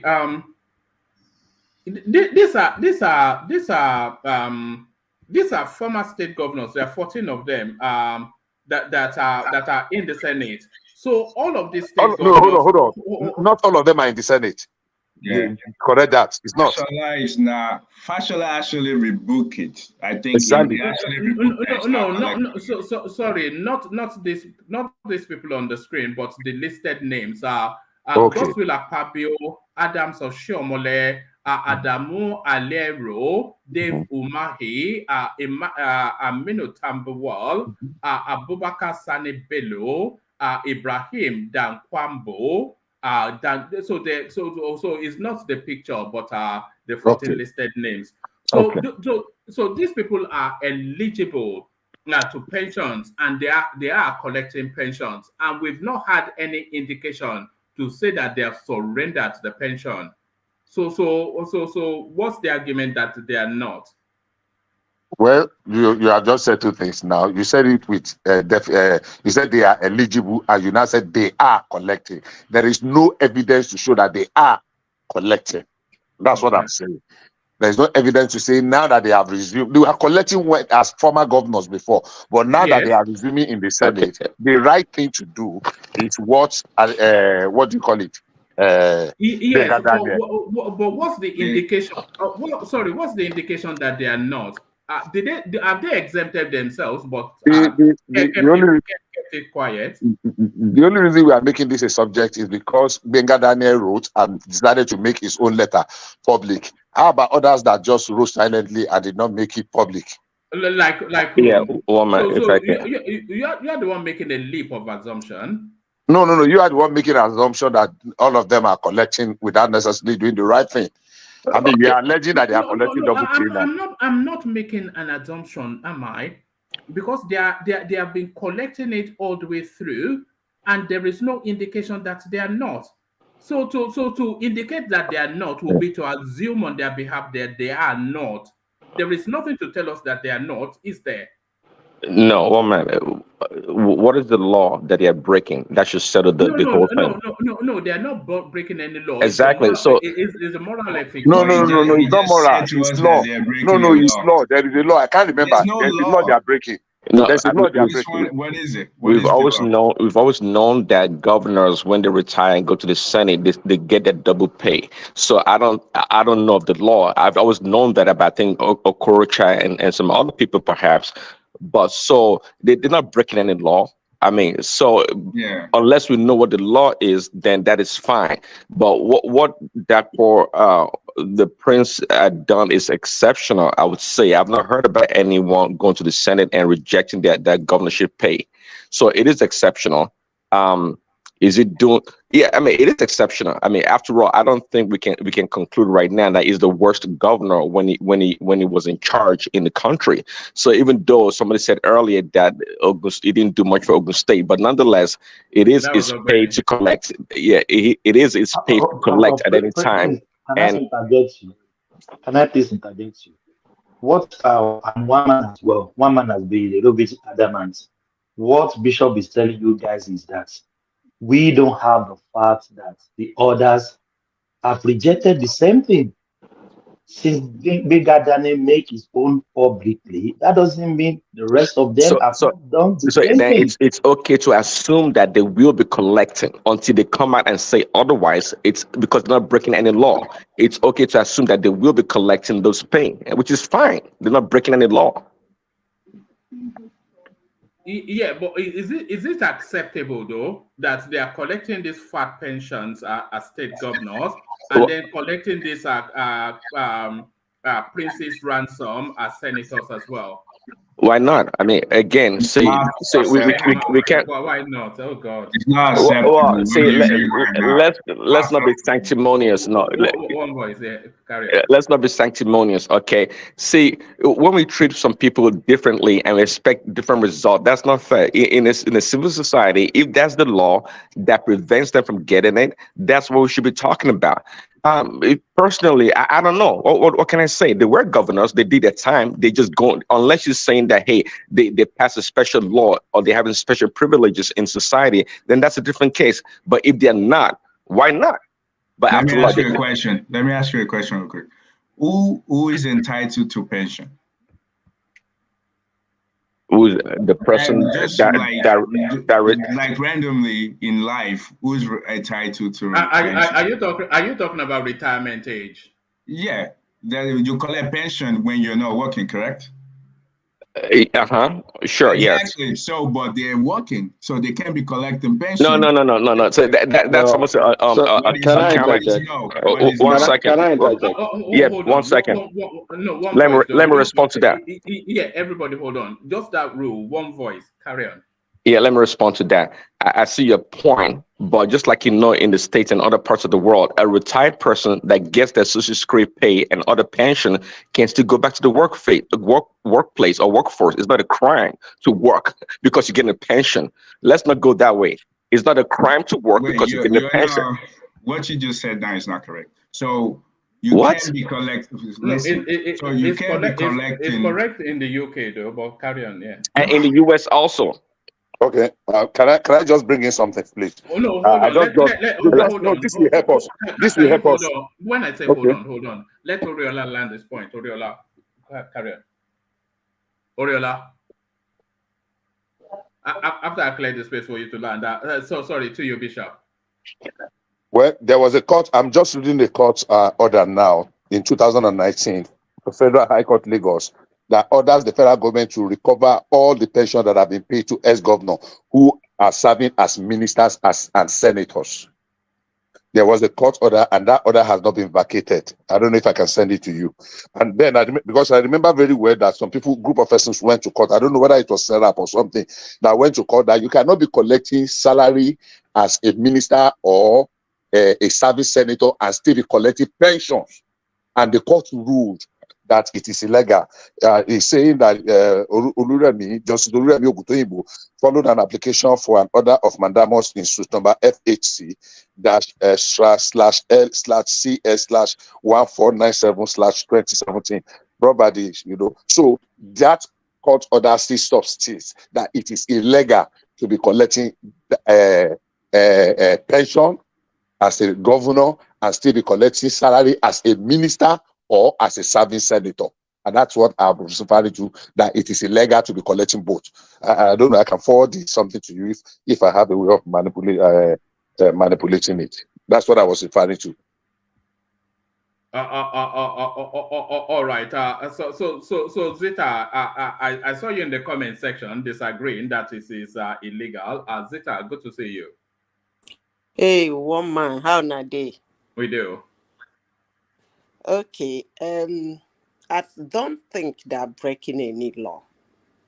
Okay, there is nowhere in our constitution in Nigeria that says you cannot collect pension for the work you did. But the question Nigerians should be asking is, why are they collecting pension while they're working? There is nothing wrong in that too. But the thing is that if you are collecting pension and you're working, there are certain number of hours you will work so that you don't dip deep into the economy of the country by ripping them off. So if they are collecting pension from the state where they were governors, their salaries as senators are supposed to be reduced. That's how it works. But then again, the important thing is that in Nigeria, all these things are not harmonized. It should be cumulative for all the work, even if they want to do it in form of pension, it should be cumulative.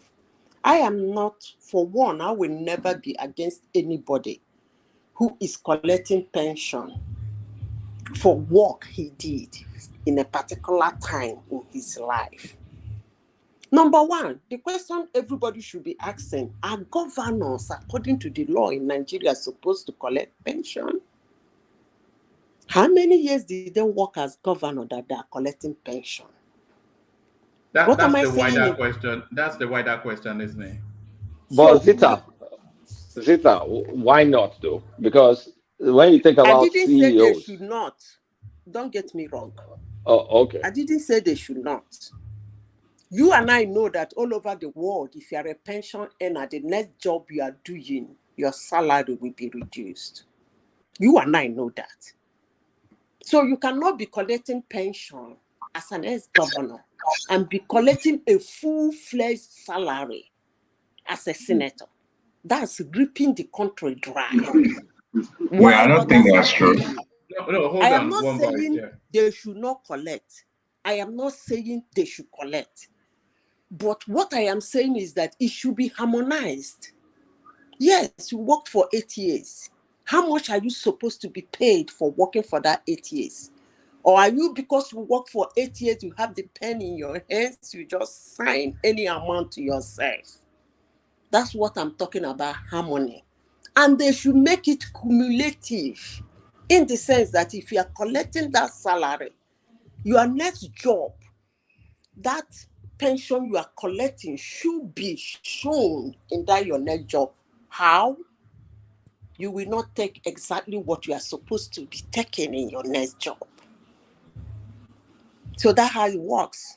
Here, people don't want to do anything after they retire. Why? Because they want to collect their full social security and their pension. Because if you work, you will get that pension. You will not get paid exactly what others are being paid. So it's not that they're breaking any law. I don't even know whether Nigeria has any law, because it's those governors that put down money. It looks as though, hold on, Zita. It looks as though they may be breaking a law, but let me quickly, oh God, it's an essay. Let me just give you a few paragraphs of this. This was under Abubakar Malami. It says, court orders federal government to recover pension paid to ex-governors who are served as ministers, senators. The Federal High Court in Lagos, in somebody is booming there. Is that your Oriola job mute already? Oriola? Who's the music coming from? Oh, hold on. Somebody is woofing music there. All right. Okay. All right. The Federal High Court in Lagos, in a landmark judgment, has ordered the federal government to recover pension collected by former governors now serving as ministers and members of the National Assembly, and directed the Attorney General of the Federation and Minister of Justice, Mr. Abubakar Malami, SAN, to challenge the legality of state pension laws permitting former governors and other ex-public officials to collect such pensions. A certified true copy of the judgment delivered last week was obtained yesterday. The judgment by Justice something or the other followed an application by for an order of mandamus in a suit number XYZ brought by the social economic what's it or the other known as SERAP. The judgment is coming on the heels of the invalidated pension law for former governors and other ex-public officers in Zamfara State, which provided for the upkeep of ex-governors to the tune of 700 million naira annually. The state had produced 3 ex-governors since 1999. In the judgment, Justice Oguntoyinbo said the Attorney General has argued that the state laws duly passed cannot be challenged. With respect, I do not agree with this line of argument by the Attorney General that he cannot challenge the state pension laws for former governors. Justice Oguntoyinbo also said, the question that comes to mind is who should approach the court where a particular law is not in the best interest of Nigeria as a country or national interest? Who should approach the court where a particular law is detrimental to the interest of the country? Who should institute actions in court for the purpose of recovering public funds collected? In answering the questions, Justice Oguntoyinbo said, in my humble view, the Attorney General should be interested in the legality or validity of any law in Nigeria and how such laws affect or will affect Nigerians, being the chief law officer of the Federation. Justice Oguntoyinbo also adjourned the suit to the 3rd of March 2020 for hearing on report of compliance with the court order. So it looks as though it's inconclusive. So I'm not quite sure. Bishop, that this is as categorical as you may imagine. But sorry, back to you, Zeta. So sorry, 1 second. What they said was that the court wanted to see whether they complied. The court already ruled. It just wanted to see whether it was complied, not that they reversed the rule or it was inconclusive. The last sentence you read. No, what this is saying is that the Attorney General is saying that it has no legal footing.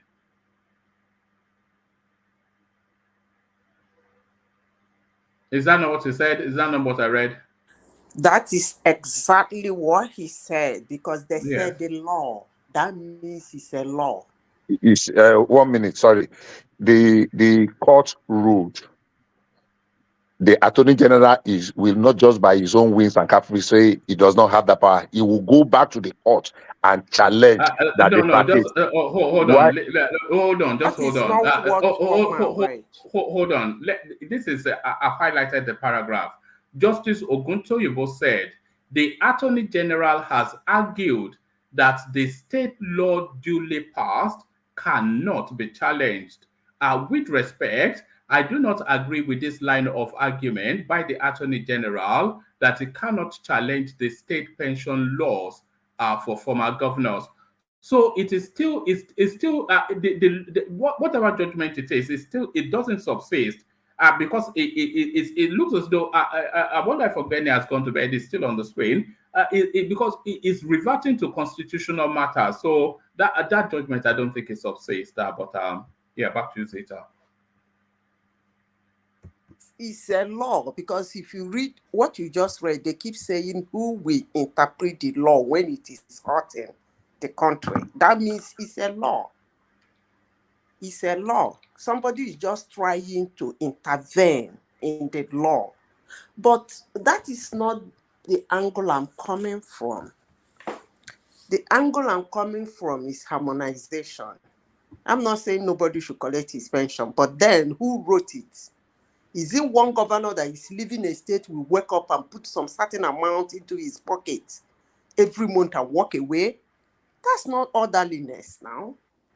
The state should arrange it very well, pass a law. If you are a governor and you are supposed to take pension, then we do it very well. How many percentage of the 8 years you worked that should be given back to you? It will make sense to anybody. Excuse me, Zila. The word you just read now just mentioned that that's a state law, meaning it went through legislation. So meaning it's a law for the state. It's not something made up. It's a law. So you don't seem to understand what I'm saying. It's not seem to understand what I'm saying. What I'm saying, I'm not saying it's not a law. I was the first to say it's a law, because I heard the man saying who will interpret the law when it is hurting. I'm not saying it's not a law. I'm saying on what yardstick, because the money they give to themselves is quite a large number. The other day, we were reading about, is it the Fulani Herdsman governor, how much he's putting to himself just for ruling a state for 8 years. I'm talking about harmony. One governor cannot just get up because he was governor that time. He has the legislator with him and sign, put the federal government should do it in a way that this is what they take. No, we don't need federal government to be doing everything. Let the state do it. Whatever the state has signed is what it is. Also, Zita, that's where the when argument... I say federal government, what I mean is by constitutionally. Yes, so that's where it is. That's what Abubakar Malami was saying. For all intents and purposes, all the states within the federation, they have sub-autonomy. They're as autonomous from the central space as is possible. So it's not as though the central space has that much of an oversight over them. So they are, to all intents and purposes, they are sovereign countries unto themselves, then overarched by the Nigerian state. So it's not as though Abubakar Malami can go there with a cane and whip them into shape. If they fall within the ambit of the Constitution, and the Constitution permits the sovereign states to form their own laws, there's very little they can do. That's what he was explaining. Okay, one man can ask a question. A woman, you see, sometimes when these things suit them, it becomes their autonomy. If they're that autonomous from the federal government, why haven't they formed their own police? I still stand by what I said. Okay, can I ask a question? These things are supposed to be harmonized. You can't just wake up because you are a governor and you have the next person who will come. Are you saying? Hold on. are you saying the federal government should determine the pensions of the state I mean, governors? the Constitution, maybe the Supreme Court, they should say something. Make it Why? a percentage. You can't just wake up as an individual. It's not a banana republic. You Okay. write any amount. And But put it in your went pocket. through Every month, the the state is legislation, paying that though. kind of amount. What's going on? No, but it went through the Can I ask the question? legislation. Can you hear me? Hold on. Let's hear from Prince. Prince, come in. Oh, sorry, I didn't know if you can hear me. So No, we could hear you. Yeah. okay, sorry. I was gonna ask, so should ex-governors that have they want to pursue they want to follow their political career should be punished because they want to be senators? Because I mean, 14 out of 36 governors they that are in the Senate, according to what you read. So what about those governors, the ex-governors that are not in the Senate? Should we go after their pension also? I mean, so in other words, are you asking me a question? Or are you making a comment? In other words, well, 1 second, please. In other words, it shouldn't be punitive. We shouldn't be going after people for trying to be is it better themselves or serve the country? And so the question, I guess, to you, Zita, would be: should we punish people that are wanting to follow their political career because they're going to be getting overpaid being in the Senate and taking the ex-governorship salary, a pension? Did I say anything like that? I said something need to be harmonized. That's what I said. I heard what you said. I mean, Hold on. You cannot just wake up because you are a governor. And I made reference, when I speak, I'm very clear at what I say. I made reference to Autumn, they call it, what do they call him again? Is it Autumn or whatever? Some few months ago here, we read the things he signed for himself. So because you are in charge of the fund, the budget of a state, you just sign any amount of money to yourself. And every month the state will be paying you that huge sums of money because you work for them for 8 years. I repeat myself again. There must be a percentage. It must be harmonized. I have a question. Can the feds intervene when, just like one man said earlier, that the states are autonomous? I mean, can the state do, the federal? I mean, can they do something about it? And I answered him by saying, if the state is that autonomous, why haven't they formed their own police? They're semi-autonomous. Of course, they are not autonomous. Then because then they'll be a country so by themselves. If they are semi-autonomous, that semi should include this. That's wait, can I engage you for 1 minute? You mentioned that the governor can just wake up and say, okay, I can assign this so amount to myself. I don't think that's how it works. Like, hold on. No, don't do that. Let him put the point to you and then you answer it. Oriola, yeah, so I don't think that's how it works because this is democracy. Like, it can actually, and it's not executive order. It can't give executive order on pensions. So it has to go through the state lawmakers. So I believe that this went through the state lawmakers. Now you can say that maybe the lawmakers, they're in his pocket because they belong to the same party. That's the reason why they decided to pass that law. You can say that. But you know that government is not like, well, it can't be there forever. There will be another government that comes in. So if the new government feel like, oh, the last government, the law they passed is not good with them, he can bring it back to the floor if we have like his own people to favor him. So, but the point that you're making there is it looks as if the governor can just, it's not dictatorship, it's not authoritarian. They can't just say, oh, this is what I want. This is a law. It went through the legislation and they approve it. So that's the part that I want you to see. Like, they just didn't assign. Some people had to approve it. So if you can talk to that, but just so you know that. I don't think you said anything different from what I just said.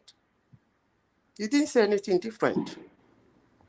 I made mention of few things here when I started this statement. I said, number one, I said, you cannot wake up as a governor just because you are the sitting governor and you have the legislature around you. You can play back what I said. And you whoop in so amount to yourself while people are bleeding in your state. You'll be taking that money every month. And you still said what I said again. You said the legislator, another legislator will come and they will sign over it. So back to what I'm saying, there should be harmony. At what percentage of your monthly pay, not all the other gogore and shenanigans you get around. I mean, what percentage of your monthly pay should be, at least, I believe that should be in the Nigerian constitution. Somewhere there should be a percentage somebody should be taking from his pension. So why are they signing a particular amount to themselves? That's what we should be looking at. We should not be looking at whether it's legal or not legal. I believe somebody should earn pension and your social security. But what I am saying is, what is the percentage? And I believe that percentage, whether you are governor of Imo State, whether you're governor of Abia State, whether you're governor of Kano State, that percentage should be the same. Not autonomy. Nigerian constitution must have percentage of somebody's pension. I don't think Nigeria is a banana republic that they don't have. That's what I'm saying. Let them bring it back. How much is the percentage you are supposed to be taking? Question: Did you think they didn't do that? Are you saying they didn't actually gauge the amount they're getting? They didn't go through every single thing that you said down? One man maybe we send the URL to this guy about what Autumn is taking. At least Well, so that we stop going in this Sister, let me just share that. Woman, please permit me just to put a little bit light on what Zita is saying. Now, originally as it is today, it is the RM revenue mobilization that fixed the salaries of governors and deputy governors at the federal level. Now, when they are, what the state governor, the state assembly does is they work out a percentage. All of their pension is dependent on the percentage of their basic salary as governors. Some of them give them 300% of their salary as their pension. They give them 250 as a maintenance allowance, 150 as servant allowance, 250 as medical allowance, 1,000%. It is all of them is still based on percentage of what they are earning as governors. Now, that percentage now varies. If Lagos State can afford to do 400%, maybe Kebbi State, Sambara can do 150%, but all of them is still based on percentage of what they were earning as governors.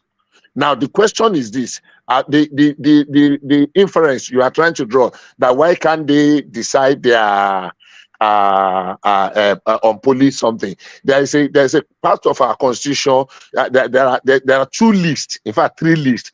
There is a what do they call it, exclusive list on things that states can legislate. I mean, only federal government can legislate on, like the army, like currency, CBN, and the rest. There are some that they call concurrent. These are things that and both tax states. is one of them. Thank you for reminding me. So like you were saying correctly, it is actually based on the percentage of their salary that the approved allowance is based on percentage of what they are earning as salary when they were governors.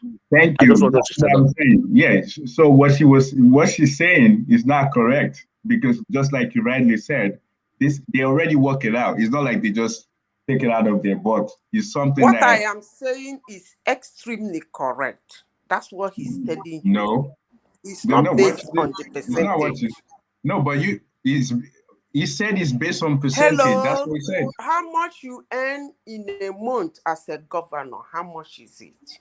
I don't know how much they earn, but Okay, you according to have what to he find said, out, and he's then saying you something find out different from how what you're I'm saying, talking though. about. I'm talking about Autumn because his own, we discuss it on this platform. So nobody is going to ask me, Zita, where is your evidence? That's why I'm talking about Autumn, because one man has this thing with him.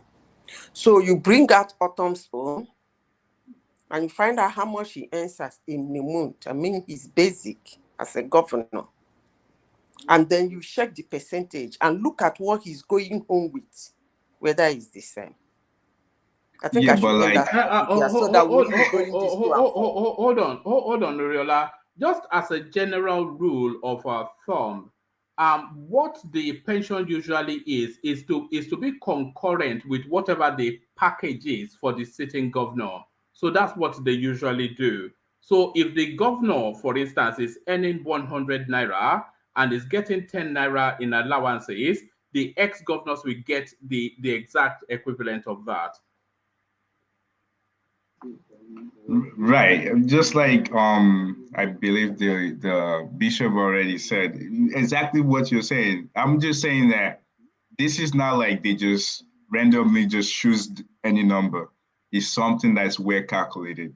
They work with the FIRS, they know the percentage of their salary and they do that. And just like he said, depending on how they can afford it, depending on the state, what they can afford. What you are telling me is that in Nigeria, a country you people said is so bad, that in Nigeria, pension includes 4 SUVs that should be replaced every 4 years. Is that what you're telling me?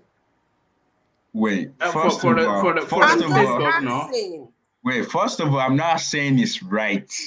I'm not because I know what are we talking about now? I know the point you're trying to make.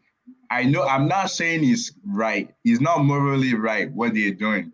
But I'm saying that the legislators actually passed this. So that means we have to abide by it because it's a law. We have to accept it.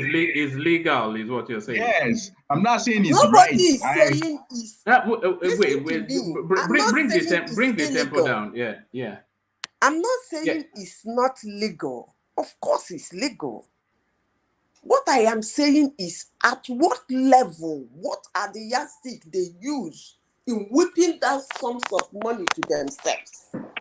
It's arbitrary. On the legislator now, they can't just wake up and take the money and walk away. Is it a quickly? Get those people to sign it for them. What about if the people vote on it, the citizens? Maybe that'd be better because left to the legislators, they're all in the same pocket. Anyway, those people are lucky I'm no longer in Nigeria. By now, I should be suing somebody's sorry ass. It's agreed by the state assembly, and that's just how it's done. But there is no uniformity to it essentially, because each state will just formulate according to their level of affordability. But I do agree that there should be some form of harmonization. But then if we're saying that our power should be decentralized, is that not going in the reverse direction of where we want the country to go? I think so. Well, see, as long as we leave the decision to be made by the assembly or the politicians, why would they want to pay themselves less? I mean, it does just, sir. I mean, woman, look, just like the CEOs all around the world. You know about the golden parachutes. Do you know how ridiculous the CEOs get paid? And I mean, they get paid a lot of money. Why? Because the board of directors. That space is an ugliness. What those CEO get? No, wait, but exactly. That's so the board of directors. Hold on, Oriola. Don't the board of directors that make up all these different companies, they also are CEOs, top C-level executives in all the big corporations. So why would they come and make decision, in their own disfavor? They're not going to do that. So the same thing is happening in politics. Why should the legislators, vote to get less when they can always get more?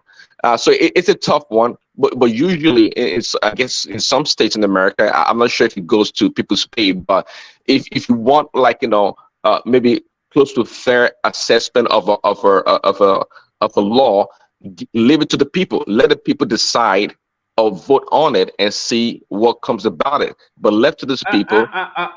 Prince, let me tell you why it's a problem, and let's use Zamfara State as an example. So Zamfara State, they have barely any form of internally generated revenue, barely any. So now they've had 3 cycles of ex-governors, because of course they've been in the democracy since 1999. So now the pension does not go to the immediate successor of the current governor.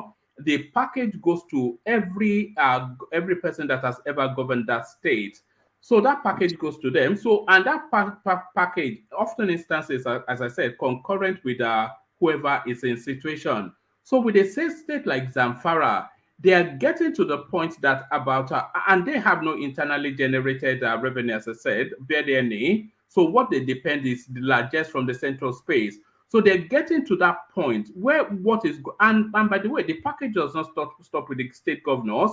The deputy governors, they get a package slightly lower than the state governors as well. And then the ex-commission, so all of the ex-government, their package is cutting almost into about 30-35% of the resources of the state. With barely nothing, so it's just, Yeah, I see your point. See, left to see, I think we all are kind of in agreement when it comes to the greediness, the largesse of these people. I'm not talking about that. I'm just trying to talk about the law, if what they do is illegal or not. But I totally agree. This is a really vital example that you gave. I know these people are decrepit. I know they're greedy. They're human beings. What's so special about them? They'll push the envelope as far as they can. But here's my question. Eventually, one of these states is going to go like belly up, bankrupt. Now, and when that happens, can Nigerian states step into a state and take it over? Is that possible? Is that a possibility? Because if they can't function, the center is not going to just be quiet and see people starve to death and everything go to ruin in a state like Zamfara. What do we do at that point in time? When do we step in as a people? Question real quick, Prince. Who voted them? Well, the people, right? The people. Exactly. So why are we mad? Well, we're not, but because they voted them, it happened. The political malfeasance, yeah, they voted them in, but guess what? They go in there and they do wrong, or they're not doing what they're supposed to do, or they're being greedy. Then people again will vote. That's what we do. We keep voting until we vote right. So then the next time we take them out. Yeah, you take them out. Yeah, exactly. Sure. So I think we already have solutions to this. If they're not doing, they're filling up their own pocket with large money that we don't have. So the next time we take them out, the people that we put in there, then we let them know, this is, review this, change it. I think that's how democracy works. I agree with you. Yeah. I'm surprised that the moral outrage is not universal on this. I thought the moral outrage would be universal on this. Well, quickly, the reason being because the reason being, well, again, if they're not doing something illegal, what can we say? I mean, left to morality when it comes to this issue is very it varies. It varies. It's to some people it may not be a big deal. To some people it's huge, but because of its variability, we can, it's tough to draw a conclusion. But again, let's go by what the law says. Because left to some people, quite frankly, they probably don't want these governors or these ex-governors to be paid. I'm telling you, how much more when they go to Senate and they get a double pay. So that's the thing. So if you want to use that emotions and morality that varies back and forth to determine something, it's never going to work. Let's just go by what the law says. All right. Let's hear from Dewale, who we've not heard from yet. Dewale, are you there? Dewale? Yes, I'm here. Good evening, everybody. I'm actually driving, but I've been listening to everyone. All right. So Dewale, you might have to listen to us on a playback because I'm about to bail out, and Thomas is not available for work because of business of work commitments. So does anybody? Yeah. So does anybody else have anything to contribute to the conversation before I bring it to a close? All right. So there it is. It's been an awkward one then today. So it's been an awkward one today. But there Hey, it is. one real quick. I'm driving, but I'll say this. I hope Kulata can hear me. Kulata was one of those people celebrating Adeleke when he won the election. Yes. And I warned everyone there that this guy is just a fraud. He has nothing to offer the state. I did not. I celebrated for my state. I did not celebrate him personally. My state wanted him. It is part of the whole thing too. You celebrated for your state, but you didn't condemn it. This is a guy that I know for a fact does not even live in Nigeria. I think the reason why they brought him is just to recoup the money spent on his brother's elections and all those investments they've made over the years. So I would not be surprised if he's making all those despicable moves by appointing his own family into his cabinet. And it tells you the kind of person your governor is going to be. He lives in Atlanta, Georgia. He doesn't even live in Nigeria. So, but if that story is confirmed that he actually nominate his own biological daughters and his sister-in-law, now Oshu State has just enter one chance. They are under the bus. They are a corner. So congratulations, Kulata. Your government. Imole today. Because they thought they would be thrown into decades of darkness. Still in our wallet. I was even Bishop. Adéwálé, ẹ jẹ́ ká máa gbàdúrà fún ìpínlẹ̀ Ọ̀ṣun. Even Bishop dodged the bullet. He said, "No, I dodged it." So it reminds me of Fayose when he was first elected to state house in Ekiti State, and everyone then were a little bit skeptical of his character, and it turns out to be a loud mouth with nothing to offer, just so much infrastructure of a state that can boast of thousands of professors. Nothing concrete other than just building a bridge on the 5G road that serve no purpose. So, and today, Fayose remained the loudest mouth in the, and throughout his tenure, there wasn't any concrete thing that you can point to other than so much infrastructure and the fraudulent way that the election was conducted. I hope that the people of Oshu will hold him accountable, because if he performed woefully, the APC will tell the Oshu State, the people of Oshu that, well, we told you that. I think they knew, they understand or they knew who he is, but they just wanted APC gone. But he can't be the life of the party. They think, the crooks were going to get their pocket line anyway. So, congratulations, Besha. I should say that enter not just one chance, they are under the bus completely. The more like the world father. Thank you, one man. All right, brilliant.